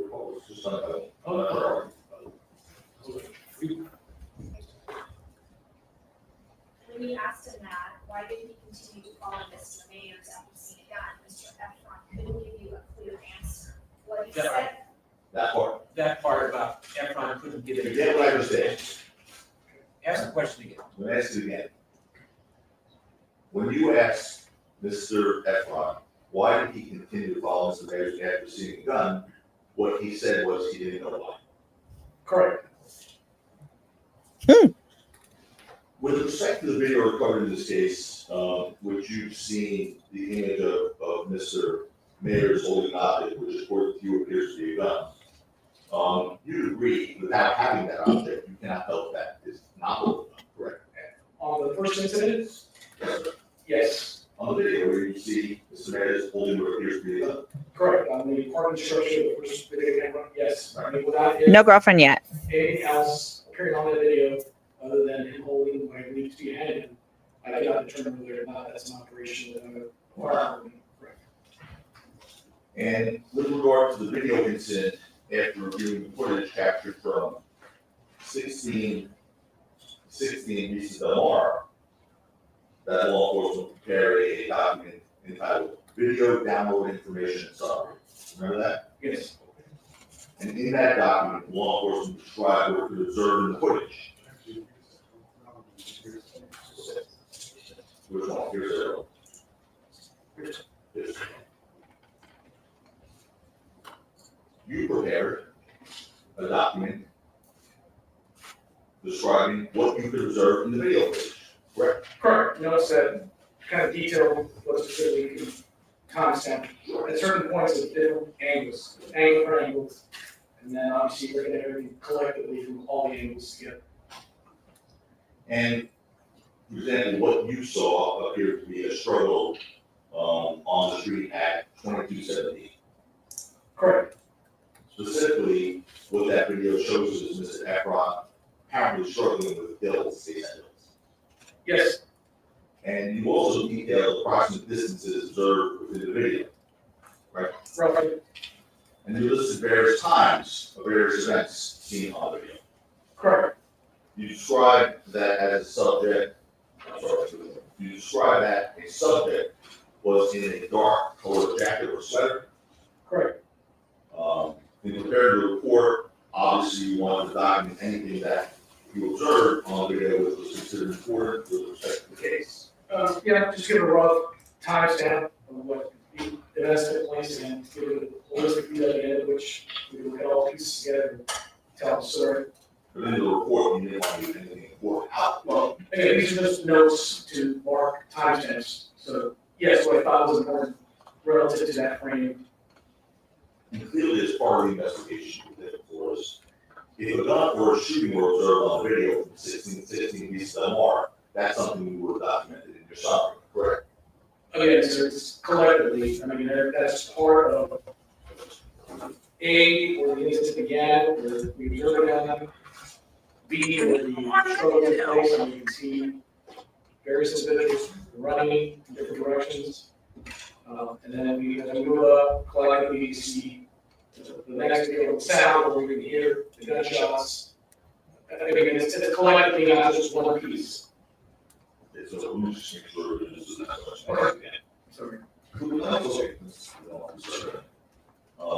Clearly, as part of the investigation, if a gun or a shooting were observed on the video from 16 pieces of MR, that's something you would have documented in the summary. Yes? Yes. But that summary that you have, by the way, certainly does not document that shooting was observed, right? I mean, not from that angle, it's documented what can actually be observed from that angle, which is, you know, the view is fuzzy, gives you an overview of the motion that's going on. Again, piece together with everything else. No, we don't know about the girlfriend. We don't know yet. We're hoping. That summary does not document. No, he didn't interview the girlfriend. Right. Correct. It does not.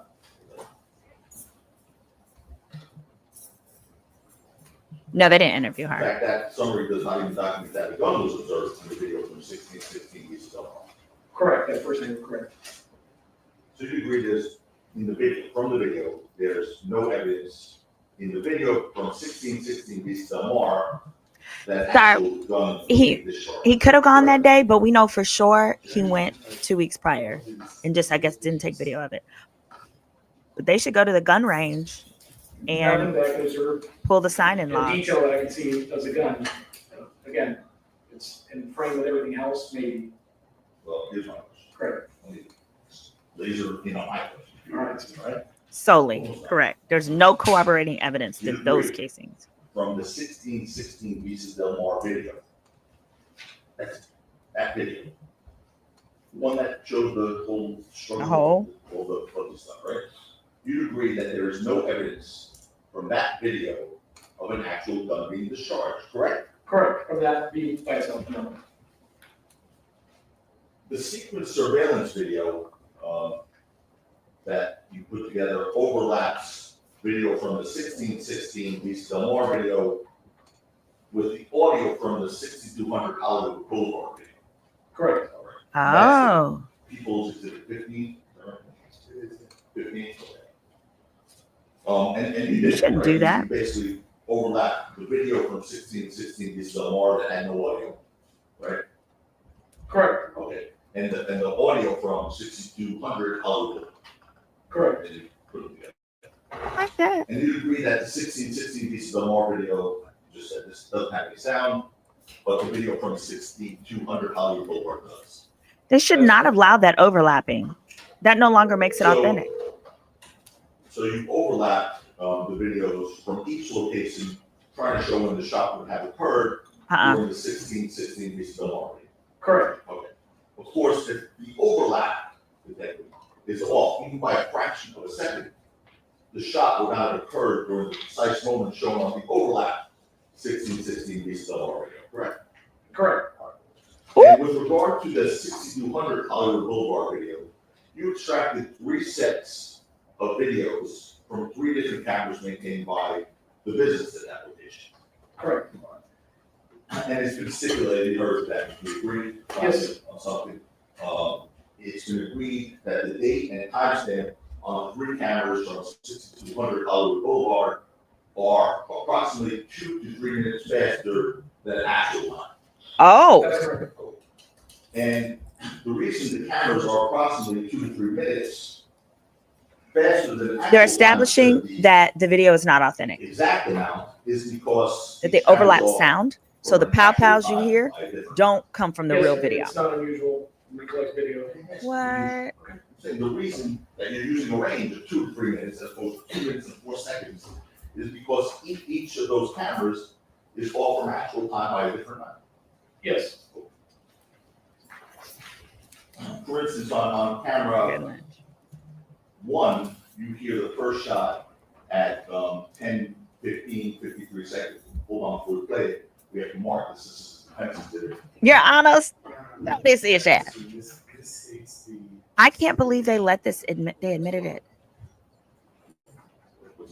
He's saying the video from 6200 Hollywood was off by 2 to 3 minutes. He's talking about the business, the parking lot entrance, and Flores, why don't you two confer? If I don't need to get involved, I don't want to get involved. The judge is like, I'm sick of you.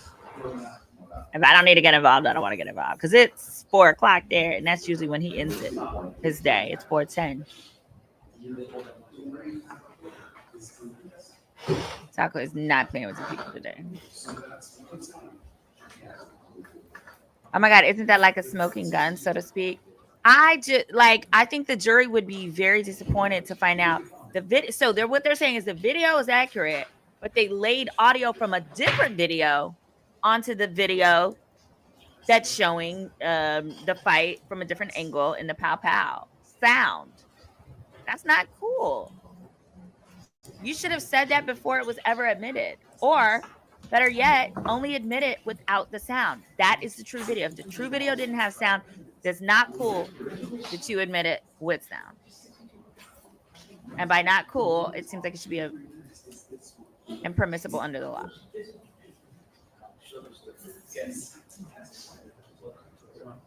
Too much laziness and incompetency on this trial on the detective side and now the prosecution side. Ooh! This judge reminds me of Santa Claus. He's so sick of these people. Yeah, this case is crashing like a fallen angel straight to hell. Why would they allow that video? Also, it's definitely making the DA look like a sleazeball. And you got to remember, generally, LA County does not allow its cases to be televised. So this DA did not find out until the eve of trial it was going to be on national TV. And I know he's not happy about it. Because remember, Megan Thee Stallion, they didn't televise that case. The case against the Kardashians in Black China, that wasn't televised either. That's a mess. True Hebrew is saying mistrial, anyone? I mean, that is a hot mess. The jury's not going to like that. But see, when something like this comes out mid-case, the jury's going to feel deceived. Deceived, do you hear me? The case is crashing. Some dumb reason they allow the supposed victim to bring in his own casing. Oh, they gonna get to arguing here. I hate that the general public isn't allowed to hear these arguments. I don't know why not. Because sometimes they'll say, this isn't on the record. But somebody is typing it up. Day after tomorrow, Thursday, and as close to that time as possible, we will resume Inspector Flores and have a return on Thursday.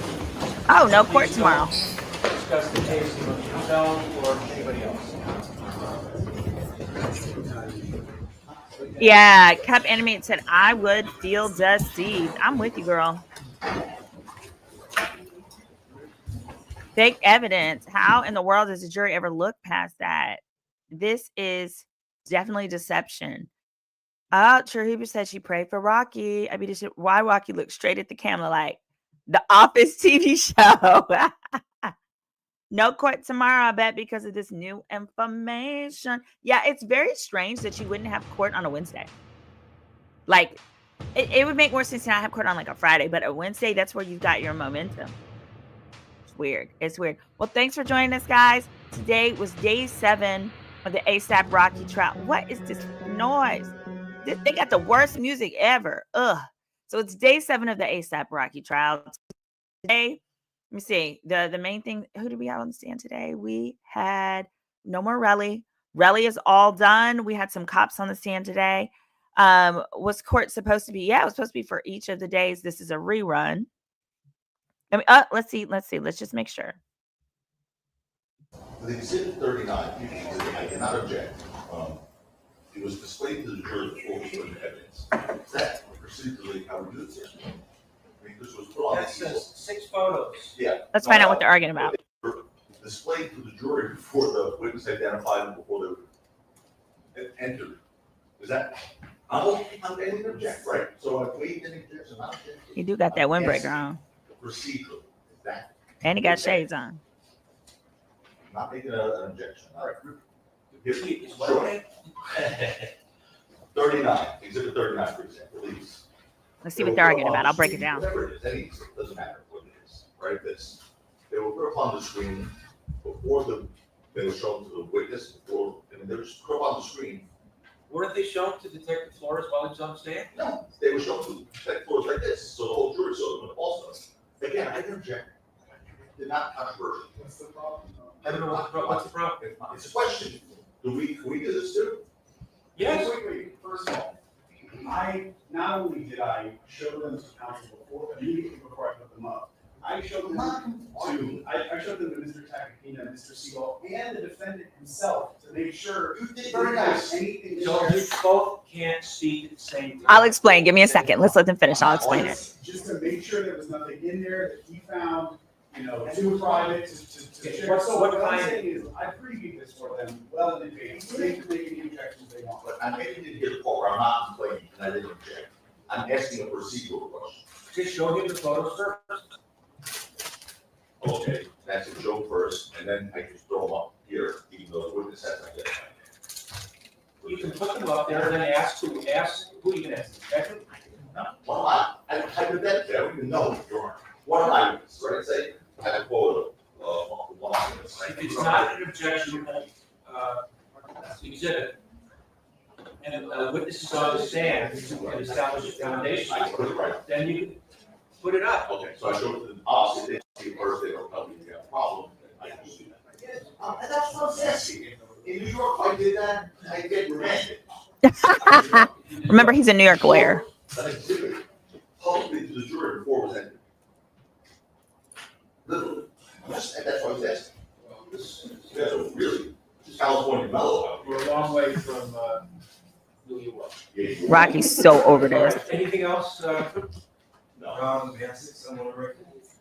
Usually my house is not usually that junk. Let's be clear. You know what I'm saying? It's cool.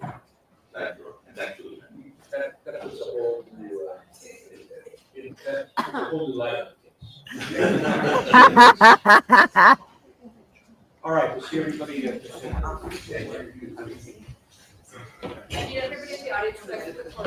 That was too cute. Thank you, Nisha, for the super sticker. Not you, that's all I'll say. That's all you say. So baby, ASAP said what we were all thinking, honey. We all sat up there and were like, damn that house junky. Damn that place messy.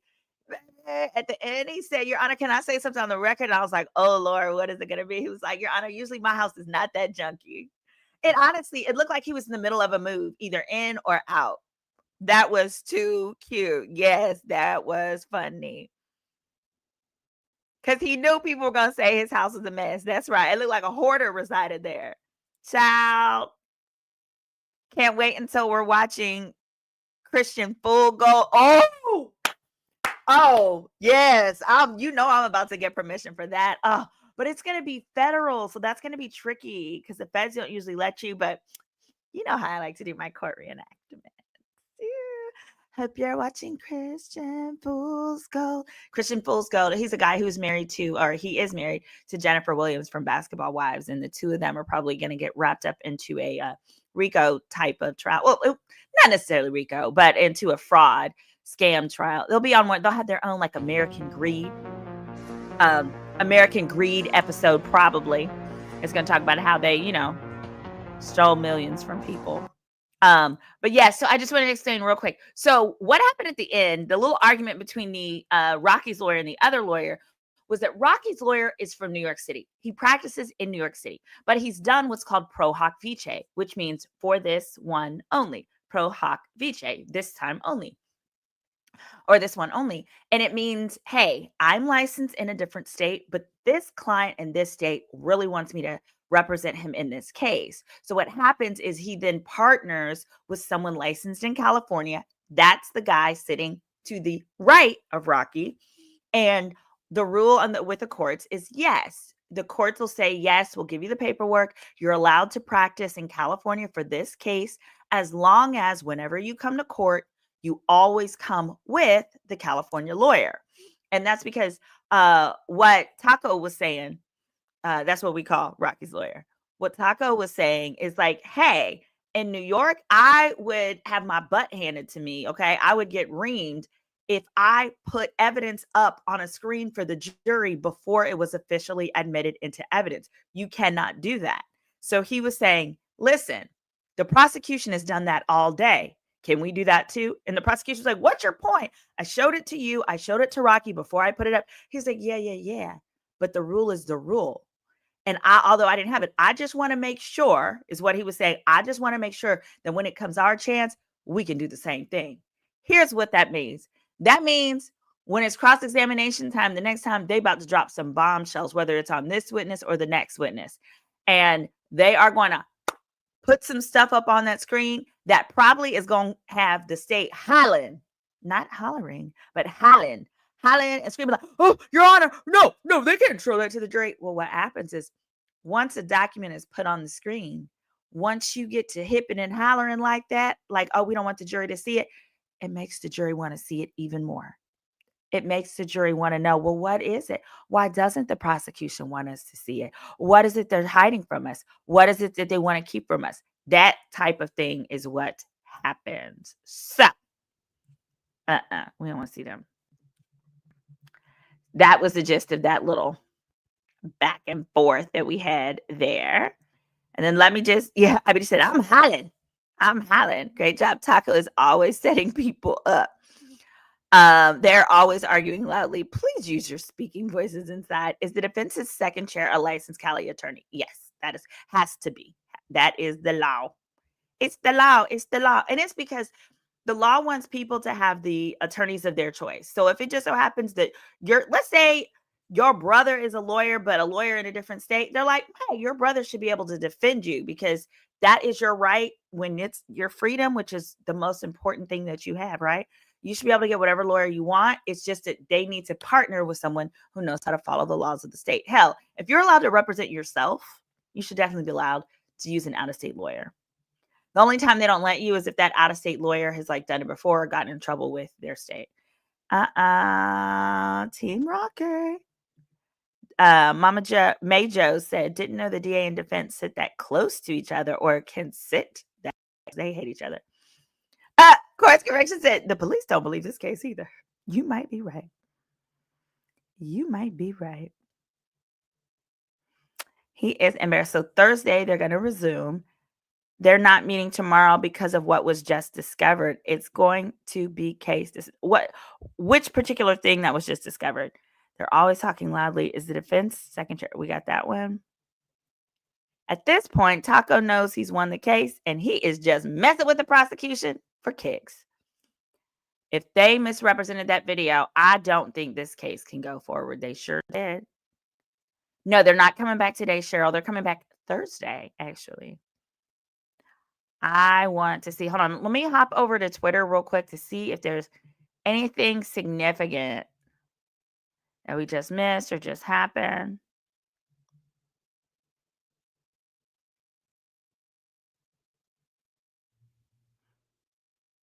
An hour ago.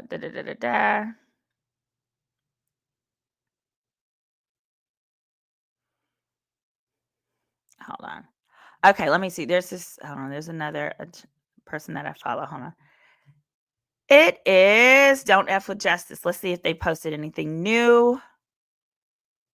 Oh, no, that wasn't it. Hold on. Hold on. We want the trial.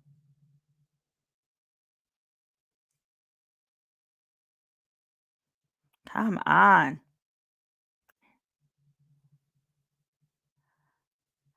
All right, we got, let me see. Oh, Black Letter Law. Let me see if they've got anything new. Oh, I don't think she's in there today. I want somebody who's in the courtroom just to see if we missed anything. She said 4 hours ago, she said this. That was January 8th. Here we go.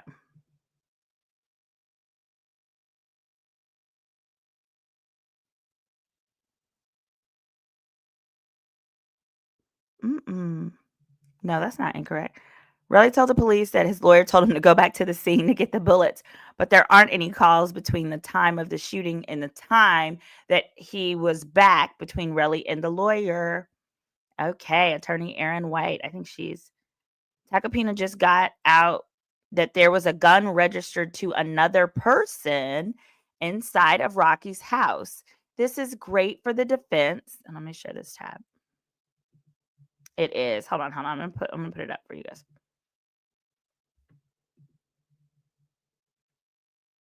All right. True Hebrew said California courts are closed. Oh, for Lincoln's birthday. Got it. That's why the judge said they weren't going to be in court tomorrow, but going to meet with the judge.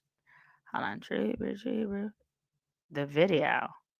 Wait. True Hebrew, the video is a reason? But someone said it's like, no, I don't think Lincoln's birthday is even a state holiday. Like, nobody cares about that man like that. Let's say the truth. But here we are. So this was from, what was it? 30 minutes ago. It said Relly told the police that his lawyer told him to go back to the scene to get the bullets, but there aren't any calls between the time of the shooting and the time that he went back between Relly and the lawyer. This is important. I figured that if Rocky didn't take the plea deal, they have to have something really good. Of course. Yeah. I knew that from inception. Rocky was embarrassed about the state of his house in the pics. He told the judge that his house is not usually that messy. He sure did. Wait, Relly said he ain't no dumb black man. These last 5 days, I don't know, man. I just don't know. All right, guys. So I don't think there's any new tea of the day. Thank you guys for joining. I'm your legal bestie, Attorney Simone. And don't forget, you can go to SimoneRedwine.com to schedule a consultation anywhere in the nation. I can assist with legal strategy, etc. Have a great evening, and y'all take care.